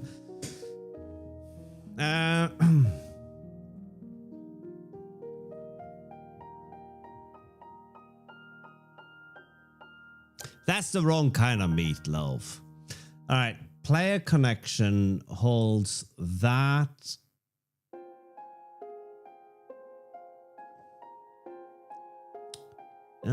Maybe we restart this whole business here, right? Now that we have all the other cool stuff.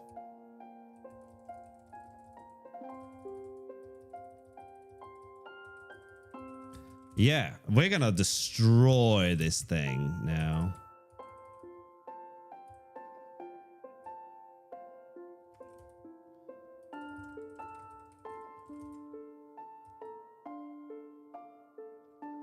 You can't be there. Okay. Well, no, let's keep breaking things.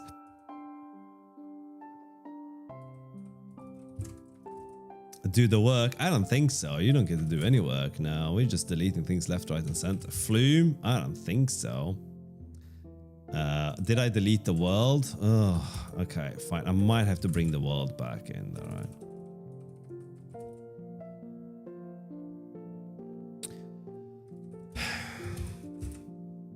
Okay, so can we get a black square or a black window? No, but we get that. The server has refused us.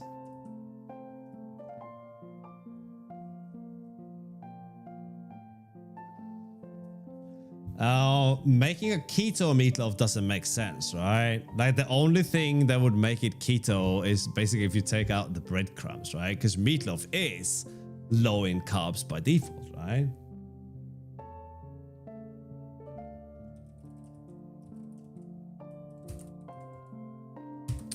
Okay, why is the client thing?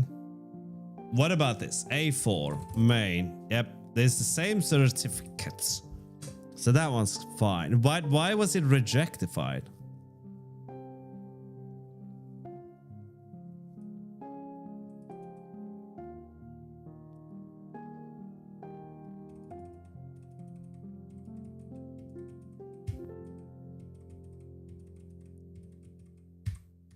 I think the server just drops the connection, and that's what I'm getting stiffed by here.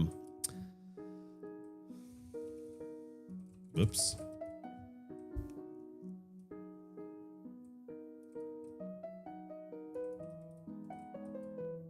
There's probably no loop in here. Nope.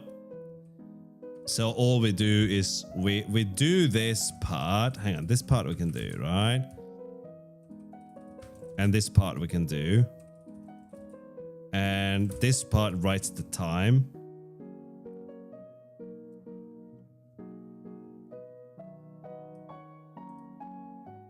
Okay, so we should now, maybe we can see a black window pop into existence for a very brief spell.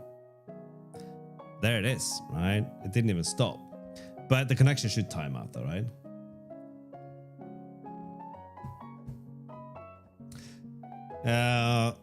Yeah. If you go to... Well, there was a good website for the keto stuff, but they ruined this. I'm not going to link to it now. They did a shit job with it. Why are recipe sites always so terrible? It's like someone thought, you know what's easy to make? A recipe website. Okay, you're right, but how do we fuck it up so no one reads them? Well, how about, you know how you get like the ingredients, follow the instructions? Yeah. What if instead of doing that, we put an entire blog post in there about how I went on a holiday and how my husband hates me, and how I fuck up my kids with beetroots. 9 million words, and then at the bottom there I put the recipe. Aren't people gonna get annoyed by that? I mean, who wants to read your fucked up story? We're looking for a recipe for meatloaf now, right? Yeah, but we add a button that will jump to the recipe. Oh, so you will use like named internal links, right? No. We do this with JavaScript. Just to fuck off that one guy who browses the web without JavaScript, right? You all know who that is. You're a genius, man. You should be in charge of all the recipe websites from now on. I kind of am. All right. Yeah, you mentioned that yesterday. So what are you doing next, Scott, right? Recipe sites are the only thing that get in worst post LLMs. That's a good point, right? Do you want my banana cake recipe? No, I don't eat sugar. I'm better than you because I don't eat sugar, right? You're doing keto, but I'm like one step up, right?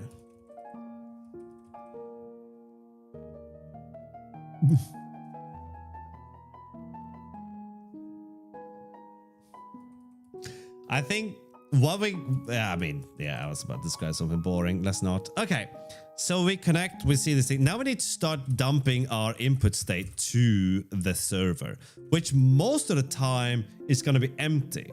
So why don't we do that? Well, let's go to shared. Let's go to our net buffer, and we're going to do this.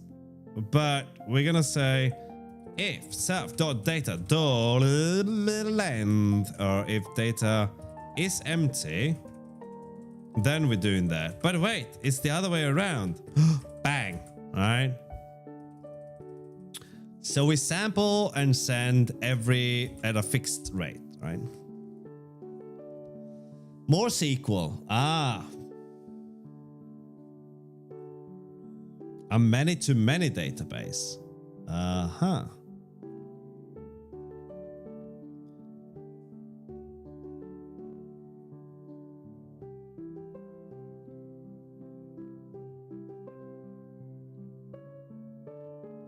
Fuck you, Celestial.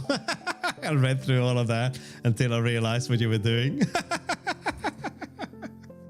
Oh, man. I fell for it like a pleb. Okay, so assuming that this is... But wait.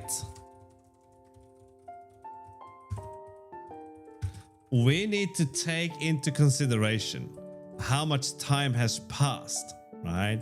So we need to do this minus the time it took to grab all the data, right?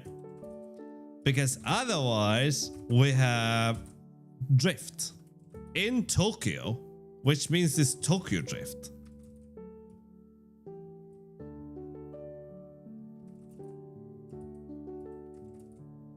I keep saving the file. Maybe something different will happen eventually. And I read through that thing as well. I guess most of you did, right?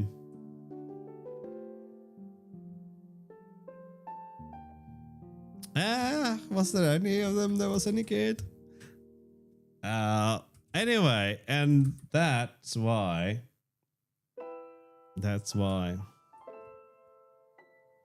Maybe that's how it should be. The jump to recipe button is broken, and at the bottom of the page, there's just like a... at the bottom of the page, there's the insert recipe here. Really, really stiff people, right? Okay, so this should be fine on the server. Let's start receiving input.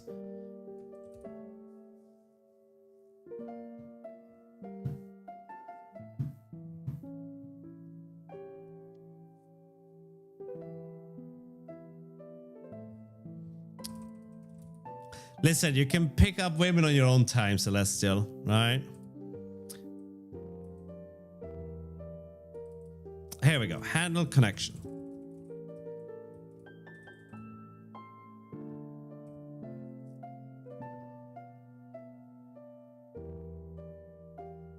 we are spawning this. So why don't we say, why don't we read the input here, right?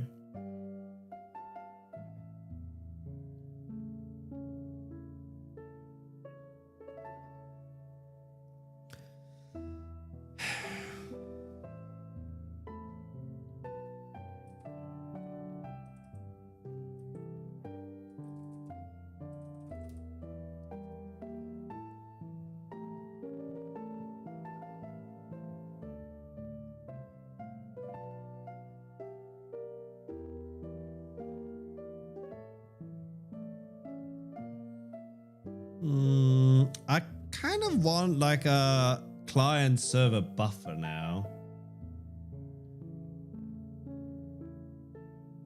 Maybe that's what we should do. So the net buffer is an outgoing buffer. Let's rename you. It likes to hang out at the club, talking to people, and it's the extroverted buffer.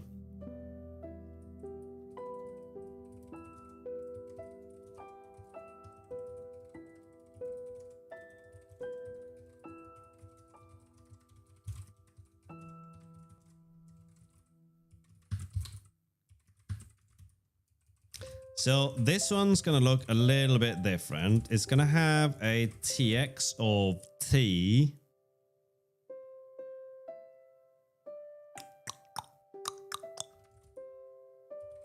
Not loving this part. I'm gonna have to work around this one, maybe.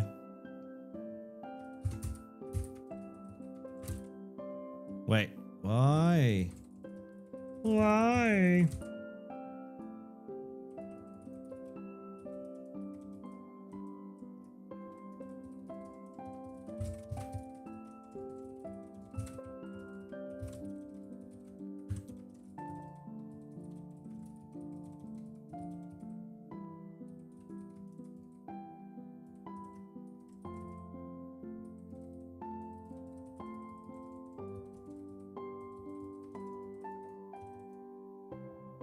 No, there's no receiver. There's a sender here.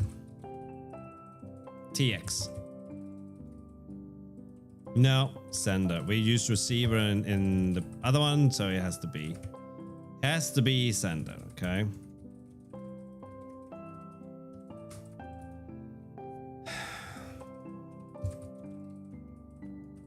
I don't think we need a rate for the incoming. Do we need that, right?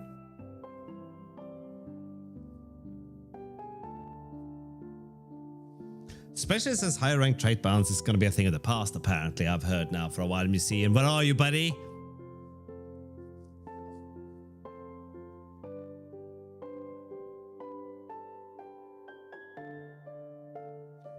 Okay.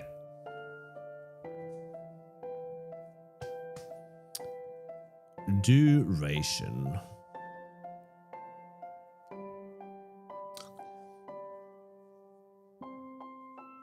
There used to be like a one thing I did at least once a week is I think that was like a couple of years ago. Once a week I would go through higher rank trait bounds on stream because someone's like, "What's that?" I'm like, "Ah."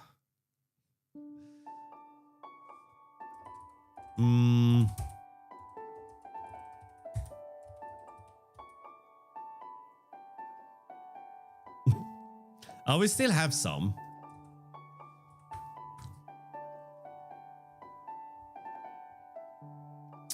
I thought with Polonius we wouldn't need higher rank trait bounds anymore. But don't take my word for it. Ask Museum instead.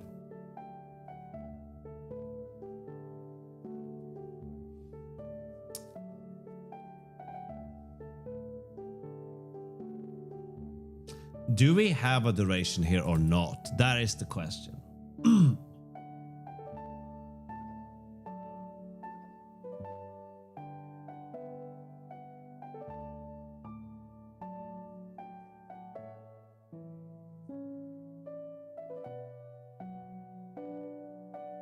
You thought it was the other way around? What?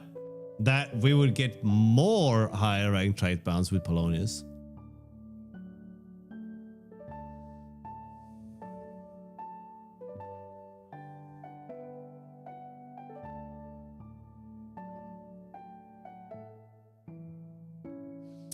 I just realized that Tokyo sleep time.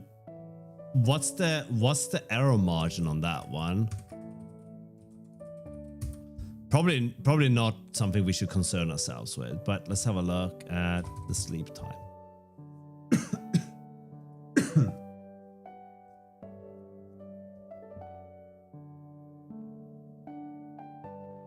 Millisecond granularity. Okay, so we should be fine. Yeah, so millisecond granularity, that is okay for what we're doing. We're not looking at running the client and the server in lockstep, right? That would be insane. And you don't want to be insane. So should we have a rate on the incoming buffer as well? So right now, I guess what we could do is we could build up the data.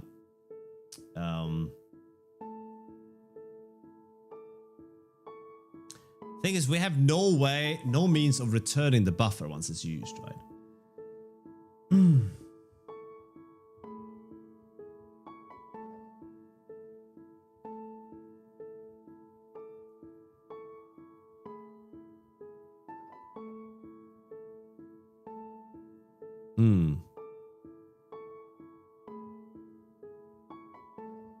Okay, I think we'll put the rate on here, but there's going to be the rate for which is broadcasting, right? So broadcast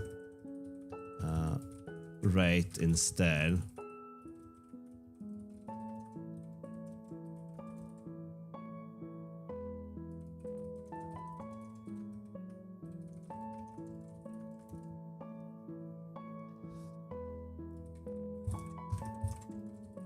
Is this gonna work? So if we go back here, what are we actually looking at here, right?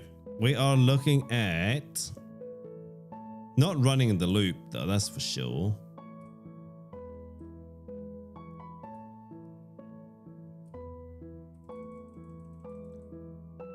Wait, this one was already a single line. Yeah, this will write the okay, you know what? That might be smarter to do. Right, so this is going to pull data off the socket.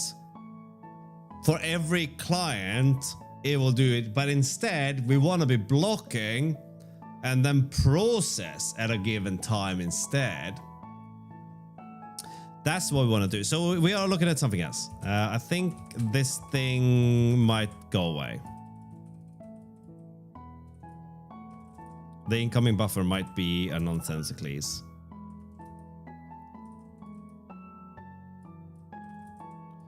Then this will give us a receiver instead. With no connection.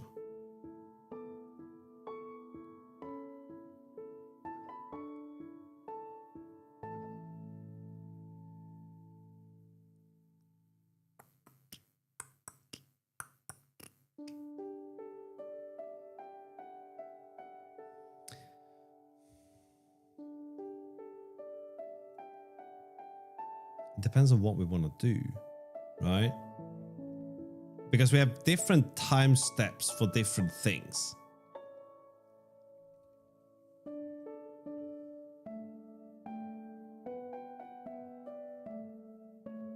Not quite.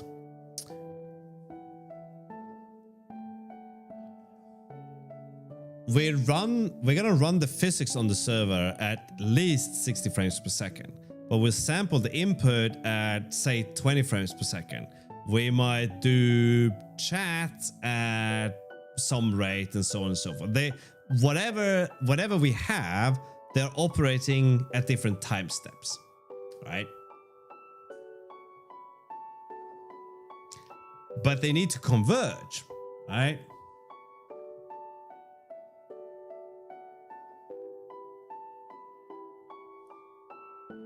Why not?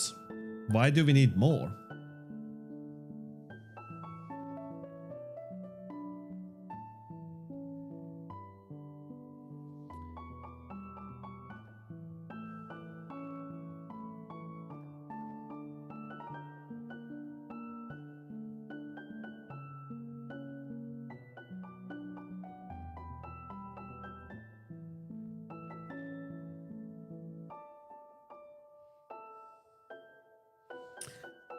If it feels choppy, that sounds like an interpolation issue then, right? Maybe we'll see. 50 milliseconds might be. We'll see. But that's getting stuck on the wrong detail of the conversation, right? Actually, I give you guys the illusion that this is a conversation. It's me thinking out loud. There's no conversation to be had here. All right. So maybe we don't need the incoming buffer after all. No. Okay. We are... Well... there is actually something to this.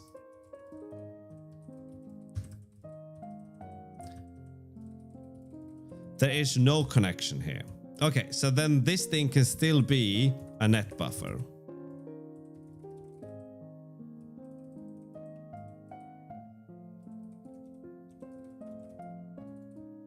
And the incoming buffer goes somewhere else. We'll put it here for time being.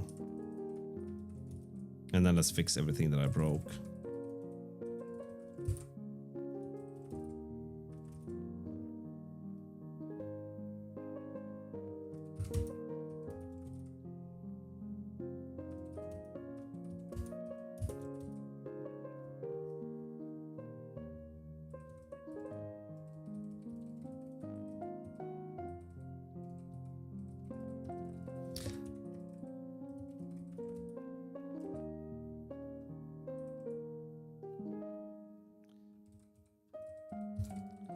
Man, using this finger for E and C is just not natural to me. There's no connection for this guy.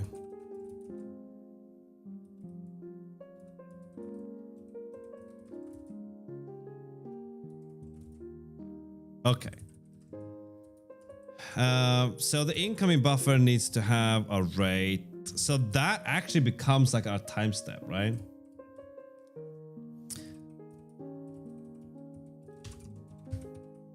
So we take ownership of self to run this. Do we need this to be async? Maybe we do.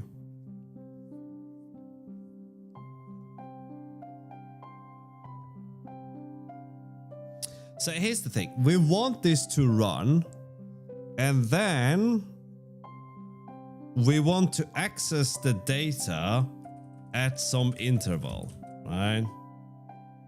Which is where it becomes a little bit hairy. We could have like two buffers that we swap between. So while we're reading, we're making the other one available, but we have to signal that the other one is available.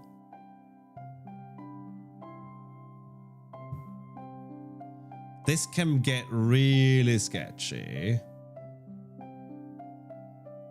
But that would keep us from constantly allocating and deallocating. Again, not a biggie here, right? Making making a handful of allocations every 20 milliseconds is not going to destroy the game performance, right? Okay, but let's write this out first, all right?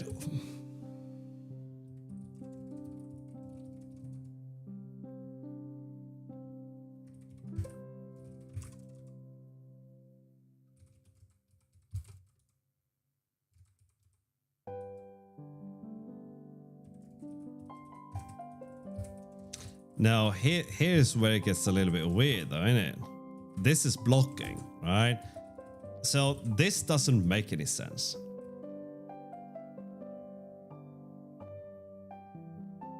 We would have to use try receive.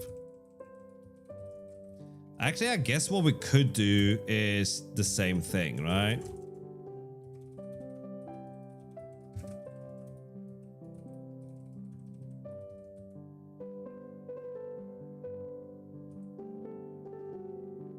But then we need to make the data available here, right?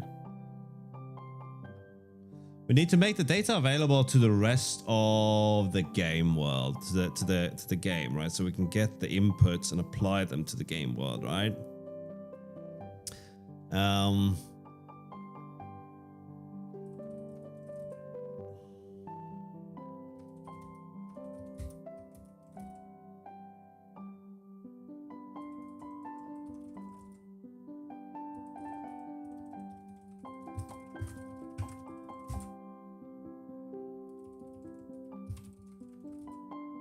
One day I'll actually read the error messages. Okay.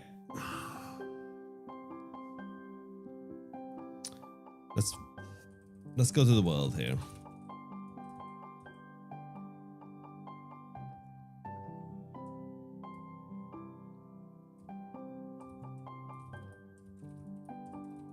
Why is the normal? I'm in the wrong bloody library again. Good grief. There we go, right?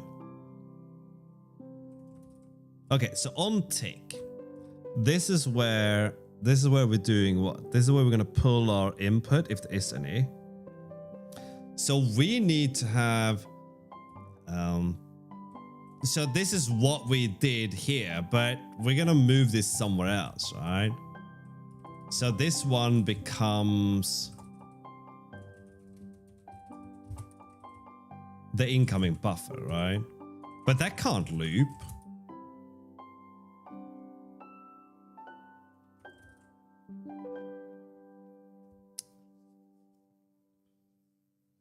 What we could do is just lock and swap, right? So we have a, we do something like this, right? We spawn here. And then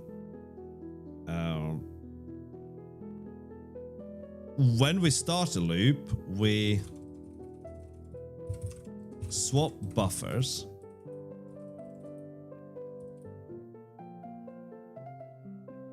Oh, that's it, right? So we just need write access to different buffers, right?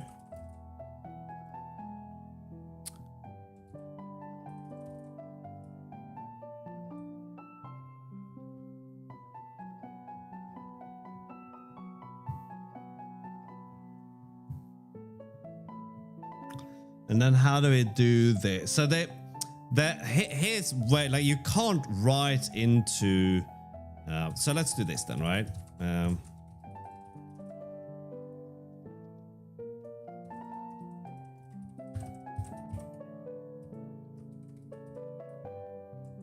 We're gonna have something in here.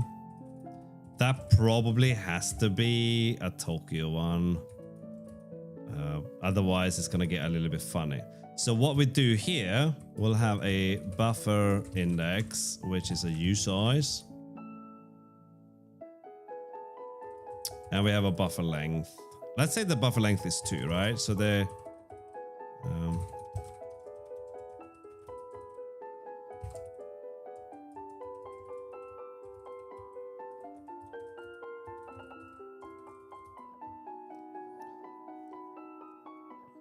all this has to move, so the only thing that we have access to is some kind of buffer handle, right?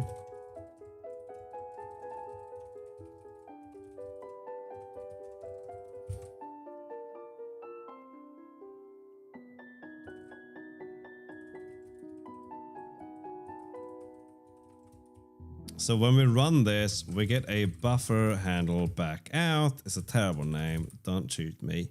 So we increment that, and now we're gonna get what we're writing into.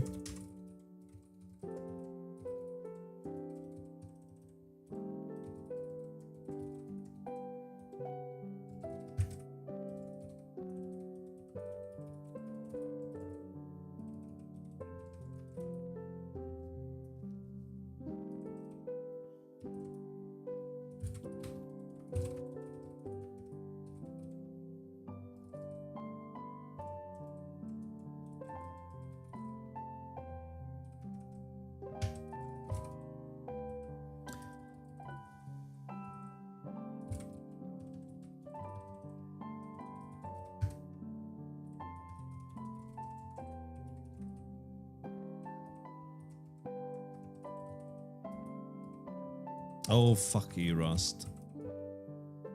Be happy with my imaginary syntax, okay? At least Vim's got my back, right? Why can't I move the cursor? Okay. That was weird. Probably pressed the wrong button, wasn't I? Okay, so we do this. We're gonna get a handle here. That's gonna be an arc in that case.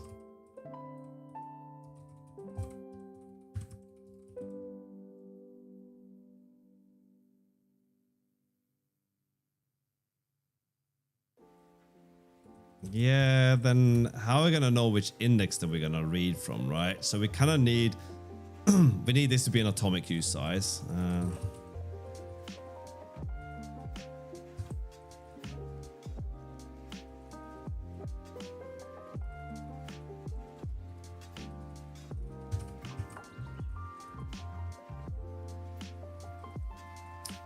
Can't do that without ordering, can we?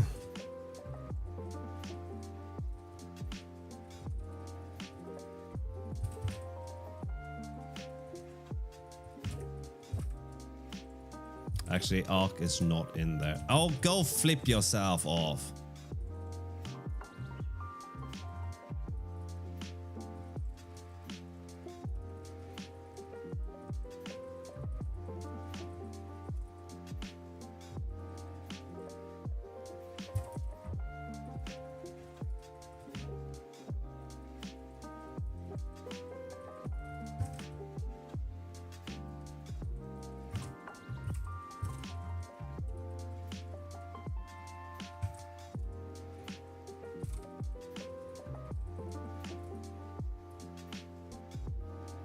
Whoops.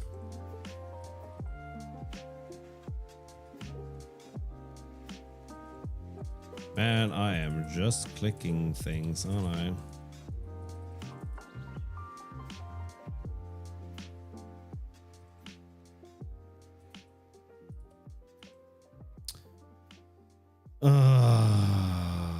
Okay. No, we should be able to do that.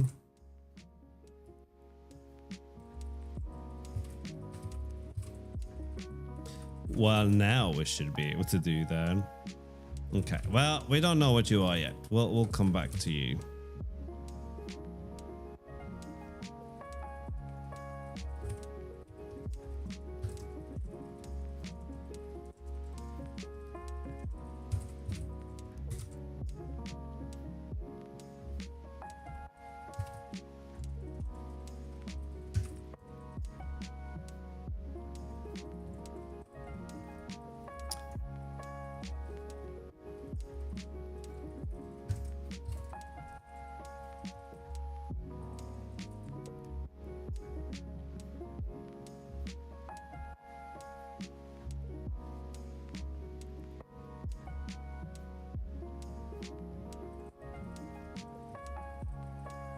Okay, so it's a little bit weird, but we'll get there.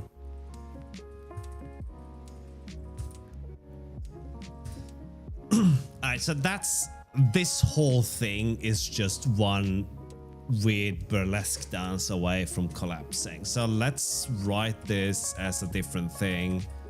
Terrible name, but don't you worry about it. Don't you worry, baby.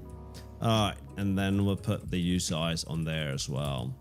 So this thing could be... Okay, wait a second now. Hang on, I got rid of something, right?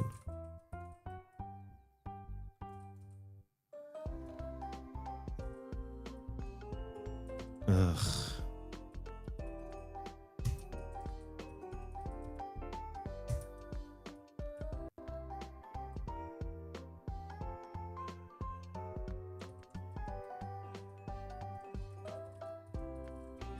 I love the macro implementations here, right?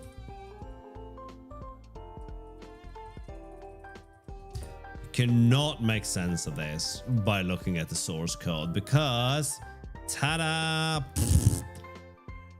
Right? Yeah, that's what I was looking for. Okay, we're good.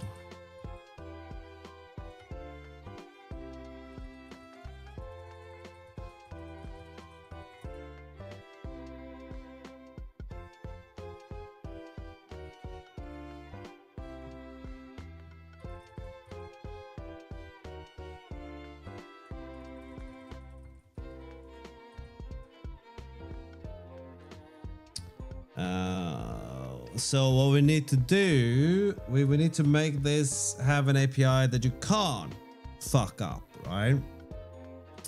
So let's make a collection here. Is it a collections? Maybe it is now. Maybe this should be under sync instead.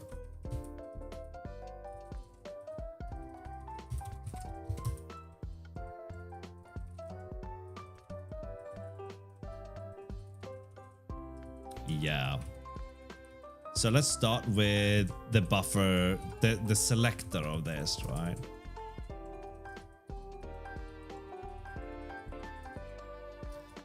I'll need you.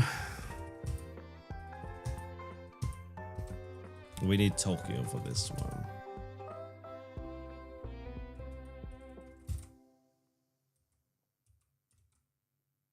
Okay, the incoming buffer is going to move as well. And then the buffer handle doesn't exist yet. Instead, that one...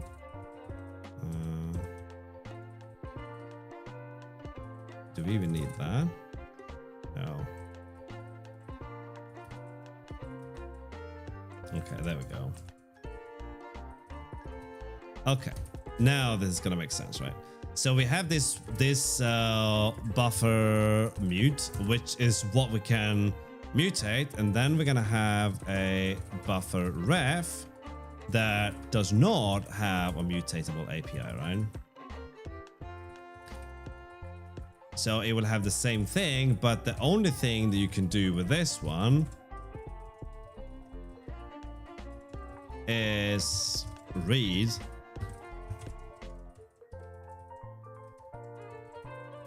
There we go, right?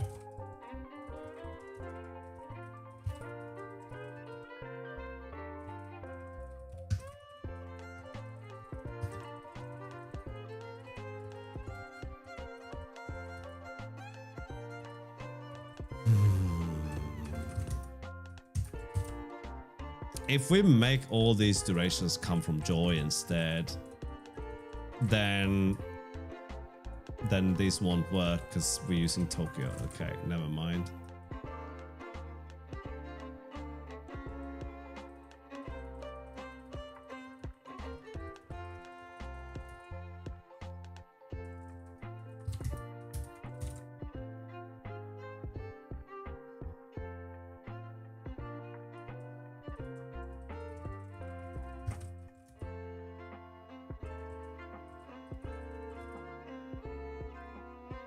Okay, so this gives us the index that we can read from. So self.buffers. Bum bum bum bum bum bum bum bum bum bum.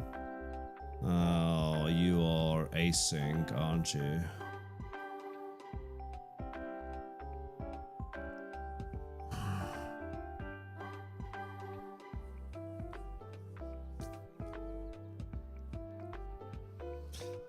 Oh god, I hate async sometimes. What color is the fucking color of everything? Because you're infectious.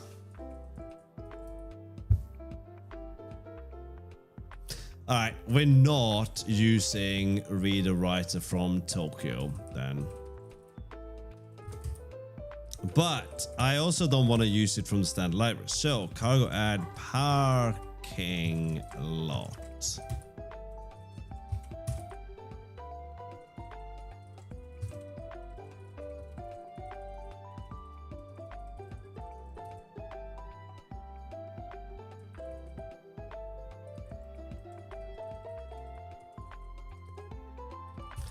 Did I just grab the wrong crate? No.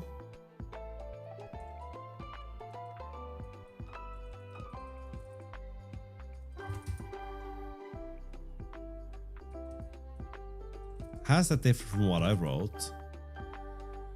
Parking log? You dyslexic fuck. Alright.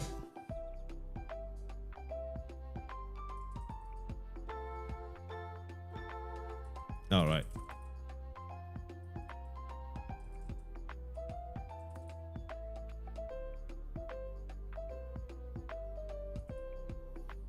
All right, so this one needs to have the buffer.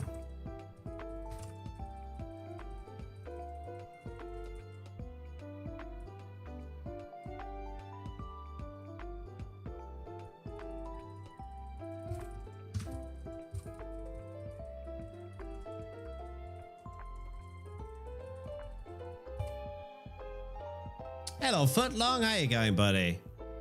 How you been?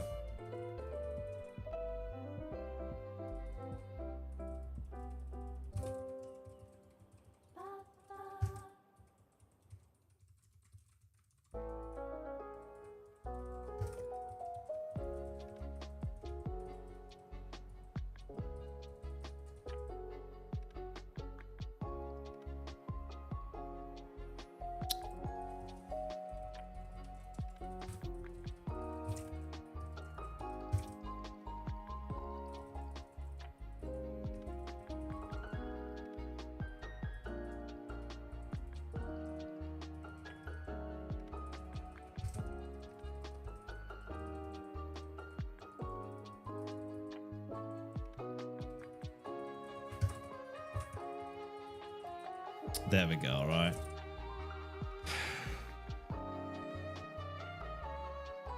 Oh, rangeful, of course, right? What the flarp? What am I looking at here? Why am I looking at this?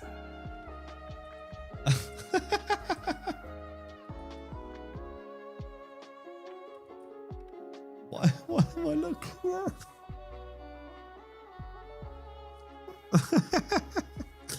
Oh, Footlong.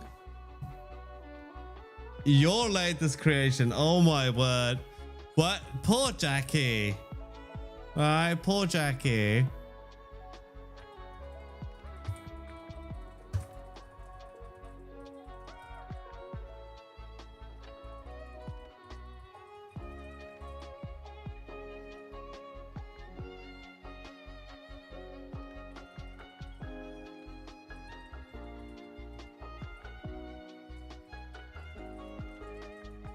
I know we can't do that.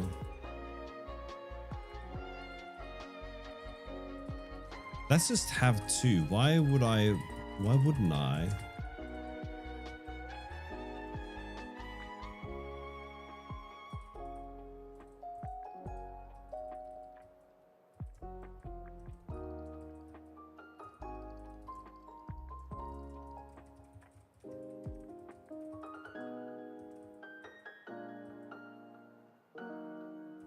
Oh, you goof.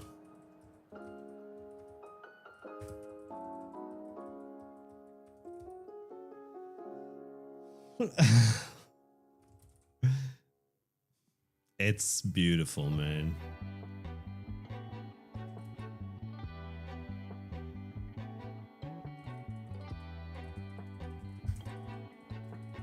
Man, I am so confused. I am just doing all. I think it's the pepperoni testicles that threw me. If you're watching this on YouTube, you are safe. No, you can't write it like that. God damn it, brain. That's what we need. Okay.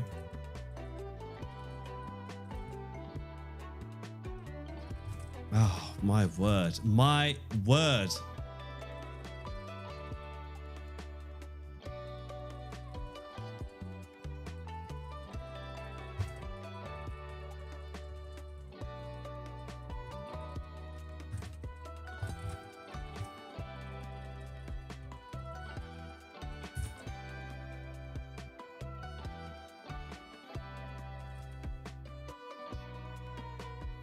Hello, Rithel. How you going?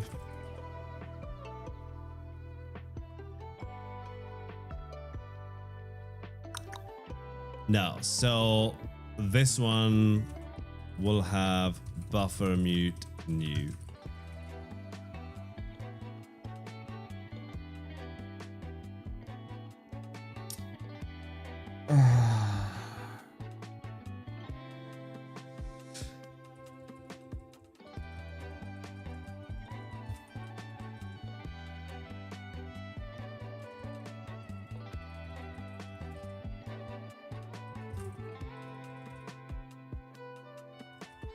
So we can't dereference the read log though.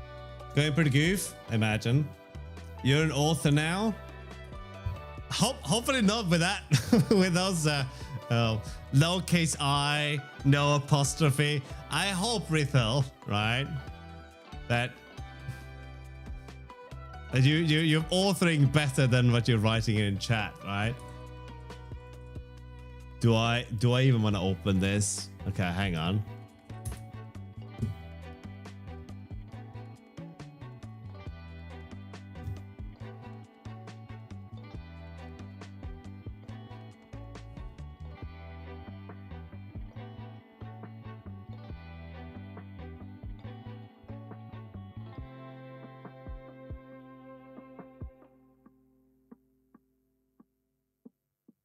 What does it mean with memory drifts?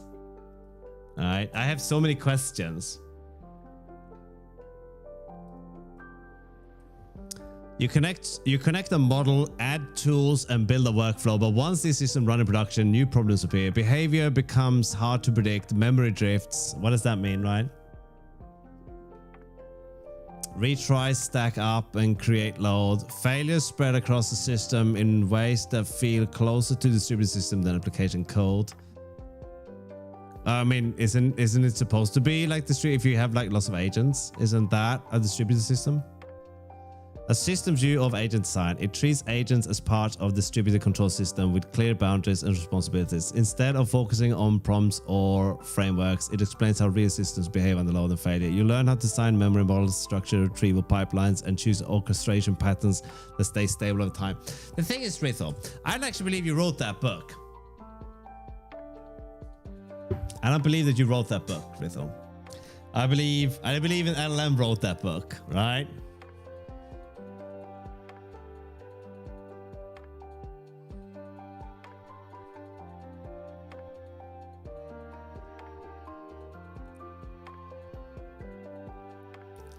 Okay, be honest now, Rithel. How much of that book did you actually write?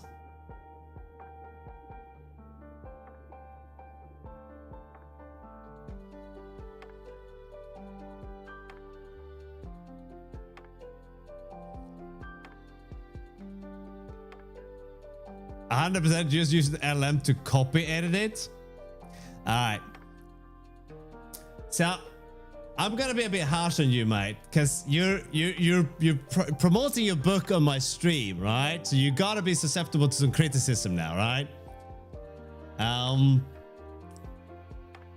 Tell us, author of a book, you're down. Okay, cool, right? So it's all in good jest, right?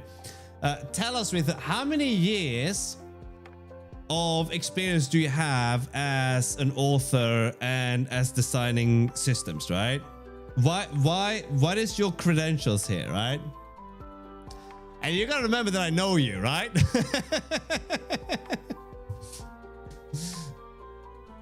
Can we get a picture of Rithel under a bus, right?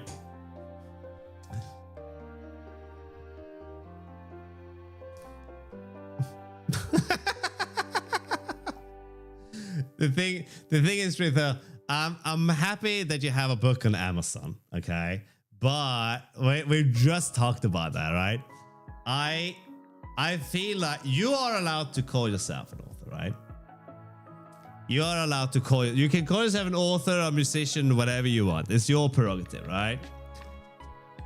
But would you place yourself in the same camp as someone who's been writing tech books for O'Reilly for, say, 4, 5, 14 years, right?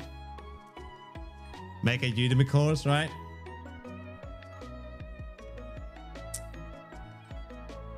You know, I'm on board with A-Press or Rocks, O'Reilly. They're all decent publishers, right? Wait, I forgot to check who your publisher was, though. Let me open it up again, right?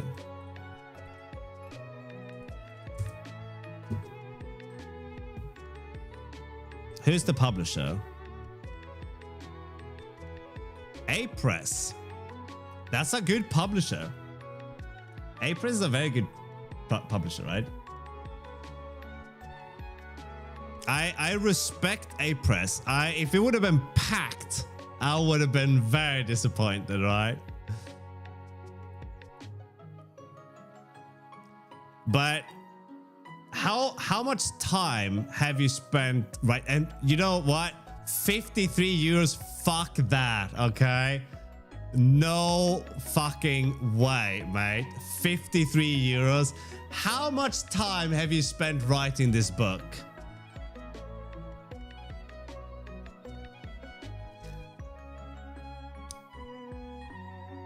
Past 6 months. Okay.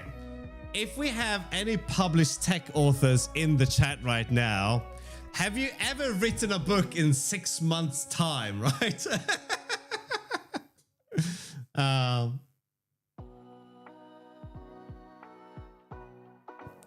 Everything is counting in age of Wikipedia with Anaka. Age of wonder is like a currency. You 40% in. The thing is, right? I'm making fun of you, Rithel, here a little bit because the only time you talk to me is when you want something, right? And like you've been quiet on Discord and forever, and I looked at our Discord history and like it was always like, hi, how are you? By the way, do you know someone working there? Do you like everything was always like a way and in, right? And now you are like, hi, I'm back from not having chatted in your stream forever. And the first thing you do is shilling your book, right? Okay. You're shilling your book that you have written in 6 months' time. No, and they're charging 53 mother flipping euros for. I'm gonna qualify this as majority AI slop, okay? It sounds bad, okay? It sounds like you're using my stream and my community for self-promotion, right? So, to be fair, I'm going to make content out of this instead, right? You get to promote your book and I get to make content. So it's kind of like a there is no bad publicity kind of thing, right? We're going with that, Ritha, right? You're okay, Ritha, but I am going to make fun of this, just so you know, right? Because I know you. I know you. I know how you work. If I asked you, all right, during these 6 months that you've been writing this book, how many other side projects have you started and stopped in the last year, right? Because we can paint a pretty good picture here. And the reason I want to do this is because I'm a skeptic that this book was actually written by you, okay? I think you might... Okay, projects. Let's not call them side projects. Let's call them business ventures, programming projects. How many different avenues have you been down in the last 12 months, right? Doing a book reading session on OnlyFans? I don't think so. But didn't that guy die? We can't sign up now. There's no one there to vet our accounts, right? I've been putting my head down and freelancing. Freelancing as what?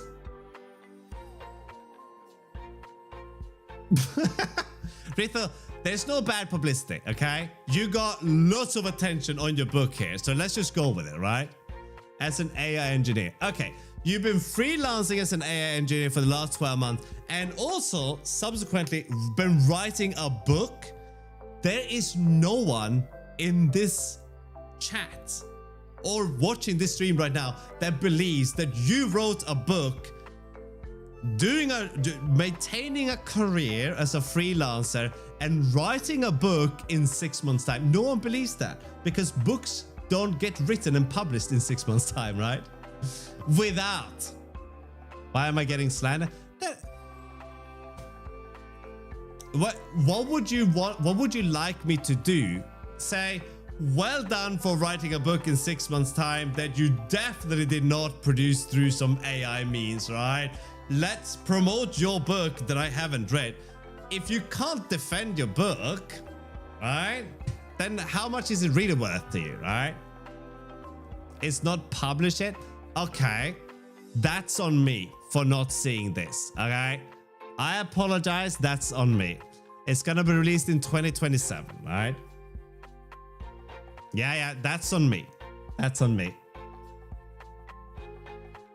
I'll blame my charades on that. Now, it's all, we're just making content, right? It's not anyway close done. You know what?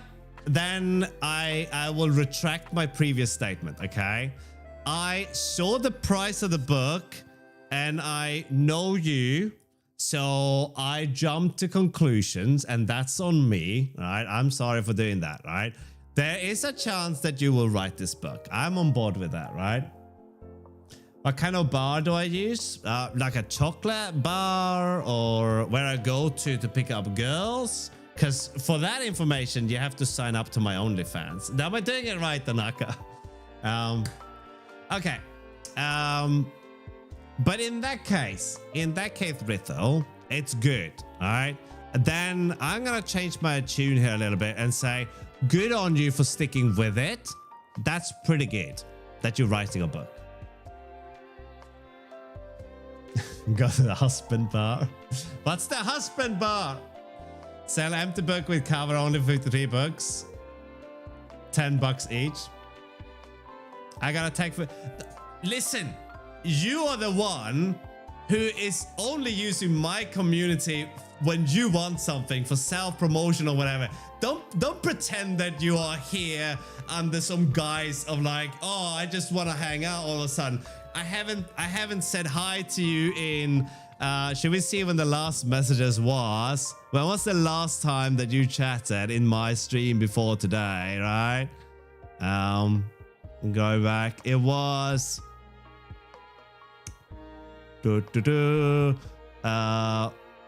where is this? I can't even see this, right? Let me just move this over here so we can see it, right? It was when? Well, that's now, right? Oh, damn it. All right, let's see. Da da da, LLM, da da da da da. And what was the date before these nuts?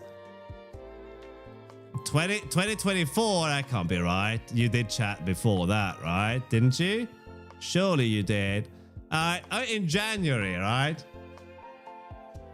In January, this was your contribution to chat. And what happened before that? What was it before that? 2024, right? So don't pretend otherwise, okay? Listen, I appreciate the grind, Rithel. I get it, right? You're a business boy. That's okay, man. But look, you gotta take it for what it is, though, right? If I'm gonna call you out, man, it's gonna happen. Oh no, something broke now. I have to reload the chat. Hang on. Twitch, why doesn't anything work now? There we go, right? Can I have a turn? No, son, you have to earn it. I see how it looks, my bad. But listen, it's not your bad. There's nothing wrong with what you're doing, right? You're doing the grind, but I'm gonna treat you the same way as well, right? You used to hang out in the stream. We used to chat a lot. We would chat outside of stream. I'd ask you, how's the gym going? How's school going? We'd had conversations. We haven't talked in forever, and you want to share your book? Well, then yeah, you're gonna get something back, right? If you're gonna share your book, then I'm gonna use you to make content, right? It's a two-way street, yeah. I have published a Togglebit fanfic. Oh shit! Can we read it though, RB? No written blows price. Well, see, the thing is though, Rithel, since we haven't spoken for so long, I don't know how much you have changed, right? You might have changed drastically since last we spoke, and that's good.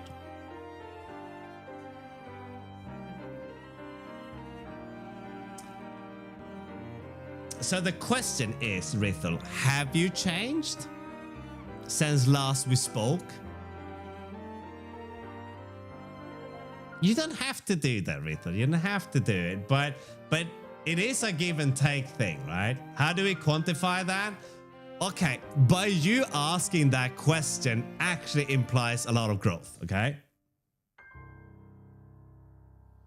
All right, so I know Rithel as someone from the past who would, shall we call it, have a squirrel-like attention span, but that was Rithel from the past, okay? Someone who would go down different avenues, try new things every week, which is why writing a book is a pretty big endeavor. If you have been working on this for 6 months, that's already a pretty significant change, right? You're not a goldfish anymore. Well, I hope that's true. There's nothing wrong with that, but I hope that's true, right? You've gone full app. Can someone ban this guy now?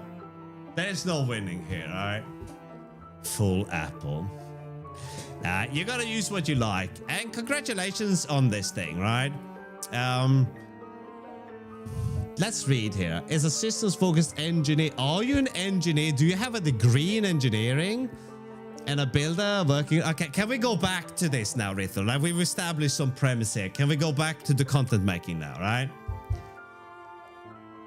I do have a degree in engineering. You graduated! You never said anything to me. Congratulations. Congratulations on your degree. You never said anything to me. You did not, Abu. Is that true? Not yet per se. What does that mean? What does lol not yet per se mean? Low-key, Abu, did you really get a hair transplant yesterday? I did? Are you gonna stream later? Can we see this? I'm done with all my courses, but I'm gonna stay in for another year for a formality. Okay, that's fine.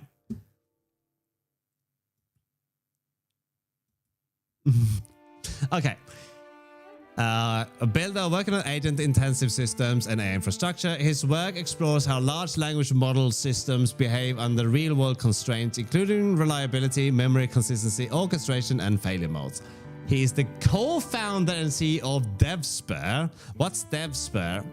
Where he focuses on designing execution layers for persistent AI workflows. Alongside this, he develops systems such as Veclite and Continuum, exploring embedded vector storage and unified runtime abstractions for agent systems. Rithel began working with software and systems at a young age. I can tell you that's true. Rithel has been programming and fucking around in that space since he was young. That much I can tell you. He spent several years building across distributed systems, AI tooling, and developing infrastructure. This is a little bit dubious, right? I didn't hear you spending several years building across distributed systems. And okay, hang on.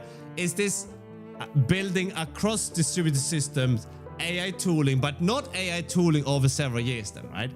And developer infrastructure. This book emerged from his interest in the gap between building agent-based applications and operating them reliably in production. His goal is to bring a systems engineering perspective to a space that is currently dominated by capability-driven approach. What does that even mean, right?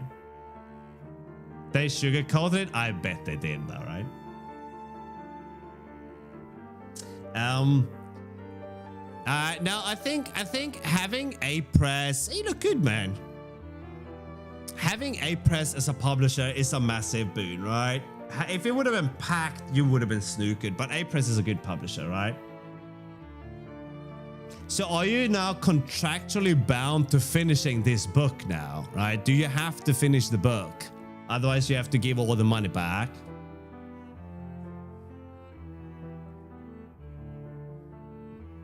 So what have you covered in your book so far then, right?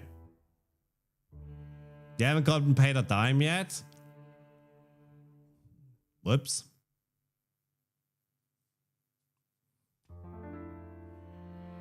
I get that after the book is printed. Yeah, okay, that makes sense, right? I mean, it's your first book and all. I think that's really good work though, right? Are you going to the gym still? Are you taking care of yourself?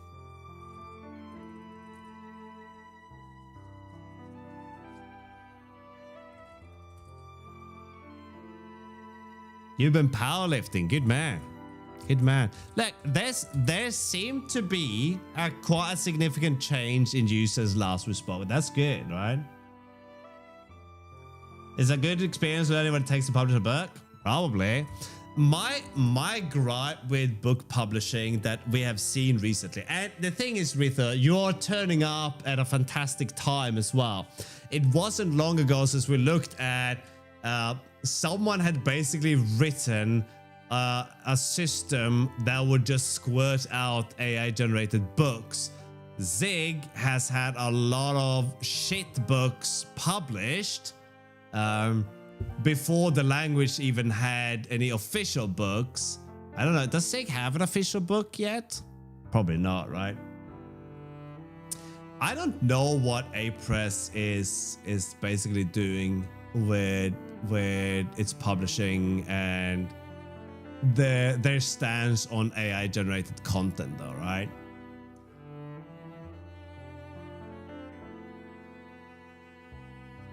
Be very transparent with that, all right? We have authenticate. They don't accept AI generated. It's in my contract. That's cool, man. That's very good. But we gotta talk about your writing, man. It's lowercase I, no apostrophe. I'm just winding you up. Anyway, good on you for writing a book. That's pretty badass, all right? Let's be clear on that. As much as I want to, poke at you with a stick, I do want to take a moment and say congratulations on getting a book deal, right? No one has offered me any book deals yet. Not even Pact has asked me to write a book, right? How did you even get involved in writing a book, right?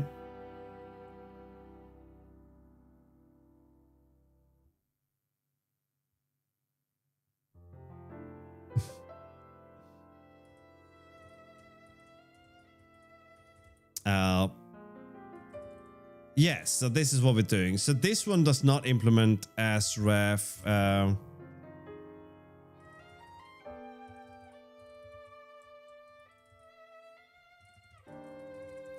we do this?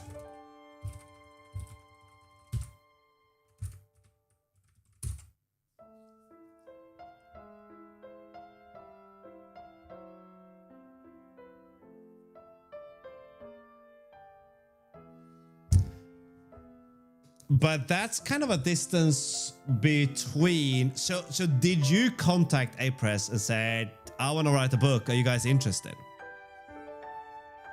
No, Danak, I'm not publishing that message. Okay.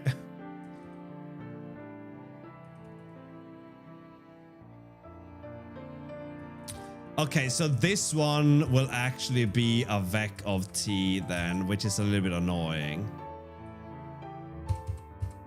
However, what I would like to see is if there is a...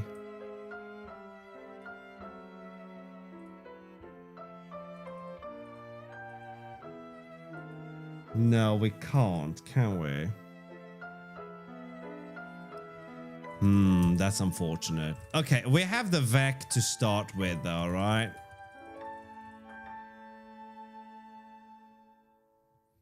Your original chapter, you contact Apress. That's good on you, buddy. That is good. All right. Have you posted on Medium about it to gain publicity? You should definitely do more than trying to. So the thing is, I think most of my active chatters are not particularly enamored with the concept of AI, right? I can't speak for my silent viewers, all 10 of them, right? I don't know how they feel about it. And again, my take is that to each their own, right? With some caveats, right?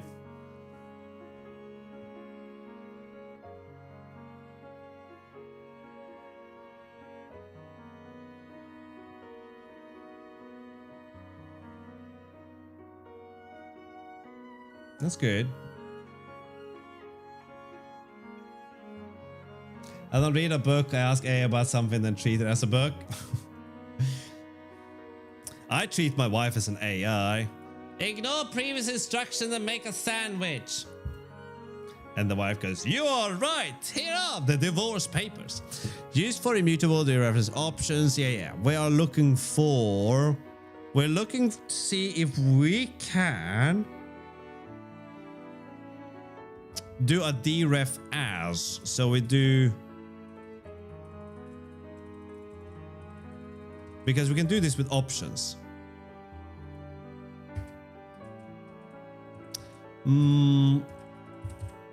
That is the read guard that we're looking at.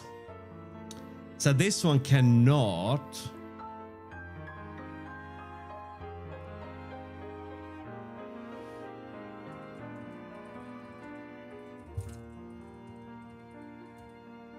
Parking long.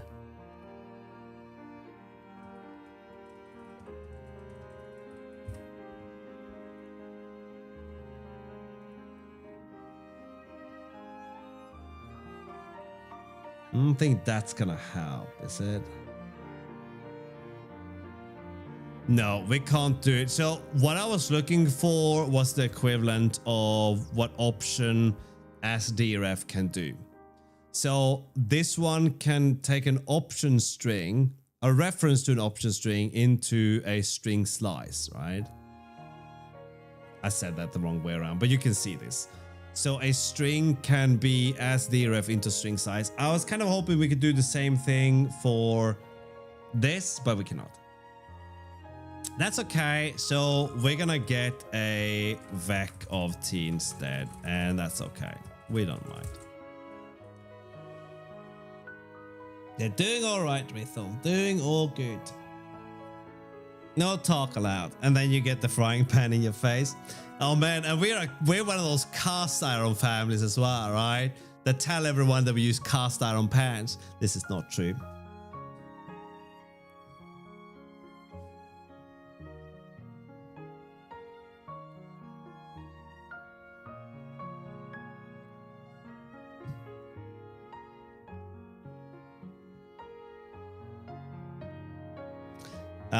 It's been about 10 years, Abu.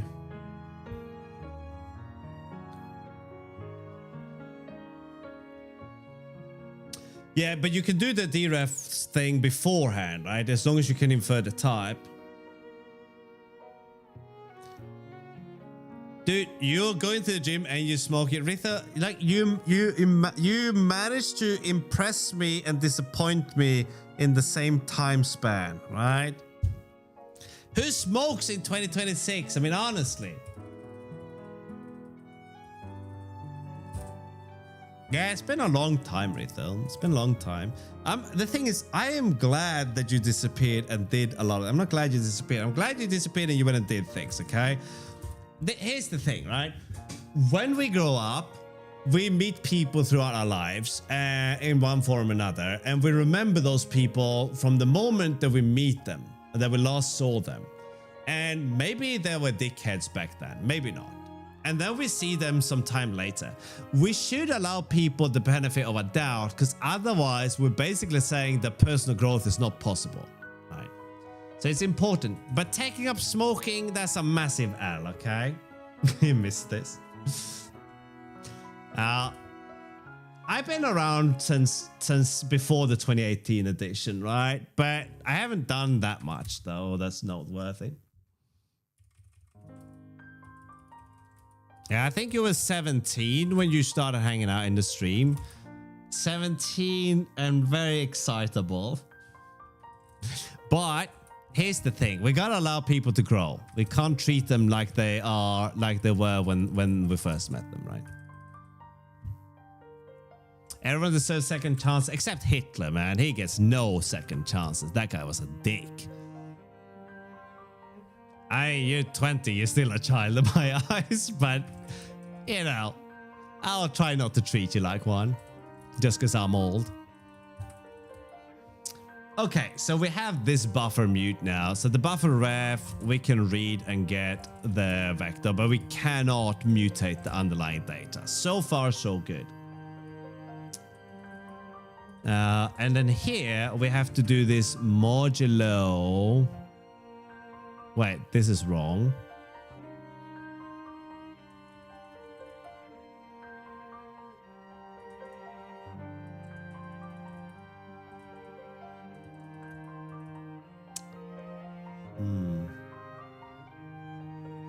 being 20. So when I very recently stopped being 23, I think around the age of 23 is when I started to understand my place in the world.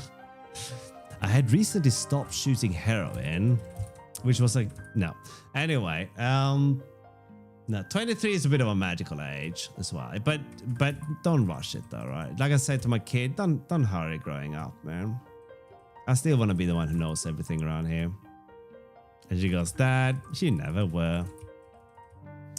Okay, so if we are writing to the buffer, let's do pub function to mute.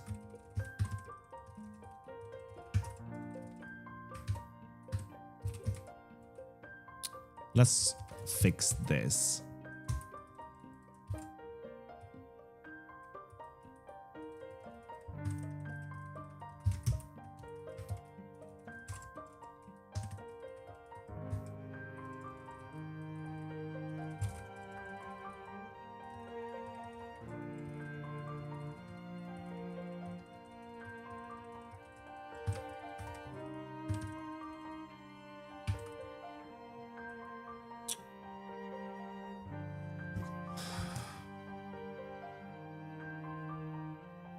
Does that got a motorcycle? Nice. Single cylinder. Wow, that's pretty impressive because you got a lot of torque in there. Was it like a KTM or whatever? The phone flip wasn't necessary. Isn't everything unnecessary? Writing text in chat is unnecessary. A Royal Enfield. Damn, classy, mate. Classy.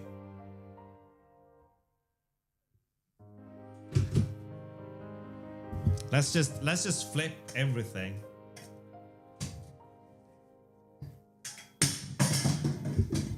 Perfect flip.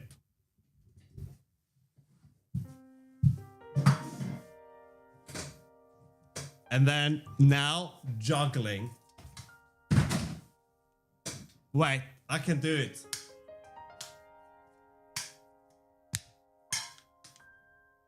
I was probably not. All right. A day to do a back. You first.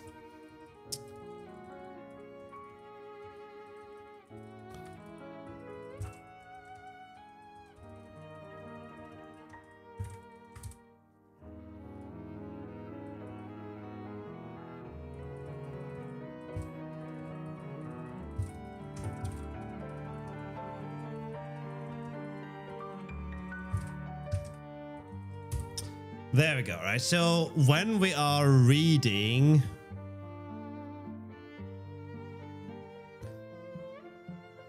A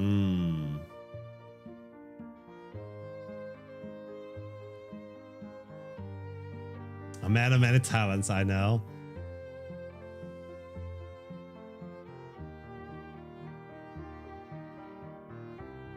Air bike routine. Enrico is all about air squats. Okay, so there's obviously an issue here.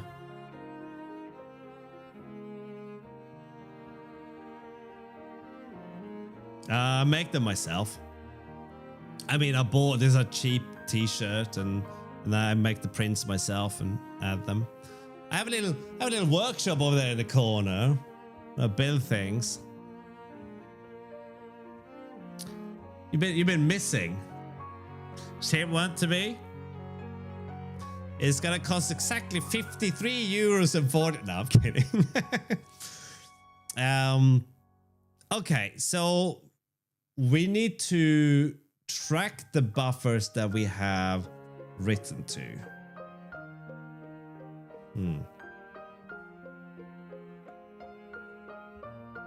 Book for shirt, fair trade. I don't think it is. I think these are very low quality t-shirts.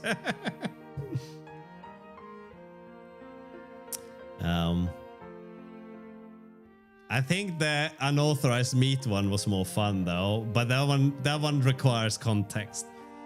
Okay, so if we do this, we're gonna write into the buffer and then we need to increment the index, right? But this is not, we can't do it like this. I think I'm about to invent a very strange ring buffer.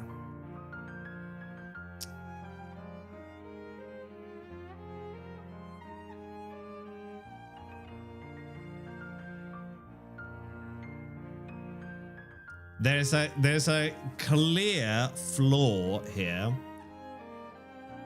And that is when we increment the index, right? So we can't do this, but let's get this compiling before we deal with the issue, right? So let's implement this before we go anywhere else, right? So incoming buffer gives us the buffer reference, and under the hood we should have the mutable one.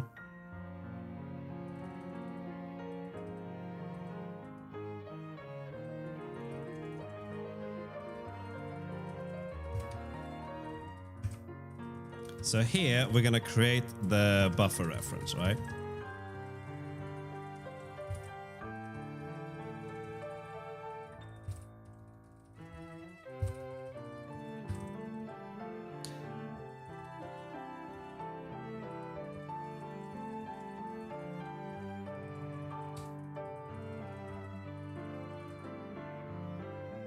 Okay, so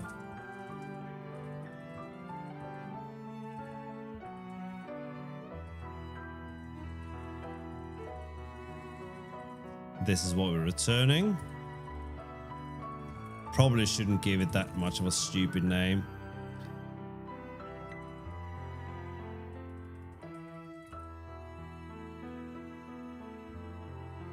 All right, so this one, we've given it a fixed size, right? Instead, we need to know which buffer we cannot use. That's the thing, right?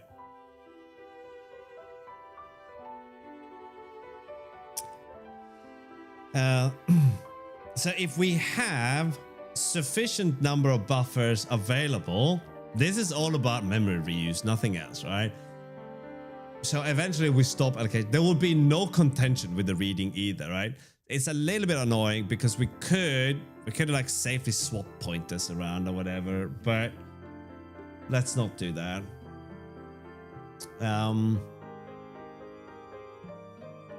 Maybe we could do that with a cell. No, let's not do that.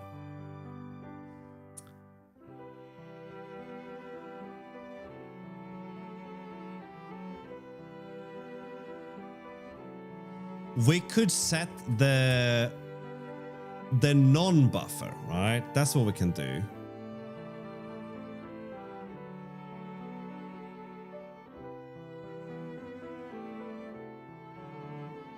No, there can only be 2.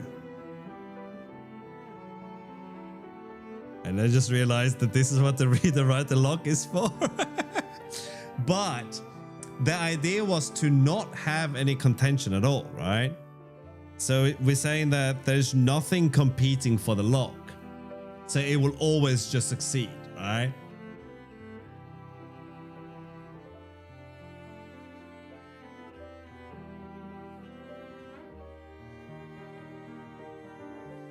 So if we think about this from the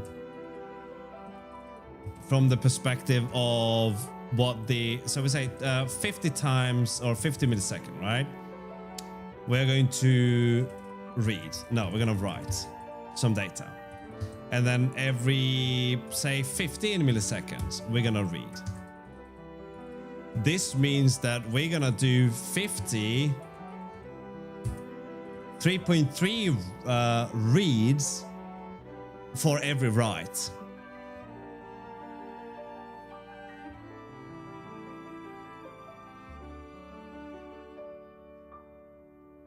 So read needs to drain to start with.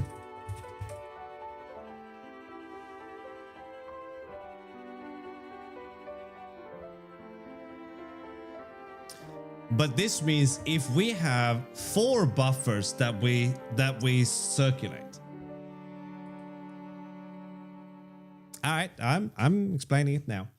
If we have 4 buffers that we circulate, right?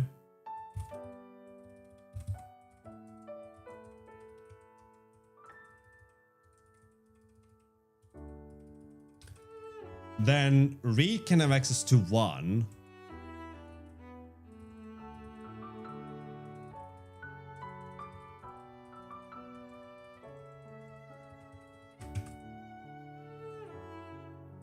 So we can keep reading the same buffer 3 times.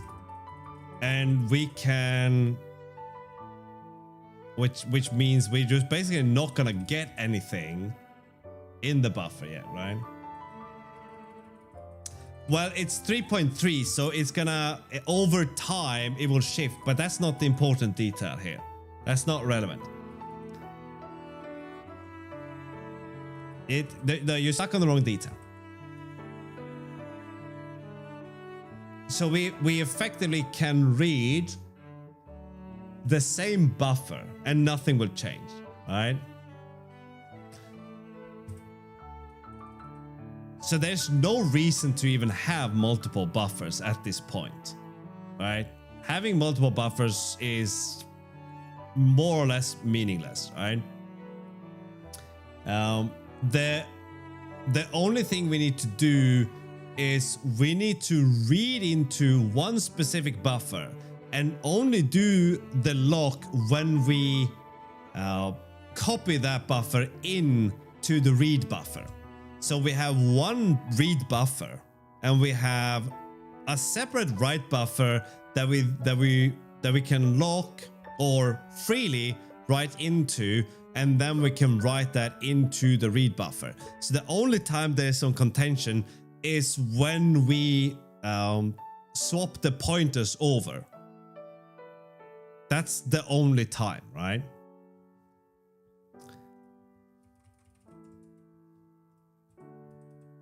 So we can do, we can have a write buffer that leads to swap with read buffer.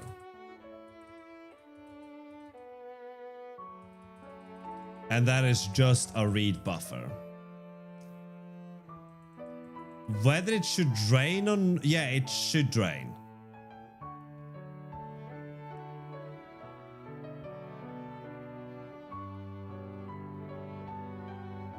Yeah, we've done that, Revolts. We are using channels. We don't use the standard library. We use Flume's channels. They are more versatile. We have used that as a queue.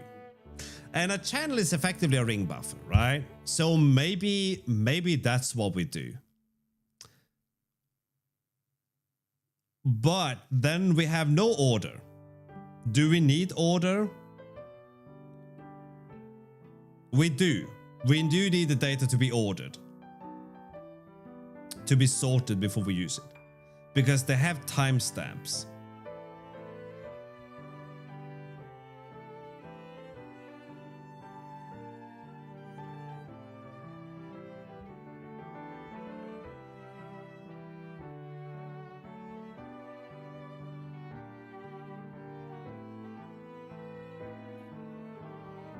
How you doing, Tempe?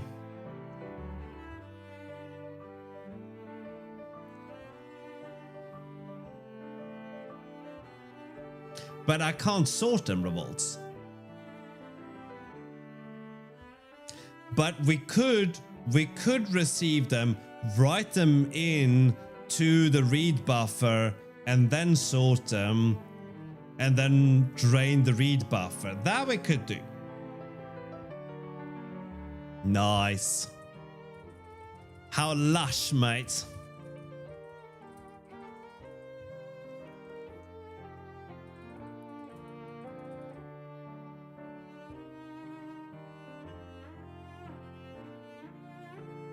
I don't understand what you mean, Revolts. I'm not following you.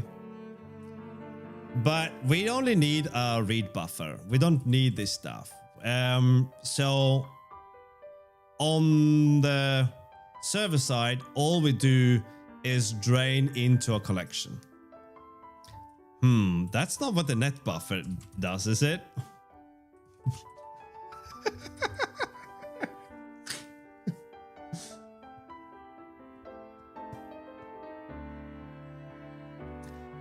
But they're coming from different places. They are coming from different places, right? So we have lots of different connections, all writing into the same buffer, right? So the data is not coming in ordered, right? But we already have the net buffer.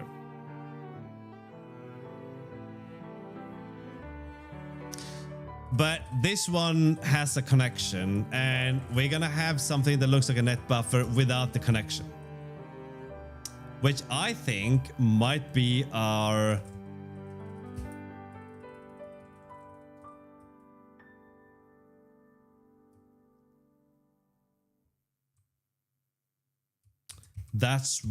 okay, so we need a collection.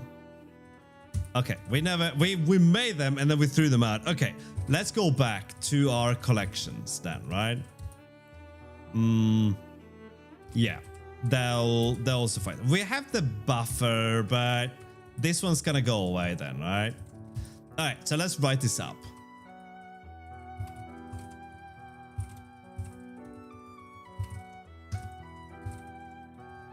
We're gonna call it a buffer nonetheless, right?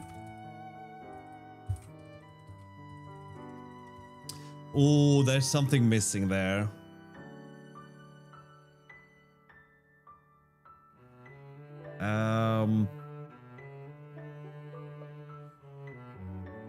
No, there isn't. Okay, we're good. We're good. Whoops. So we're gonna have the Rx of t, and we're gonna have the inner value, which is just a vec of t.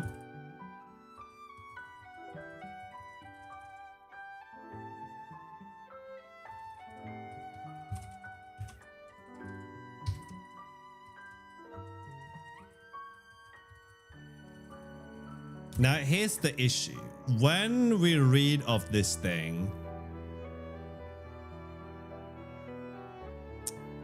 right, the reason that, okay, there's something here, dash map, the lock free, but yes, here's the thing, right? We're missing a detail. We're missing lunch. Oh my god. This is terrible. No, Skylar is younger than you, Rithel. Okay. The reason the net buffer existed was because every 20 milliseconds we would do this. Tanaka's pretty young too. Yeah, but he looks like an old man, so there's a bit of a difference there, right? I don't think Tanaka is that young. I think Tanaka's like twice the age of Skylar, right? And Skylar is 200 years old.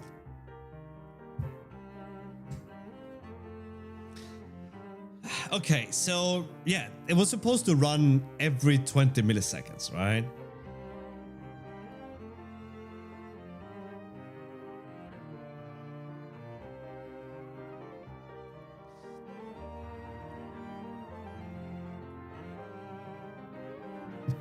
Is that true, Rensky? Byron, what are hoops? Maybe, Scott. I mean, you're not that far away from me, I think. But fuck that guy who said I was 50, Rensky. That guy, man. All right. So this is what our loop looked like. Every 20 milliseconds sample input, right? Or I think we said 50, but we could change it to 20, right? Okay, let's do this. Before you guys get stuck on the wrong detail again, okay? I'm only turning 30 next year. You're but a baby then, right? I am 600 years old. I was 900 last time, right? Okay, every 15 milliseconds we run physics, right? Or simulate physics, okay?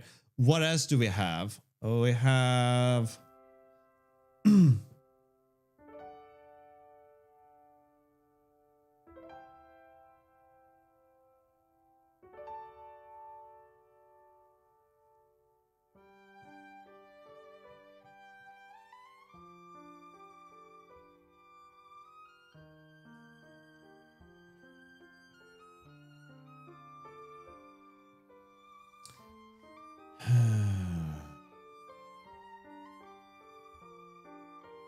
Oh yeah, then we have every, I don't know, let's just say write world states, right?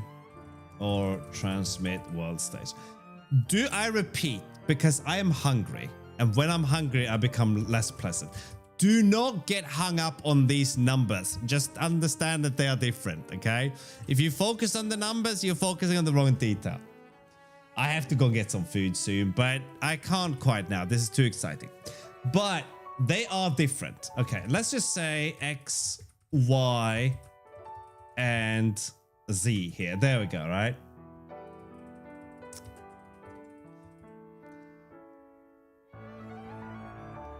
Using sudo in 2026, Rithel? Come on, man. It's like turning up with a 6-7 min or skibbity toilet now, right? Using sudo in 2026? Don't make us die of cringe, mate. Anyway, so sample some input, simulate the physics, and transmit world states. These are happen at different intervals, right? That's the thing.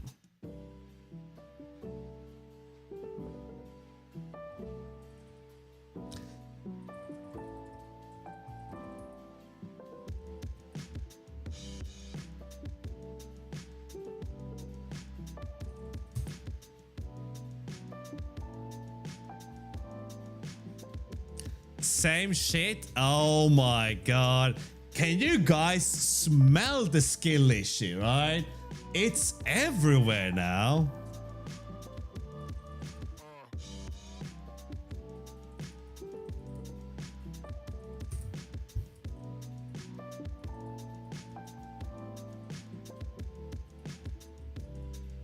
This is like you fondling your neighbor's grandma instead of your girlfriend and going like, it's the same shit.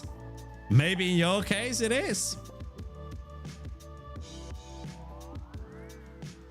Never claimed I was.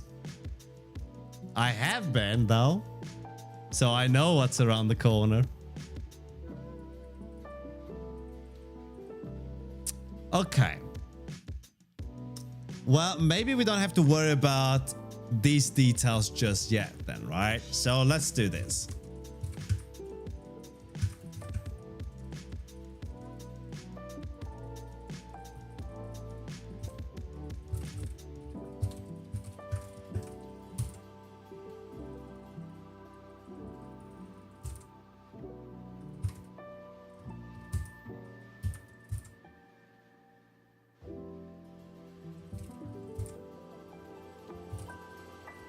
Like that. Load, however, does not. Okay, we're gonna get rid of this part then.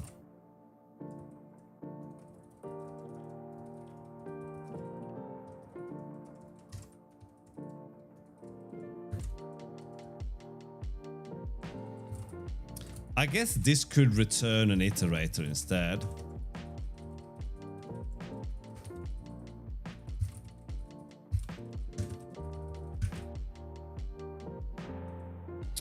Now the sorting thing's gonna be a little bit finicky.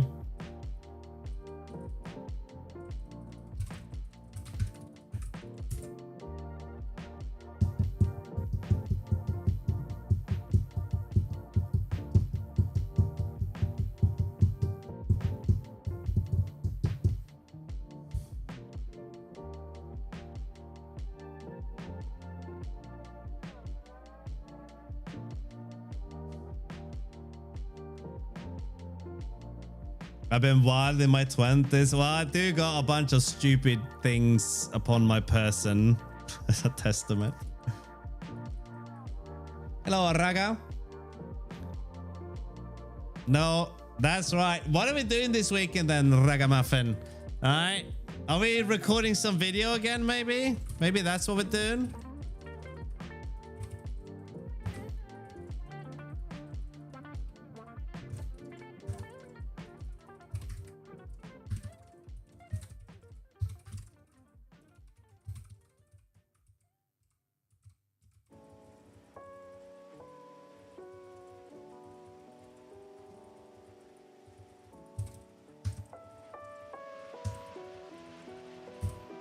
Hello, Marvin. How you doing? Finally play. That means staying up late, man. I can't do it, right? Damn, Scott.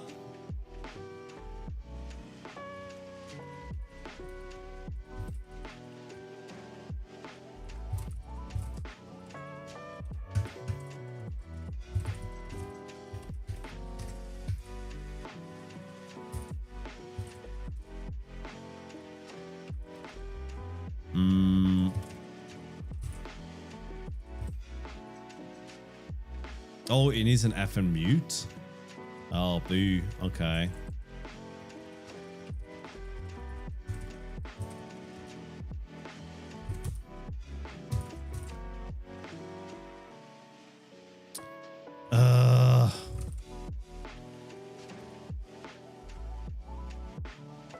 Oh, enjoy, mate. Thanks for hanging out. Not even a meal. What? No way, man. I wish I could see you guys' channel points. Why is that not visible, Twitch? Probably not, Ritho. I stream Monday to Friday. I got 900. Listen, Revolt, you will get there, okay?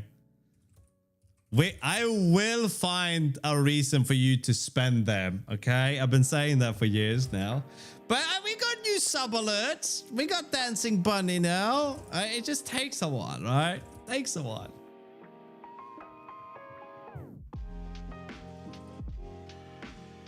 Okay, so any buffer we can do this with now, right?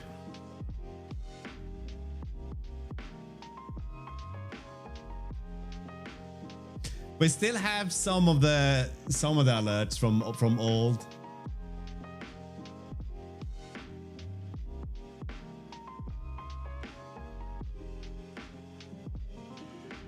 I'll get them, Marvin. 50,000 rereads. Camera's acting up. It does that sometimes. Okay, all right. I think we have what we need for our input. What about our outputs then, right?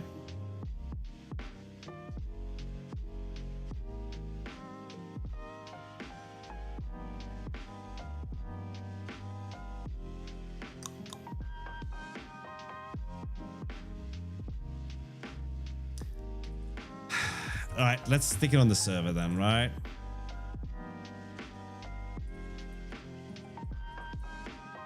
Yeah, so that's the RXT. Our inputs, I don't know why we have the player ID here though. That's kind of a bit weird. Did we ever use the player ID? I don't think so.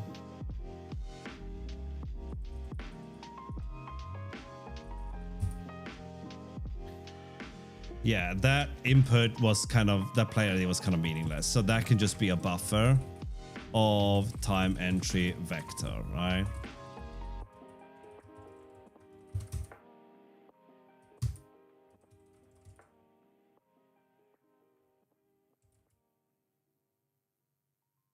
Oh, you are being particular.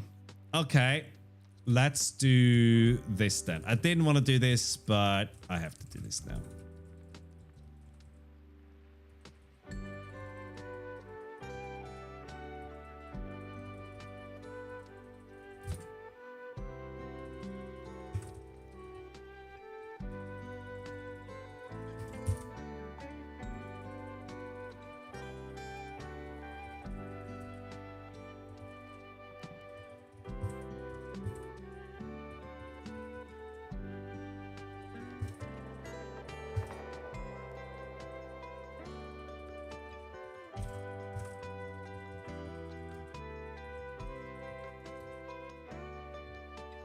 Okay.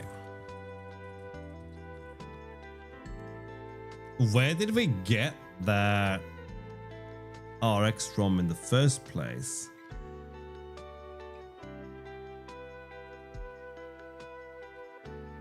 No, we don't.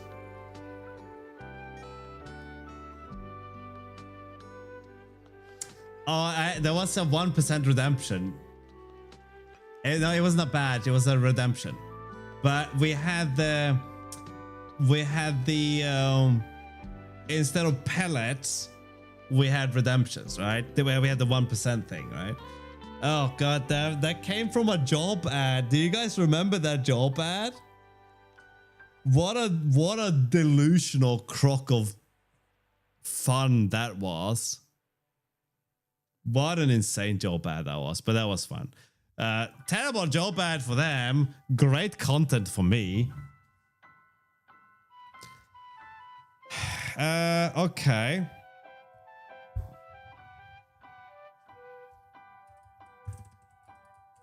Where are we creating all the connections?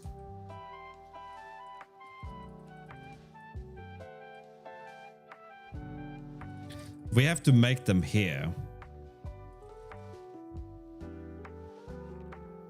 So the run function is kind of a bit goofy now.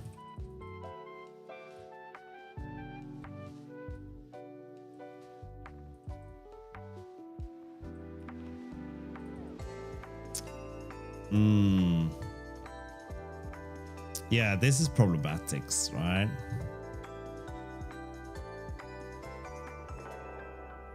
I guess we made the tick function a little bit different, didn't we? So the tick implementation had a different kind of information, right? But we have to create a new buffer here, right? And we need to pass in the RX here.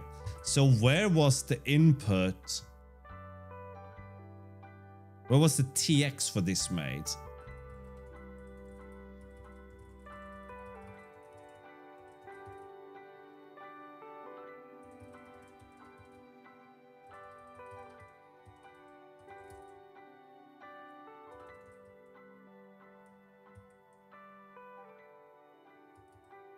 Time entry vector. That is exactly the same thing as we put in there. Okay. Yeah, we have to write an implementation now. I guess what we could do...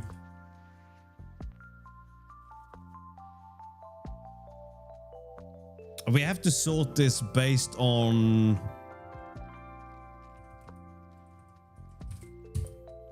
this. Let's implement partial board for time entry T, right? Now you might be tempted to comment on this implementation, but I need you to not do that. I need you to take a deep breath and just calm, okay? Okay. Wait, why is this correct?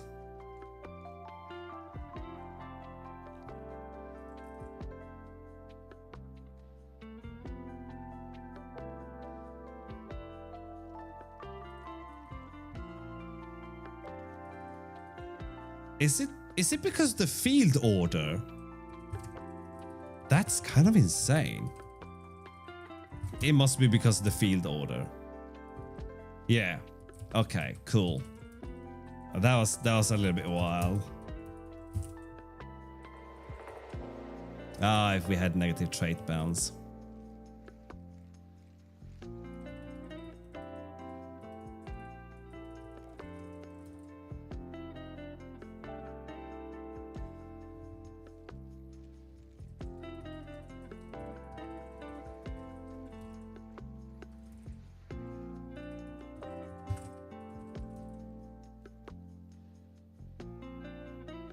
Oh my god.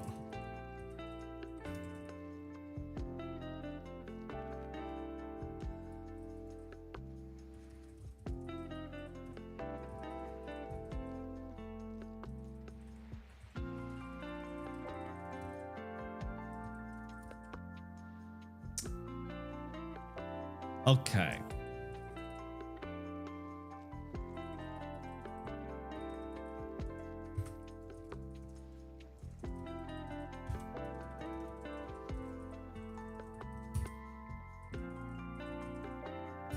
I'm in the wrong project again. Man, I do not love when that happens.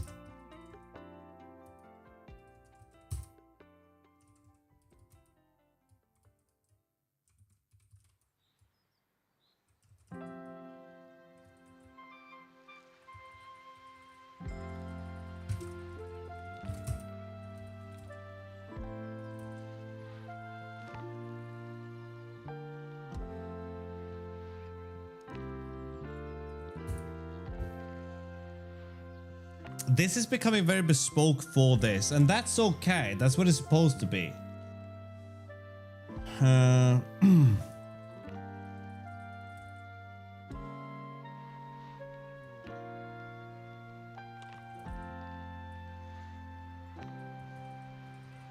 I think we can include the frame number.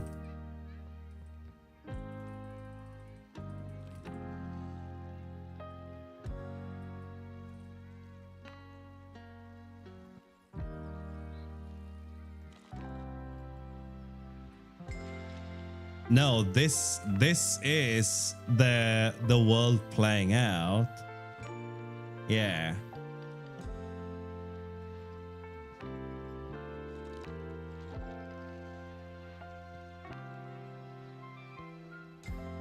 I see what the issue is, but I am so hungry. I did many streams yesterday. I might do more today. I have to go and deal with food. I am just starvinating. All right. We just have to get the values in there now. And then we have to do this in a sensible fashion, right? Yeah, thank you. I still feel a bit guilty. All right.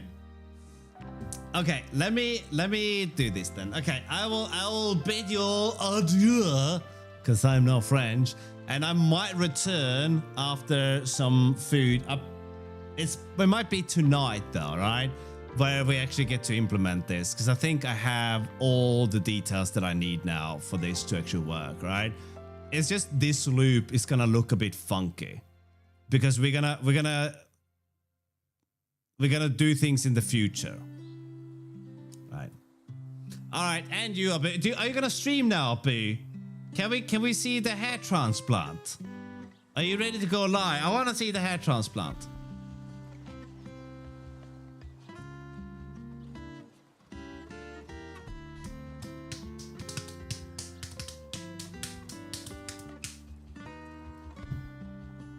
I'm waiting. Are you? I got like you 3. Okay, we're gonna keep going for 3 minutes, okay? Then we all want to see this, right? If you don't want to see this, then you have a lot more self-restraint than I do, right? We're gonna say low key. We want to know what we got to look forward to, right? When this line here starts to go all the way up here, right? I want to know what to do. 3 minutes. 3 minutes to curtains, people. Oh man, it happens to everyone, right? Hair gets thinner. My plan was just to get a hat, but I mean, maybe you have some better solutions, right? I am very gray as well, right? Oh, tortilla de patada, hombre. Oh, that would have been muy rico, no? No, paella con chorizo.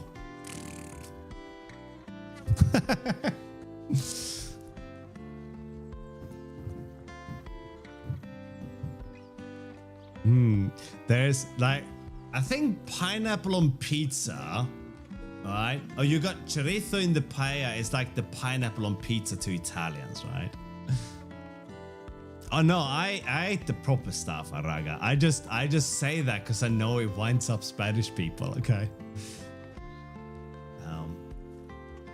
I went down to the restaurant, the famous one where was it Ernest Hemingway? Oh, that Marbella, right? You said it because you knew it would hurt. You speak Spanish, not even a little bit, maestro. You said it because you knew it would hurt. Yes. You're ready? Oh my goodness. Okay, let's raid Loki Abu. Here we go. If you have any questions, okay? If you have any questions about hair transplants, let me set this up. Then you are in for a treat. We want to see, we want to know. Okay, here comes the raid. Loki Abu, we're coming for you. Okay, all right. This is gonna be amazing. We're gonna have a look. I gotta kill the music. You guys have been great. Thank you for hanging out. I will